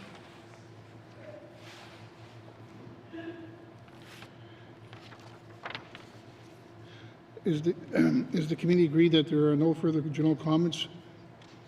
Can we proceed to clause by clause review of the bill? Agreed. Thank you. Committee will now defer the bill number and title until after consideration of the clauses. Clauses 1, does the committee agree? Agreed. Clauses 2, does the committee agree? Thank you. Clauses 3, does the committee agree? Clauses 4, does the committee agree? Clauses 5, does the committee agree? Clause 6, does the committee agree? Thank you. Bill 27, an act to amend the Protection Against Family Violence Act. Does the committee agree? Thank you. To the bill as a whole, does the committee agree? Does the committee agree that Bill 27, an act to amend the Protection Against Family Violence Act, is now ready for third reading? Does the committee agree? Thank you. Does the committee agree that this concludes our consideration of Bill 27, an act to amend the Protection Against Family Violence Act? Does the committee agree? Thank you, Minister, and thank you to the witnesses. Sergeant Arms, please escort the witnesses from the chamber.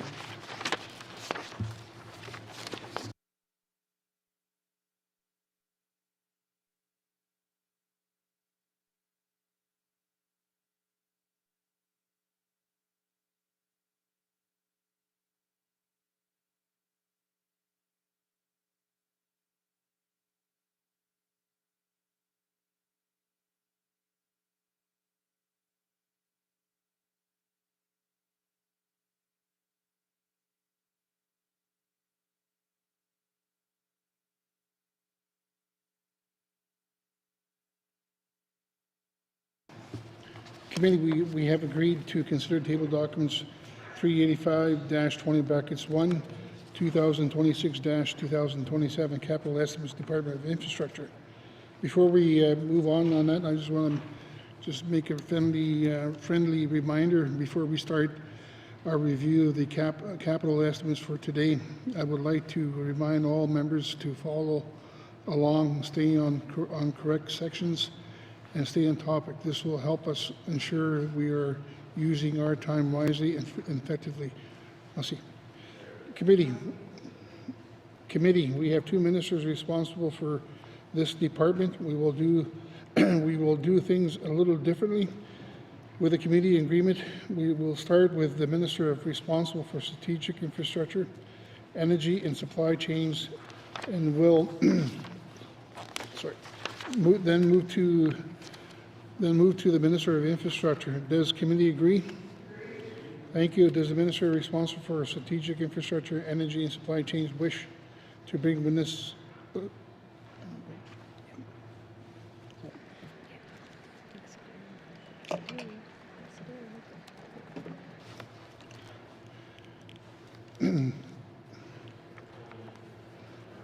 does the minister responsible for strategic infrastructure, energy, supply chain wish to bring witnesses into the chamber? Yes, please, Mr. Chair. Okay, thank you. Does the committee agree? Thank you. The Sergeant at Arms, please escort the witnesses into the chambers.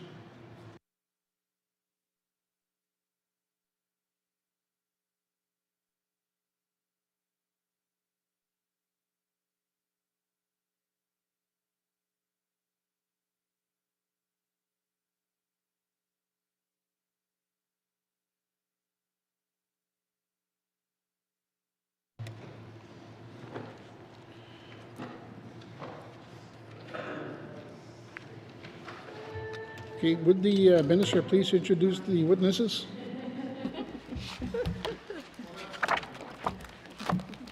Oh, my witnesses. Oh, dear. Just, Mr. Chair, let me just get my notes out because I have a problem with names when I sit in this chair.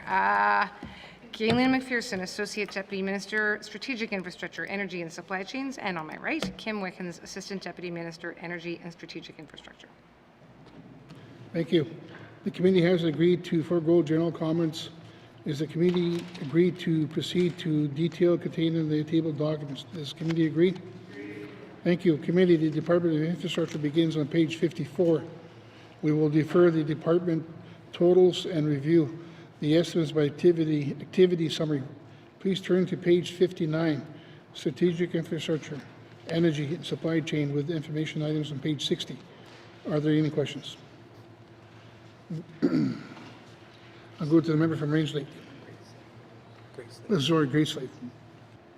Thank you, Mr. Chair. So many lakes, and we miss Ms. Wickens immensely. When it comes to, and I should note, I'm only asking. Anyway, sorry, my apologies, Mr. Chair. Are there, if the minister can tell me if there are any concerns when it comes to the Wati transmission planning and design line item, if there's any concerns about the persistent low water levels throughout the Snare hydro system and implications that might have for this project. Thank you, Mr. Chair. Thank you. I'll go to the minister. Thank you, Mr. Chair. Mr. Chair, at this point, this is still at a planning stage. I would say no, there's not concerns in the sense that we know that the Snare system does tend to have a cyclical low water event. Nonetheless, Mr. Chair, it is still anticipated that even considering that this is anticipated to bring about GHG emissions reductions up to or in the range of 25% over the course for the community of Wati if this is successful. But also I would note, Mr. Chair, there's also part of a longer term effort here where Lac-La-Martre has for a long time had a hydro project that's been looked at, and this could also factor into a future build in this regard. So it's, I guess in short, Mr. Chair, it's part of a longer term strategy, and it's the first piece of something happening in that region. Thank you. Okay, thank you. I'll go to the member from Greensleeve. Thank you, Mr. Chair. Yeah, no concerns with activities happening in that region, that's for sure. Just wanting to make sure that the science is there to back up the fact that we want to do that work there, and we don't have low water levels dogging the project. Mr. Chair, also on this page is the Tultson pre-construction planning, brackets CERNAC. So far, Tultson is 100% funded by CERNAC. Can the minister tell me if the GNWT has had conversations about what a funding arrangement will look like after the planning phase is completed? Thank you, Mr. Chair. Thank you. I'll go to the minister. Thank you, Mr. Chair. Mr. Chair, those conversations certainly have begun, but I can't say that they are, I'm not going to suggest they're far advanced at this point. This is a project that does continue to move as a partnership. The GNWT is but one member of the steering committee, and then there's a working group that's established with staff and officials from ourselves as well as from all of Indigenous governments around the watershed, both north and south of the lake at the landing points as well. And that is one of the items that's sort of next in line, if you will, for a key item that needs to happen in the next, hopefully over the next year, is to start to look at what a funding stack might look like. And one of the things that we're quite hopeful with the Major Projects Office that's been announced with the federal government is that this is an entity that can provide us a direct link in to the federal government, who fundamentally have to be a partner here. And the sooner we have an understanding of where they might fall in as a partner, that can help our partnership, the MOU partnership, in terms of understanding who would need to put what in and who would bear what risk. But knowing where the federal government might come in a more organized fashion could help those discussions immensely. Thank you, Mr. Chair. Thank you. I'll go back to the member from Greensleeve. Thank you, Mr. Chair. And yeah, no, I can appreciate that, and I appreciate that the minister does keep regular members updated about the status of Tolson quite regularly. Is she have an estimate of when, beyond the next year or so, when she hopes that those pieces might be concluded with Indigenous governments in Canada? Thank you, Mr. Chair. Thank you. I'll go to the minister. Thank you, Mr. Chair. So key milestones that we're expecting for 26-27, which is the money that's being advanced or proposed for advancement at this point, would be to get us to the beginning of an environmental assessment process. And to get there, we are partners on both sides of the lake are responsible for doing some of the environmental preparatory work in terms of determining exactly where the landing points would be on both sides. I understand that work is at least underway. Does need to be completed before we can go to an EA, obviously, so for the coming fiscal year. And along with that would be finalizing associated permits and some design packages all towards that work. We are still targeting a potential construction decision for 2028, which would come about once we know what the EA results are and what a final design would look like. As I think there was something else, Mr. Chair, in the question that I've forgotten, but maybe the member will remind me. Thank you. Okay, thank you. I'll go to the member from Greensleeve. Thank you, Mr. Chair. If there was, I didn't catch it, so. Moving forward to another item under this minister's page is the Fort Simpson power plant replacement, relocation, I suppose. And that is, I believe, it says here through ISIP, which is another federal piece. If I recall correctly, it is 75% federal, 25% NTPC. Can the minister confirm whether, and maybe this is the wrong time to ask, but I hope it isn't, can the minister confirm whether NTPC will construct the capital project, or will its role be limited to ownership and O&M? Thank you, Mr. Chair. Thank you. I'll go to the minister. Thank you, Mr. Chair. So I do believe that we are expecting to flow the money here to NTPC via the GNWT so that they would overtake or be responsible primarily for the construction of the plant. Thank you, Mr. Chair. Thank you. I'll go to the member from Greensleeve. Yeah, thank you, Mr. Chair. Nothing further. Okay, thank you. Is there any further comments? I'm going to go to the member from Yellowknife North. Thank you, Mr. Chair. My first question is about the Tolston pre-construction planning. So the minister said that they're hoping that they would be at the beginning of an environmental assessment stage by the end of 26-27. So that would imply that, you would have sort of terms of reference or be moving towards a report that you can make public. So keeping in mind that this is for the next 3 years, but at what point in the next 3 years, or at what point in the process will the public be able to see, well, first the estimated cost of this project and the business case being put forward? Thank you, Mr. Chair. Thank you. I'll go to the minister. Thank you, Mr. Chair. So, Mr. Chair, there already is a fair bit of public engagement that is happening, particularly in communities, more organized with the communities around the watershed. So let me certainly say I think there's a commitment here that maybe we need to be doing some of that here in Yellowknife. And doing a better job of bringing the story of this project to Yellowknife. So certainly happy to commit that we should be doing that. I know that when I'd appeared at the city to talk about the project and to share some of the steps and stages, people did seem surprised, although, and I think some of us on the team were perhaps forgetting that it doesn't get out as often as we think it does. So happy to do that.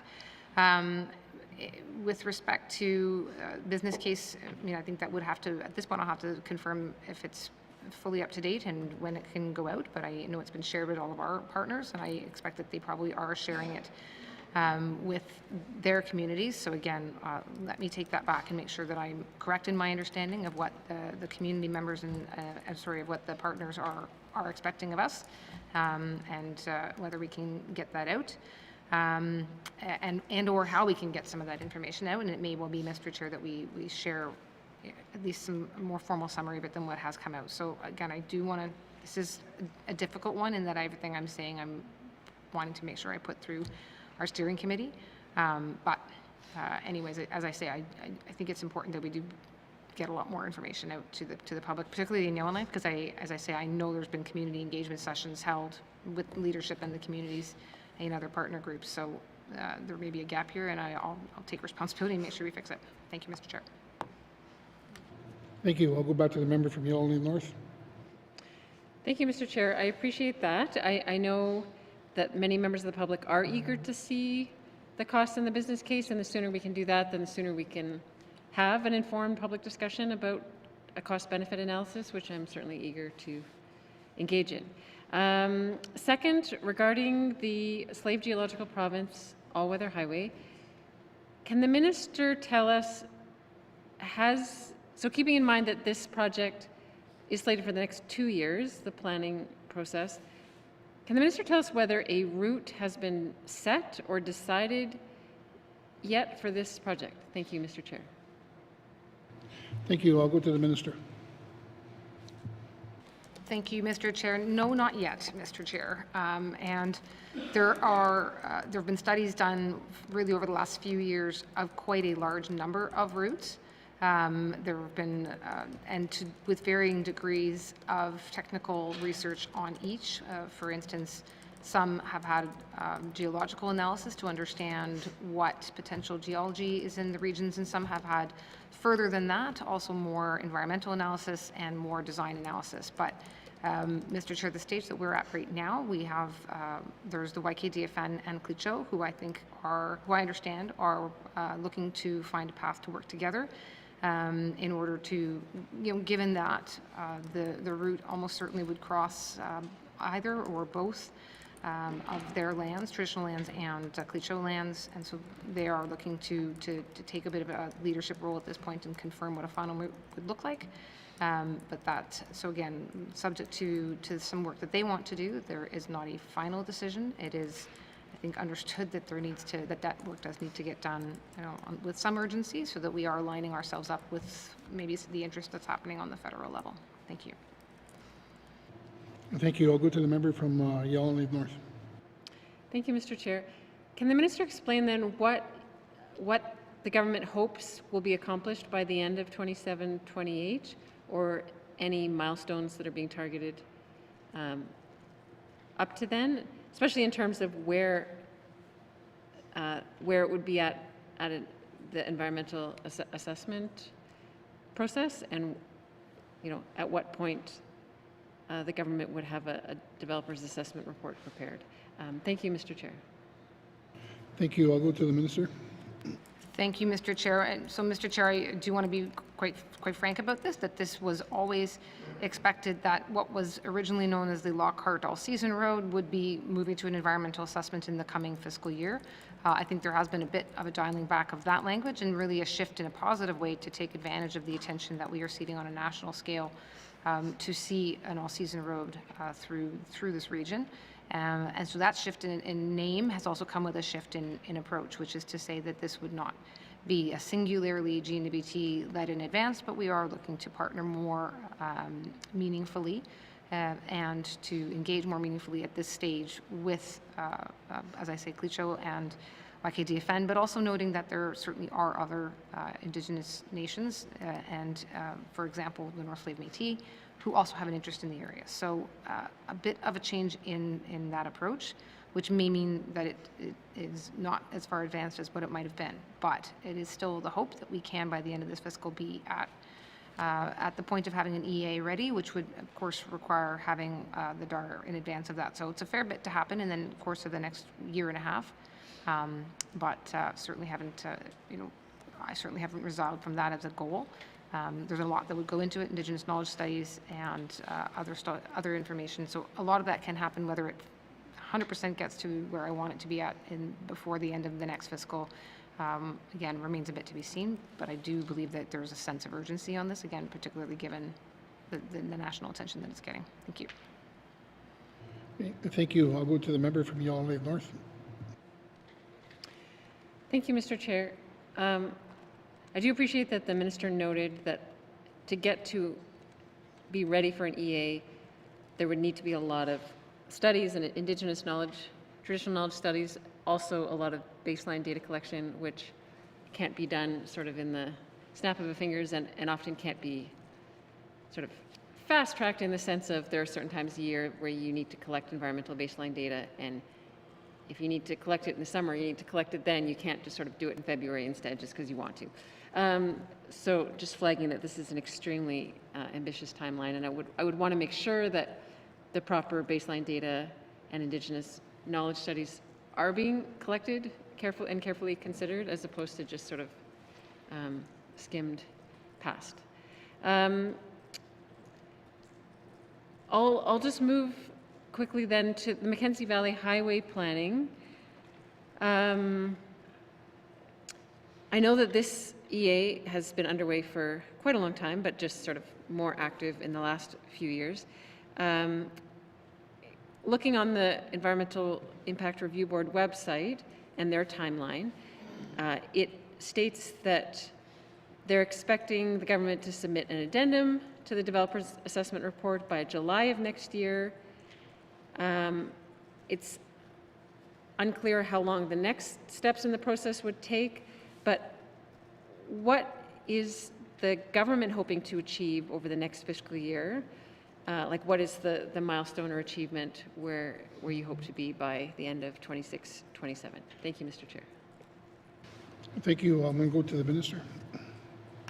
Thank you, Mr. Chair. So on this project, there would be the DAR addendum for July. Then after that, our public hearings would be held. And again, our hope certainly being that if we are in advance of that, spending time with the communities who are affected and impacted, that these public hearings would go fairly smoothly, that there would be no, again, that people are hopefully well versed in the project by this point.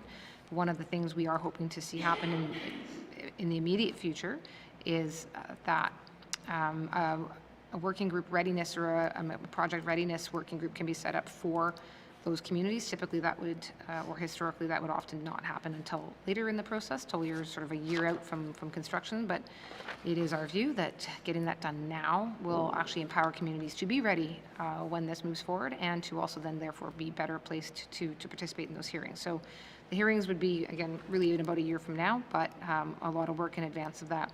Another, getting out of the environmental assessment process really at this point does also ensure that we want to make sure that when we get to that point that everyone is ready. And one of the big parts there is ensuring that Pedzakay First Nation are involved. They've for a very long time not been very involved. And we now have with them a fairly detailed and very specific work plan to make sure that we are moving in tandem with them, and so that we have, so that everyone's ready to roll. Thank you, Mr. Okay, thank you. Time's ran out on that. Is there any other questions from the members? Seeing none. Okay, thank you. Department of Infrastructure, Strategic Infrastructure, Energy, Supply Chains, $70,801,000. Does the committee agree? Thank you. Committee, we will now excuse the minister responsible for strategic infrastructure, energy, and supply chains, and the witnesses. Sergeant at Arms, please escort the witnesses on the chamber. Mussy.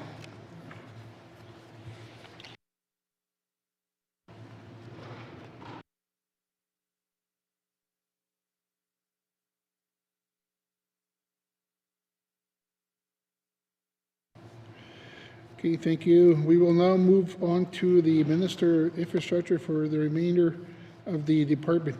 Does the Minister of Infrastructure wish to bring witnesses into the chamber? Yes, I do, Mr. Chair. Okay, does the committee agree? Thank you. Sergeant at Arms, please escort the witnesses into the chambers.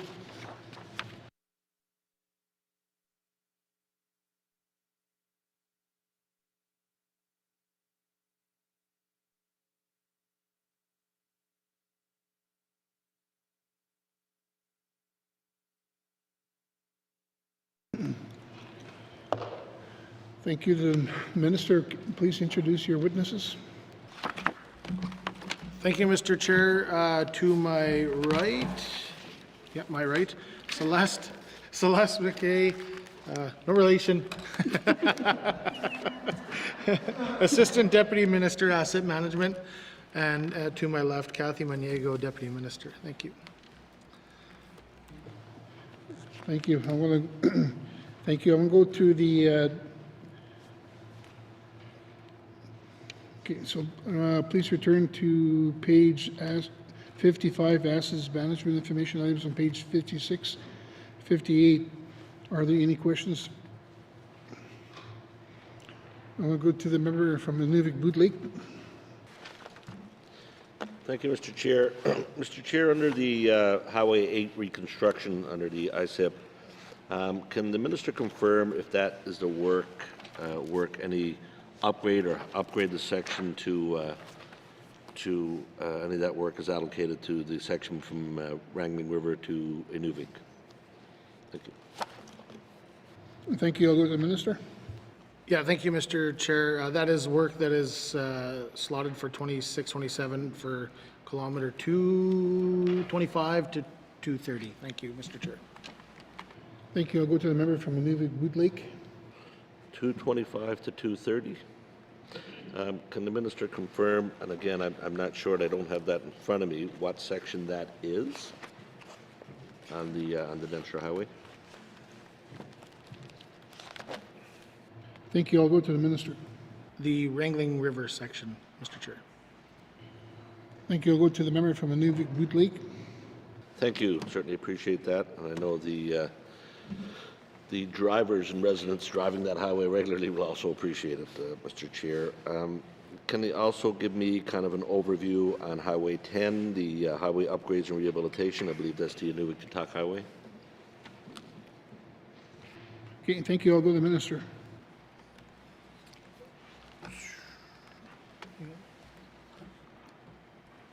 Sorry, I'll ask Assistant Deputy Minister to respond there, if you don't mind.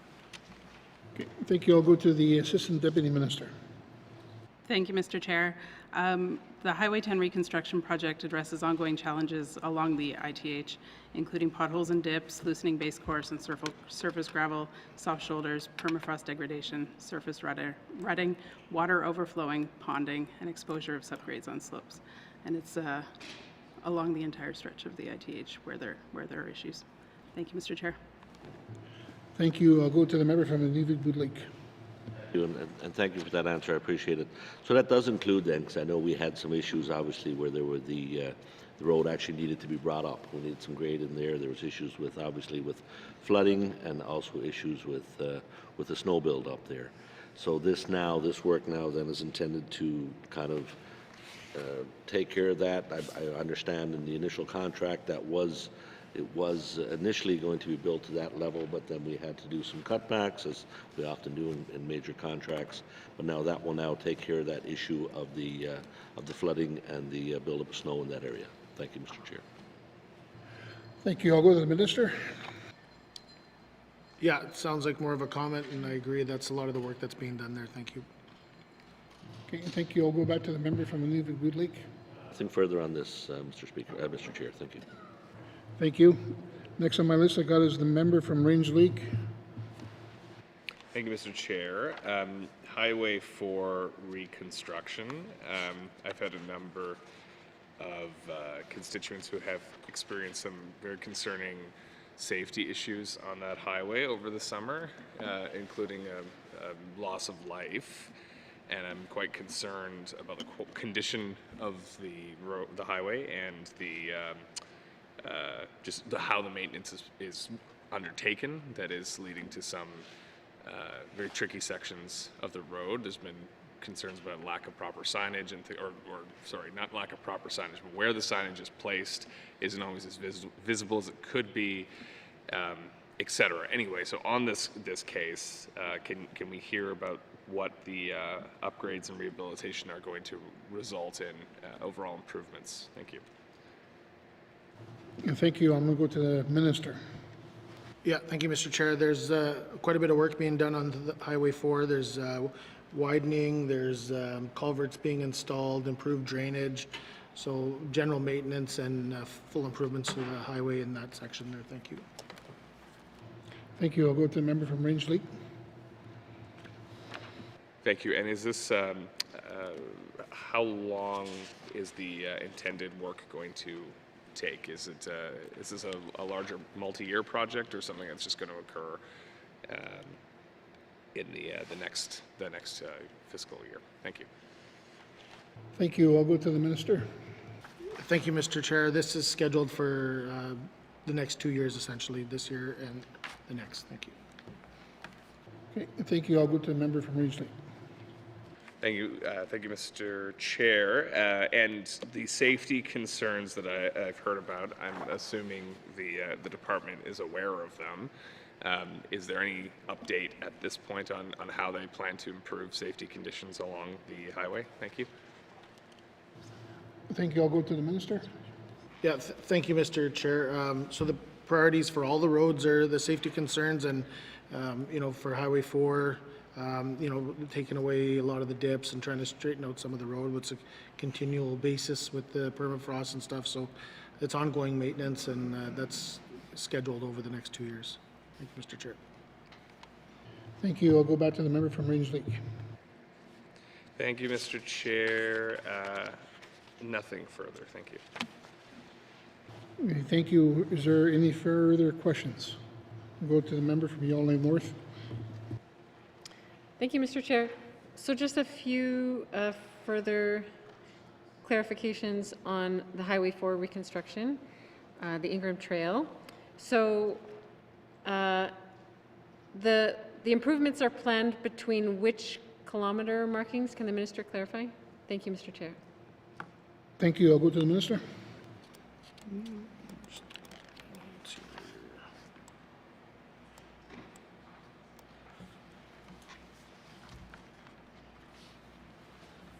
Mr. Chair, so the section for his improvement is from kilometer 59 to 61.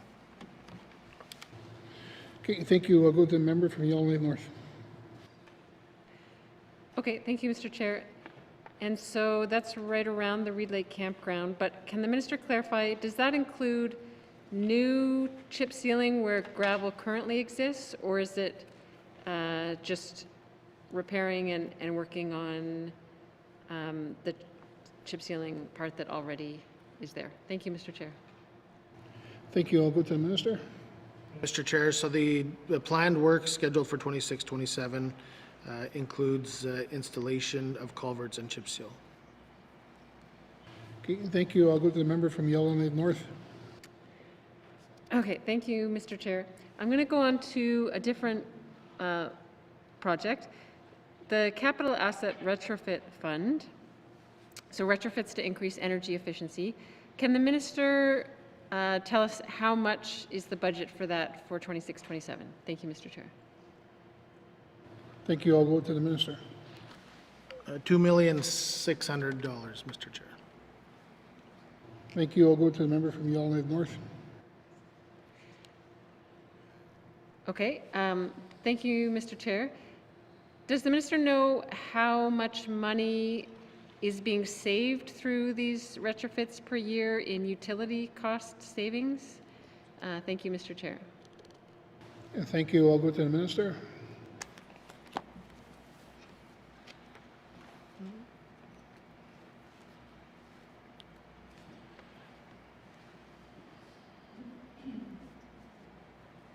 We're just looking it up, Mr. Chair.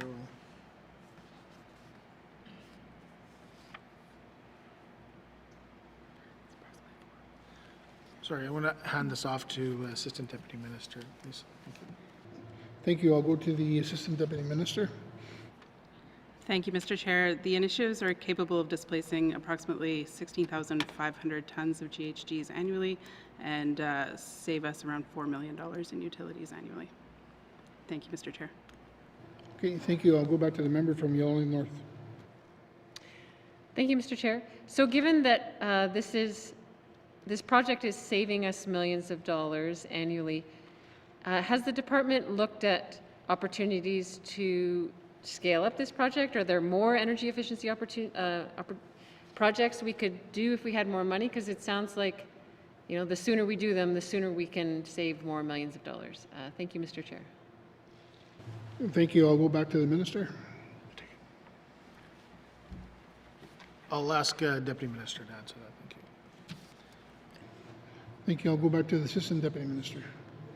Thank you. Thank you, Mr. Chair. Yes, we continue to find projects that do save the greenhouse gases, but a lot of the low-hanging fruit has been taken care of already. So we've achieved the biggest savings, and now we're working through some of the smaller savings. But most of the large savings has been achieved already. Thank you, Mr. Chair. Okay, thank you. I'll go back to the member from Yellowknife North. Okay, thank you for that explanation. Next, I just wanted to ask about the deferred maintenance. And so that is to cover maintenance of projects where there is a life safety issue or a need to protect the asset. How much in total is budgeted for deferred maintenance projects? Thank you, Mr. Chair. Thank you. I'll go to the minister.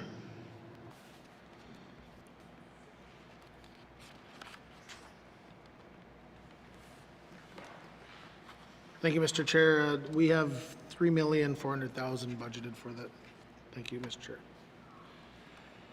Okay, thank you. I'll go back to the member from Yellowknife North. Okay, thank you, Mr. Chair. So in order to figure out what we need to do maintenance on and what gets on the list, I assume we would need to be doing facility assessments.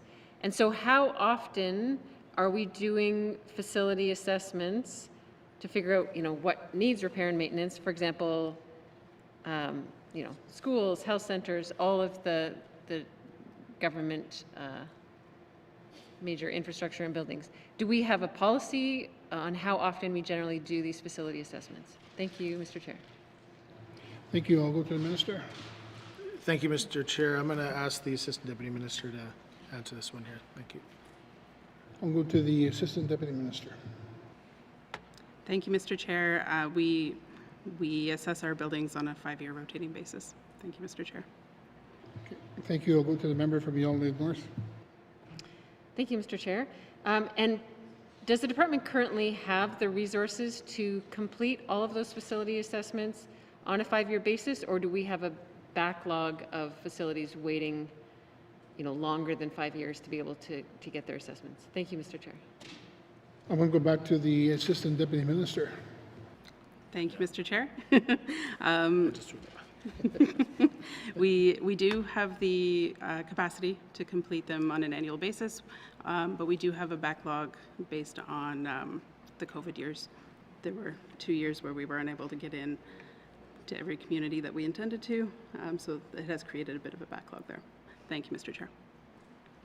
Okay, thank you. I'll go to the member from Yellowknife North.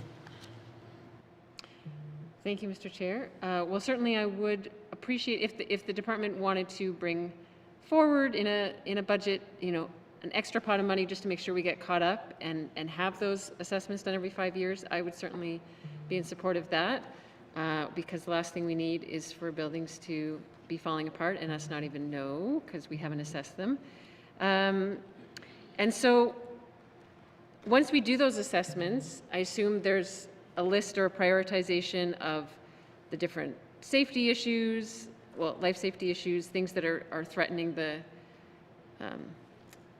future of that asset being able to continue to function. Can the minister say whether all of the life safety issues, I guess starting with that, can be addressed through the deferred maintenance budget, or even within the life safety issues, do some have to get prioritized and some have to wait an unknown number of years to get addressed? So is our deferred maintenance budget adequate to cover all of the life safety issues that have been discovered? Thank you, Mr. Chair. Yeah, thank you. I'm going to go to the minister. I am going to ask the pro with this, the Assistant Deputy Minister to answer that, if you don't mind. Okay, thank you. I'll go to the Assistant Deputy Minister. Thank you, Mr. Chair. Short answer, yes. There's adequate budget for current life safety items. The report will show some life safety items that are renewal items, things like needing to go back and check on the status of a fire alarm, for instance. It may not need to be imminently replaced, but it's something that we need to keep an eye on. So the report does show both of those things. Thank you, Mr. Chair. Okay, thank you. I'll go to the member from Yellowknife North. Thank you, Mr. Chair. So we certainly hear from, for example, some of the Yellowknife school boards that we have schools with, say, leaking roofs, and they certainly want to have them assessed and feel that it could be risking the integrity of the building if there's water leaking in, and it can be obviously spreading water damage, and we don't want that. And what we hear is confusion as to when does it become urgent enough? When does it become an emergency in the department's view? Because people are confused as to why this isn't getting prioritized for funding. Can the minister or his staff explain or let us know how they're going to better communicate with partners around how these issues are being prioritized, and when the department thinks that something is an emergency or a structural integrity issue, and when it can wait? Thank you, Mr. Chair. Thank you. I'll go to the minister. Thank you, Mr. Chair. So I would say all our infrastructure buildings are looked at and prioritized based on the structural deficiencies, if there is any. So a lot of it relates to obviously the life safety, any structural repairs, building code upgrades, roof and exterior envelope failures, and that's all based on what's notified to the department. But if the Assistant Deputy Minister wanted to add anything, she's more than welcome to that. Thank you. Okay, thank you. I'll go to the Assistant Deputy Minister. Thank you, Mr. Chair.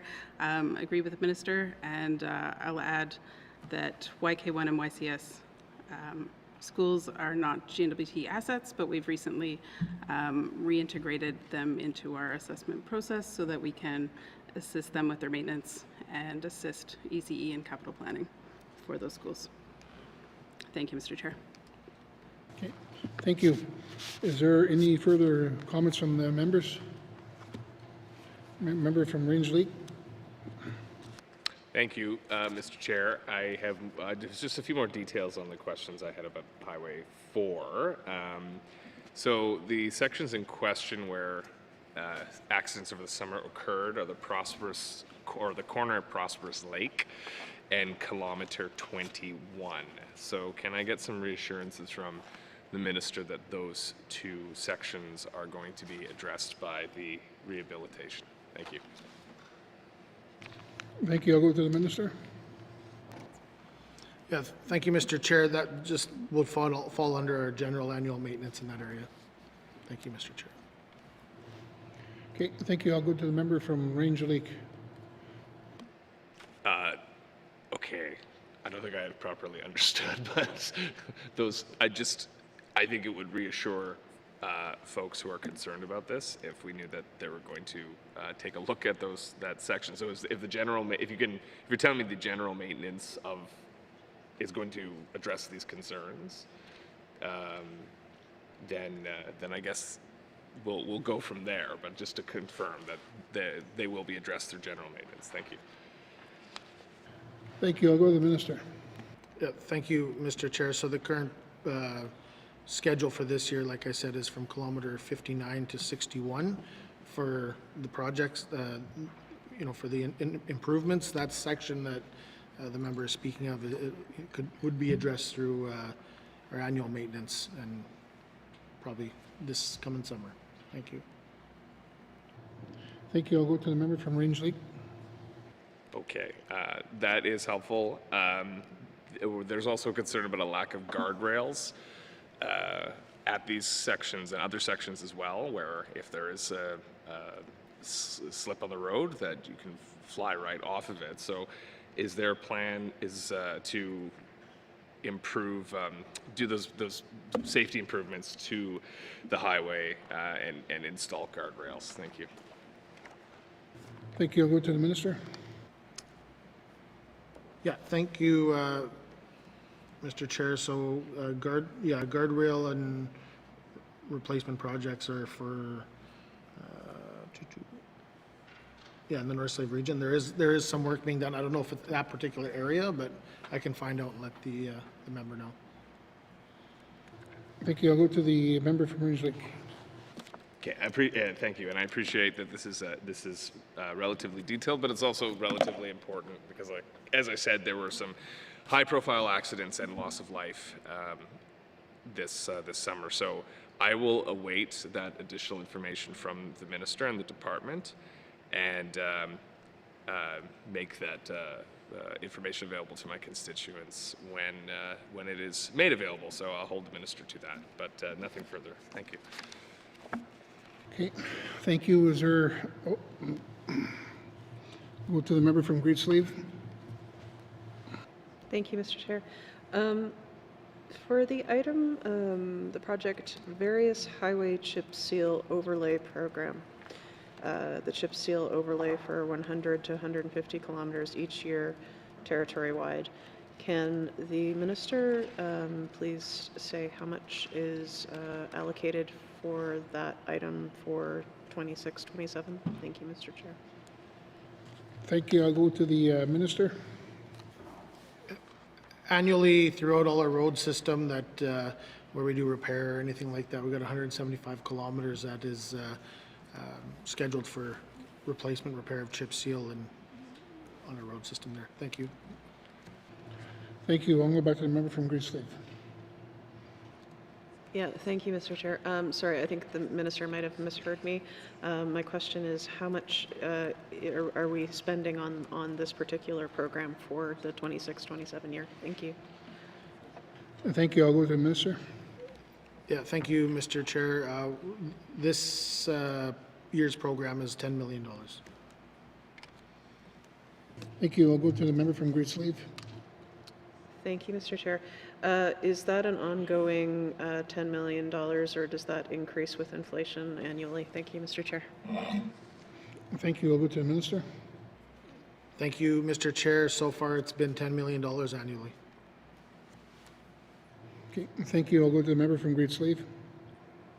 Thank you, Mr. Chair. And so that's for 175 kilometers. Is that what the minister said previously? Thank you.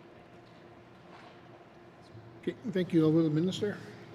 Thank you, Mr. Chair. That is correct. Thank you. I'll go to the member from Great Slave. Thanks, Mr. Chair.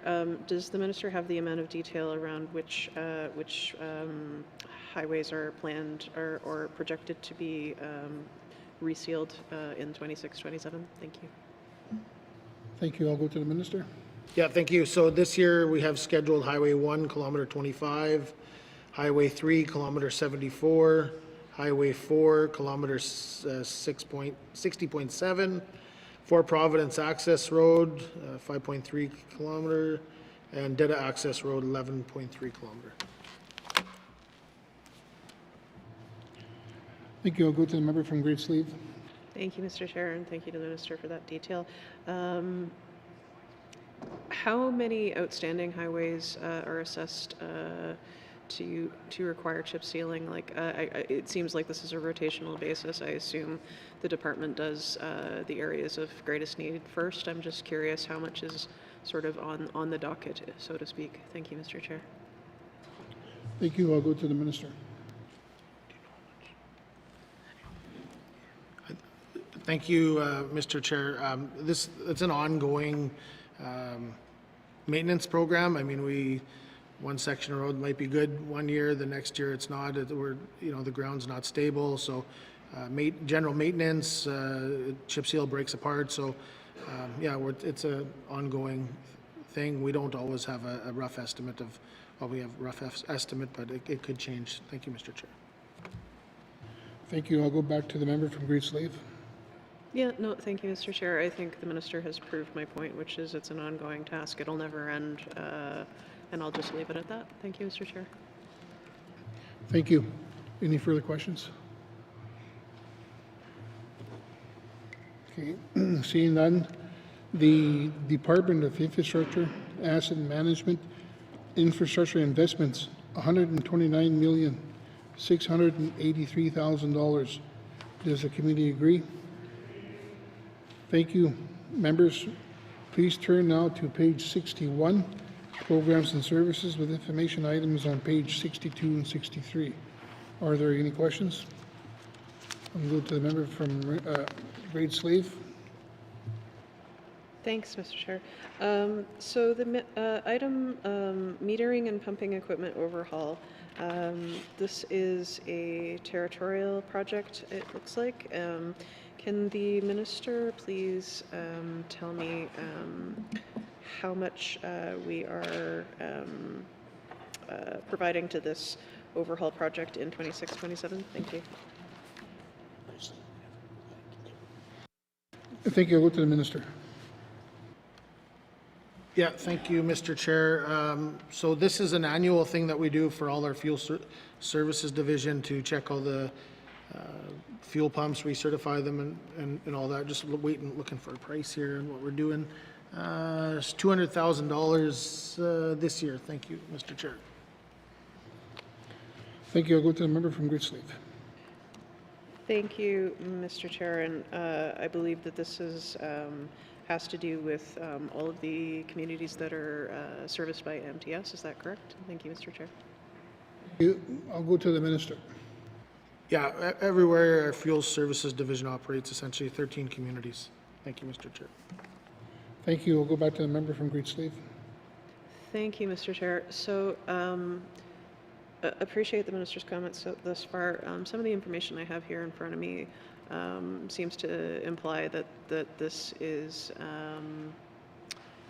started out last year as a, or I guess the current year we're sitting in right now, as a pilot project. Is that correct, Mr. Chair? Thank you. I'll go to the minister. Yeah, thank you, Mr. Chair. This is to upgrade all our pumping systems and bring them up to standards and today's standards. Thank you, Mr. Chair.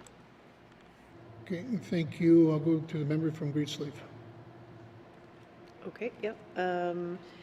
Thank you. And what communities are on the docket for 26-27? Thank you, Mr. Chair. Thank you. I'll go to the minister.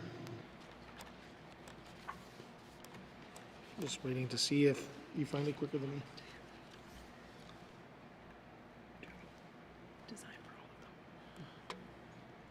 This is for all of them over time here.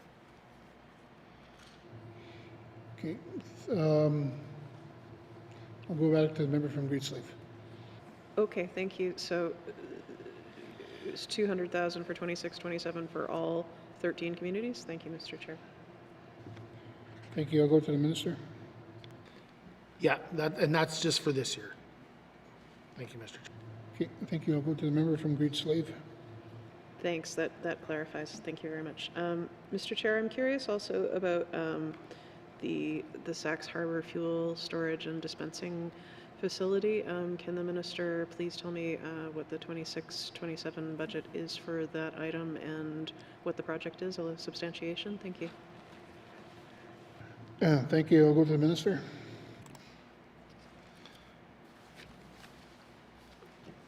Sorry, the budget for this year for the Sax Harbor is $2,200,000. Thank you. I'll go to the member from Greatsleaf. Thank you, Mr. Chair. And yeah, no, I kind of want to give the minister the opportunity to talk about this really amazing project that's going to run to 2030 to 31 to secure some of what Sachs Harbor needs for fuel storage. So if there are low water years, it looks like they might be saved a little bit of pain and suffering. Is that accurate? Thank you, Mr. Chair. Thank you. I'll go to the minister. Yeah, thank you, Mr. Chair. So, yeah, the goal is to increase the capacity in Sachs Harbor with fuel storage. To obviously have longer fuel usage for the community. So, yeah, thank you, Mr. Chair. Thank you. I'll go to the member from Greatsleaf. Yeah, thank you, Mr. Chair. No, that's a good news story. I'm sure my colleague from Inuvik Boot Lake could speak more about fueling up from Inuvik instead of Hay River, but I'll leave that for him.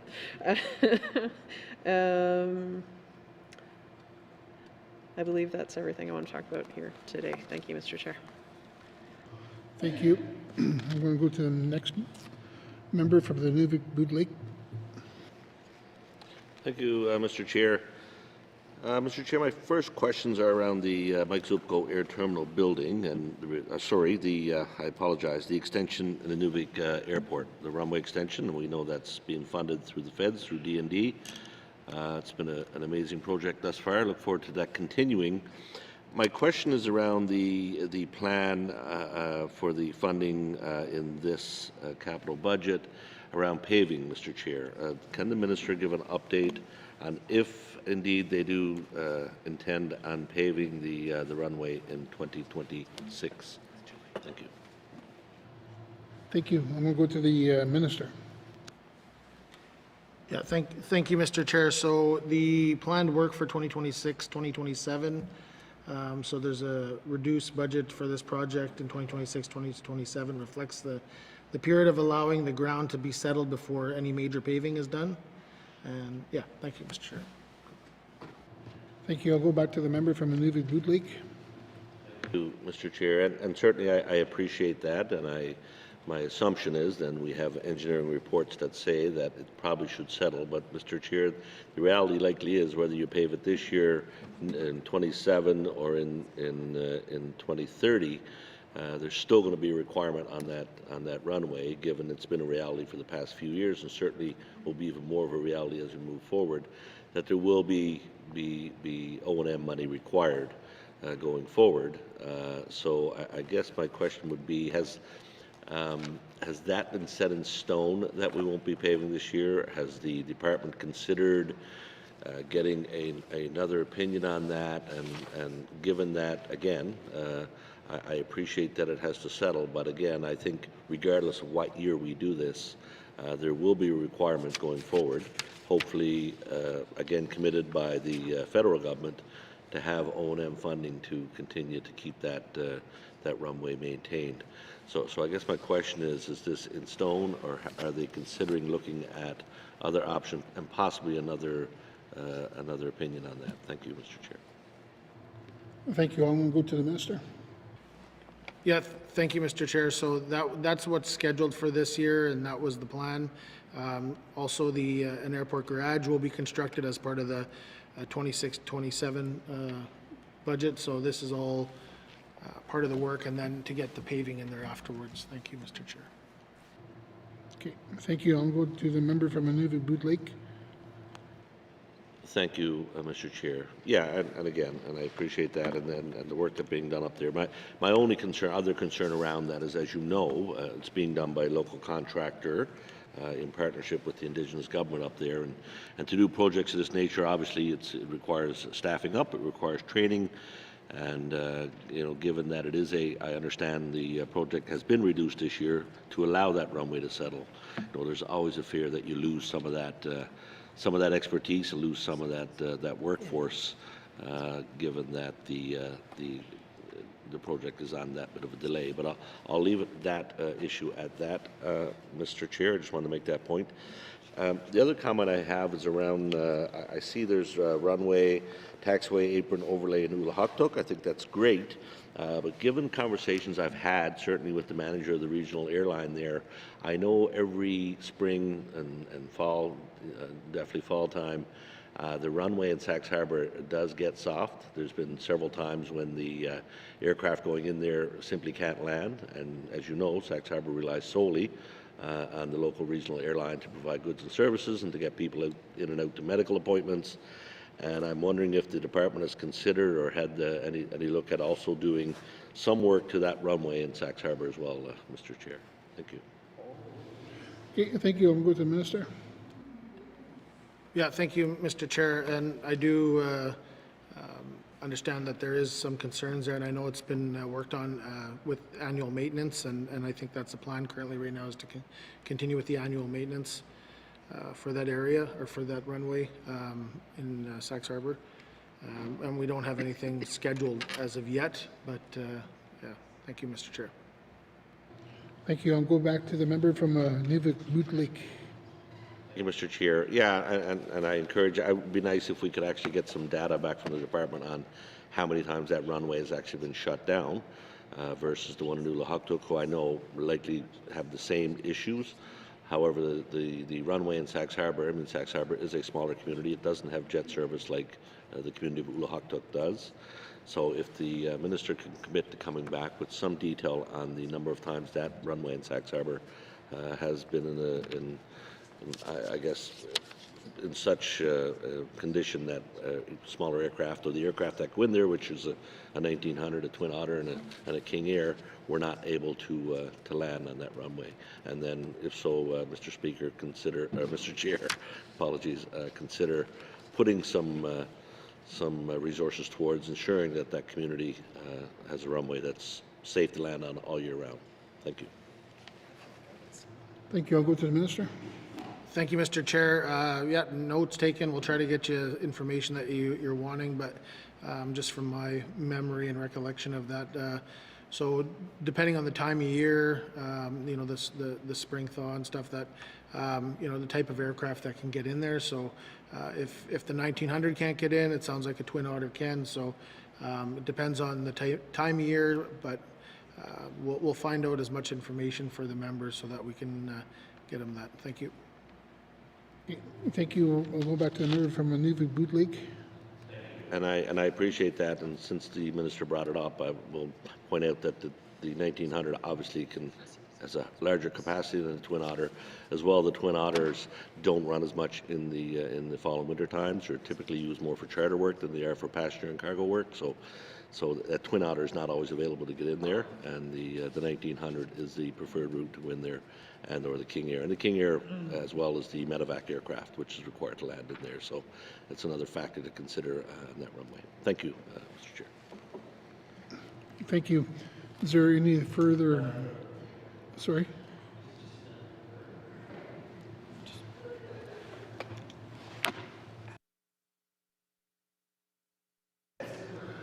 Okay, thank you. Is there any further questions? Okay, seeing none. The Department of Infrastructure Programs and Services Infrastructure Investment, $28,510,000. Does the committee agree? Thank you, members. Please return now to the Department of Infrastructure summary found on page 54. Are there any questions? Okay, I'm going to go to the member. No, okay, we're going to.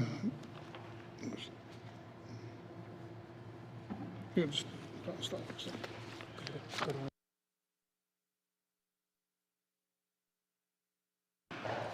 Thank you. I'm going to go to the member from Nunavut Lake. Thank you, Mr. Chair. Mr. Chair, I move that the committee defer further consideration of the capital estimates for the Department of Infrastructure. Thank you, Mr. Chair. Okay, the motion's in order to the motion. Okay, thank you. The question has been called. All those in favor? All those opposed? The motion is carried. Consideration of Department of Infrastructure 2026-2027 capital estimates is deferred. Thank you, committee, and thank you to the Minister. Sergeant at Arms, please escort the witnesses from the chambers.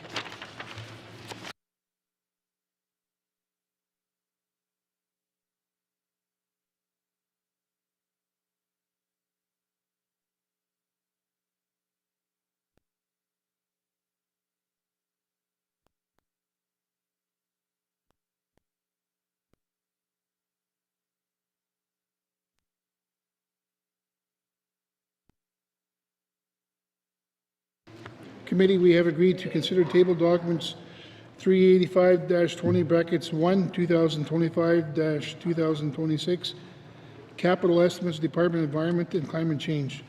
Does the Minister of Environment and Climate Change wish to bring witnesses into the chambers? Yes, Mr. Chair. Thank you. Does the committee agree?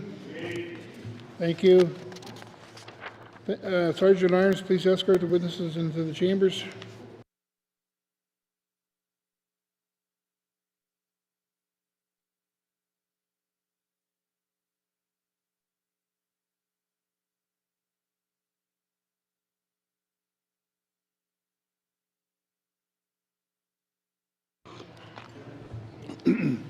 Would the Minister introduce your witnesses? Thank you, Mr. Chair. Mr. Chair, to my left, I have Deputy Minister Robert Jenkins, and to my right, I have Jessica St. Arnaud, Director of Finance. Thank you. The committee has agreed to forego general comments. Has the committee agreed to proceed to detail contained in the tabled documents? Does the committee agree? Thank you, committee. The Department of Environment, Climate Change page is on 25. We'll defer the department totals and review the estimates by activity summary, beginning on page 26 with environmental management monitoring and climate change with information items on page 27. Are there any questions? Department of Environment and Climate Change, environmental management monitoring and climate change, infrastructure investments, $602,000. Does the committee agree? Next, we have on the wildlife forest management on page 29 with information items on page 30 and 31. Are there any questions? Move to the member from Great Slave. Thank you, Mr. Chair. Mr. Chair, can the Minister please speak to substantiation of the weather network upgrades, please? Thanks, Mr. Chair. Thank you. I'll go to the Minister. Yes, thank you, Mr. Chair. So the Forest Management Division has a territorial weather network that comprises of stations that are located in locations all across the Northwest Territories. Used to be primarily focused on fire. A number of years ago, there was a decision to expand the network to have a more climate focused, and these are additional investments to expand the network toward a bigger plan to meet overall to have around 100 stations totally to expand the synoptic coverage across the NWT. Thank you, Mr. Chair.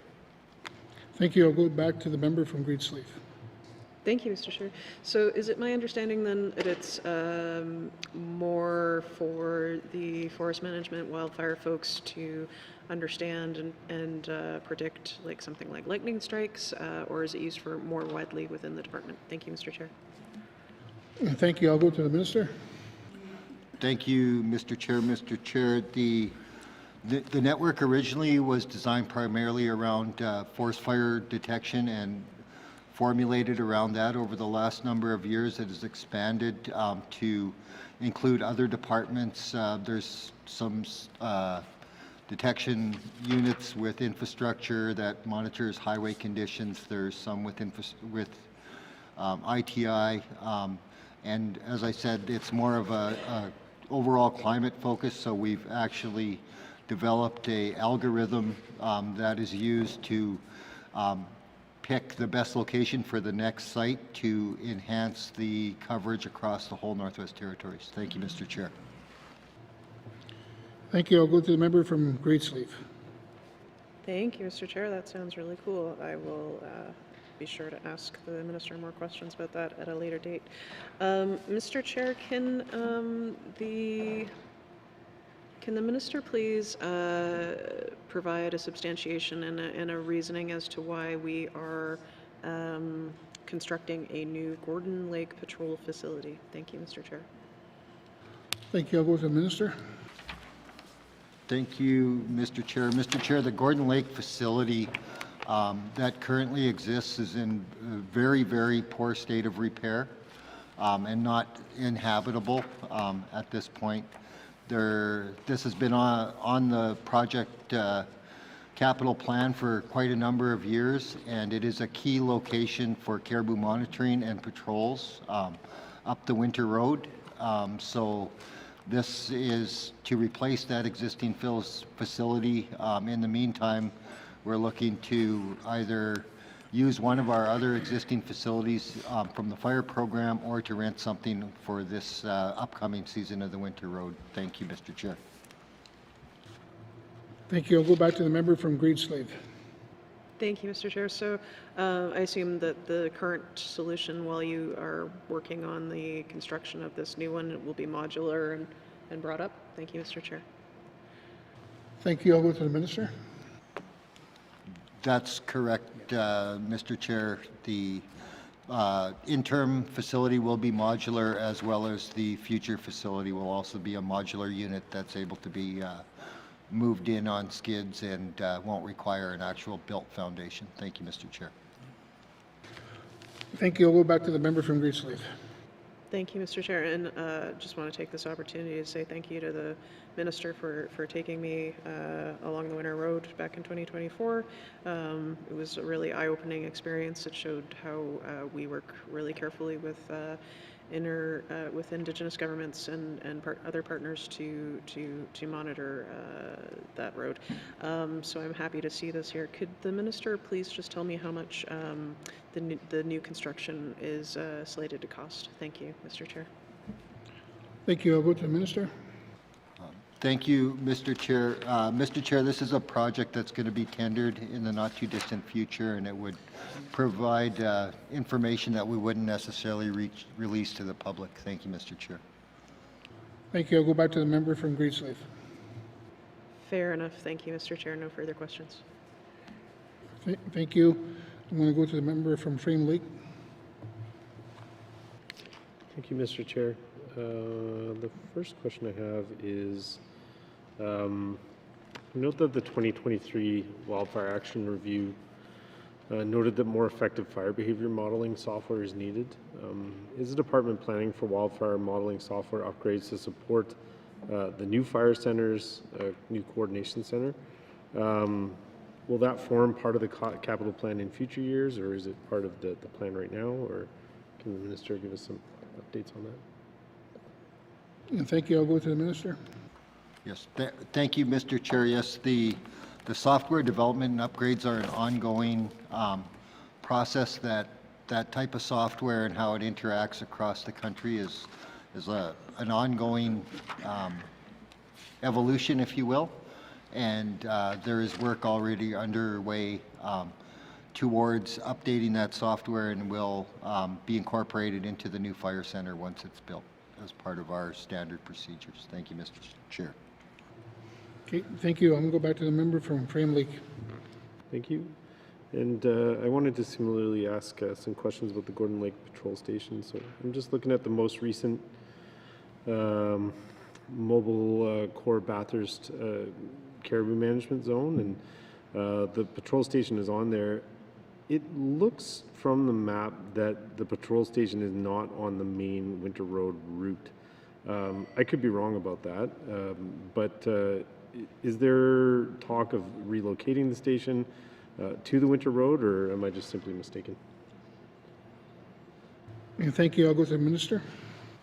Yeah, thank you, Mr. Chair. Mr. Chair, ECC has been operating the Gordon Lake facility for over a decade, and this location is ideal as it is in the lower end of the Caribou Mobile Zone, and south of most of the wildlife harvesting activity, and is a pinch point for the traffic moving through south and north. So it's strategically located. We have other locations along the Winter Road where our officers camp and work from, but that's our primary location that everyone has to pass through in order to get up to the Winter Road and to return. Thank you, Mr. Chair. Thank you. I'll go back to the member from Frame Lake. Thank you, Mr. Chair. Appreciate that further clarification and substantiation. And just want to say, yeah, it's definitely important to me that the department is putting resources into enforcement on the Winter Road. I think I don't need to emphasize the importance of caribou in the territory, and so this one is important to me, and I'm happy to see them making this investment. Thank you. That's it for me on this page. Thanks. Thank you. Is there any further questions from the members? Oh, sorry, I'm going to go to the member from Sawtooth. Thank you, Mr. Chair. This is the first capital budget after the experiences of the evacuation of Fort Good Hope. And there's some situations that was experienced, particularly with fuel supply. So having learned from the shortage of fuel storage and capacity and having the airplanes go all the way back to Fort Simpson to refuel, burns up mob fuel and demob fuel. So given those types of experiences is there anything in this capital budget to reflect what we experienced during that wildfire season? Thank you, Mr. Chair. Thank you. I'll go to the minister. Thank you, Mr. Chair. Mr. Chair, the issue that the member is referring to was related to our fixed wing scooping aircraft and retardant dropping aircraft, and those are fueled typically through a contractor at one of our airports that are able to accommodate that size of aircraft. Our primary focus when it comes to fuel from the department perspective is helicopter fuel. We have a number of dispensing units in different communities across the territory, and in other locations we have drum fuel operations that are contained in storage buildings. Thank you, Mr. Chair. Thank you. I'll go back to the member from Sawtooth. Yes, thank you, Mr. Chair. Thanks to the minister for that reply. My other question is the Delaney fuel tank farm at the airport sufficient for unexpected fires that we experienced with the consumption of aircraft fuel during that season? I just want to know if that tank farm's adequate. Thank you. Thank you. I'm going to go to the minister. Yes, thank you, Mr. Chair. Mr. Chair, our attack aircraft, or in other words, our water bombing or retardant bombing aircraft would not be able to land at the Delaney facility. The runway doesn't have sufficient capacity to support those aircraft, so primarily they're landing at the bigger centers, Inuvik, Norman Wells, Fort Simpson, Hay River, Yellowknife, and Fort Smith.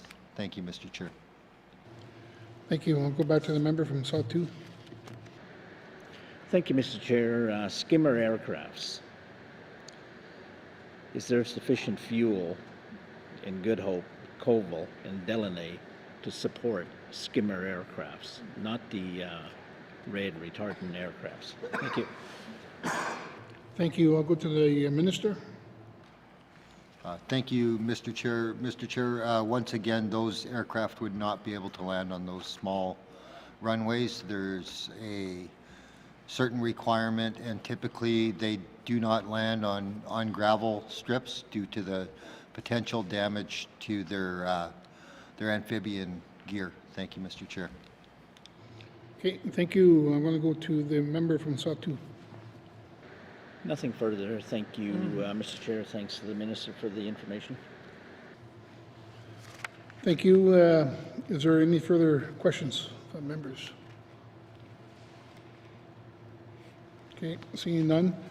The Department of Environment and Climate Change, Wildlife and Forest Management Infrastructure Investments, $20,946,000. Does the committee agree? Thank you, members. Please return now to the Department of Environment and Climate Change summary found on page 25. Department of Environment and Climate Change 2026-2027 capital estimates, $21,548,000. Does the committee agree? Committee, that concludes our consideration of the Department of Environment and Climate Change. Thank you, committee, and thank you, Minister. Sergeant at Arms, please escort the witness in the chambers.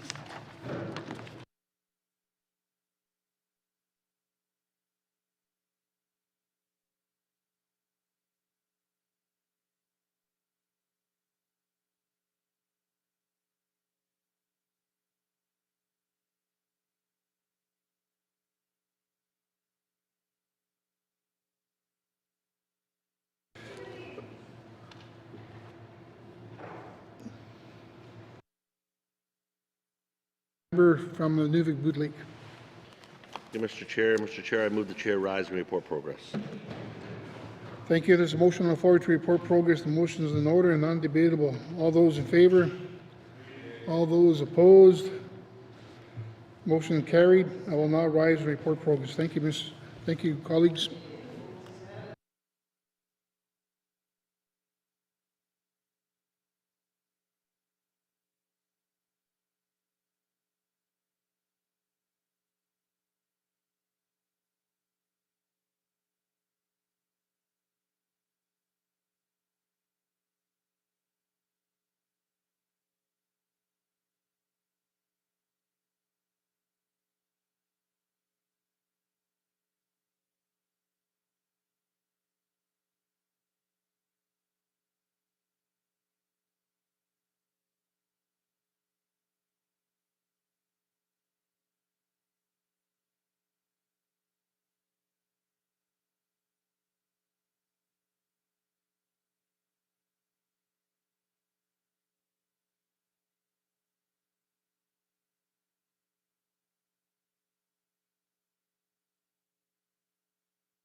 Member from Trinidad-Willity.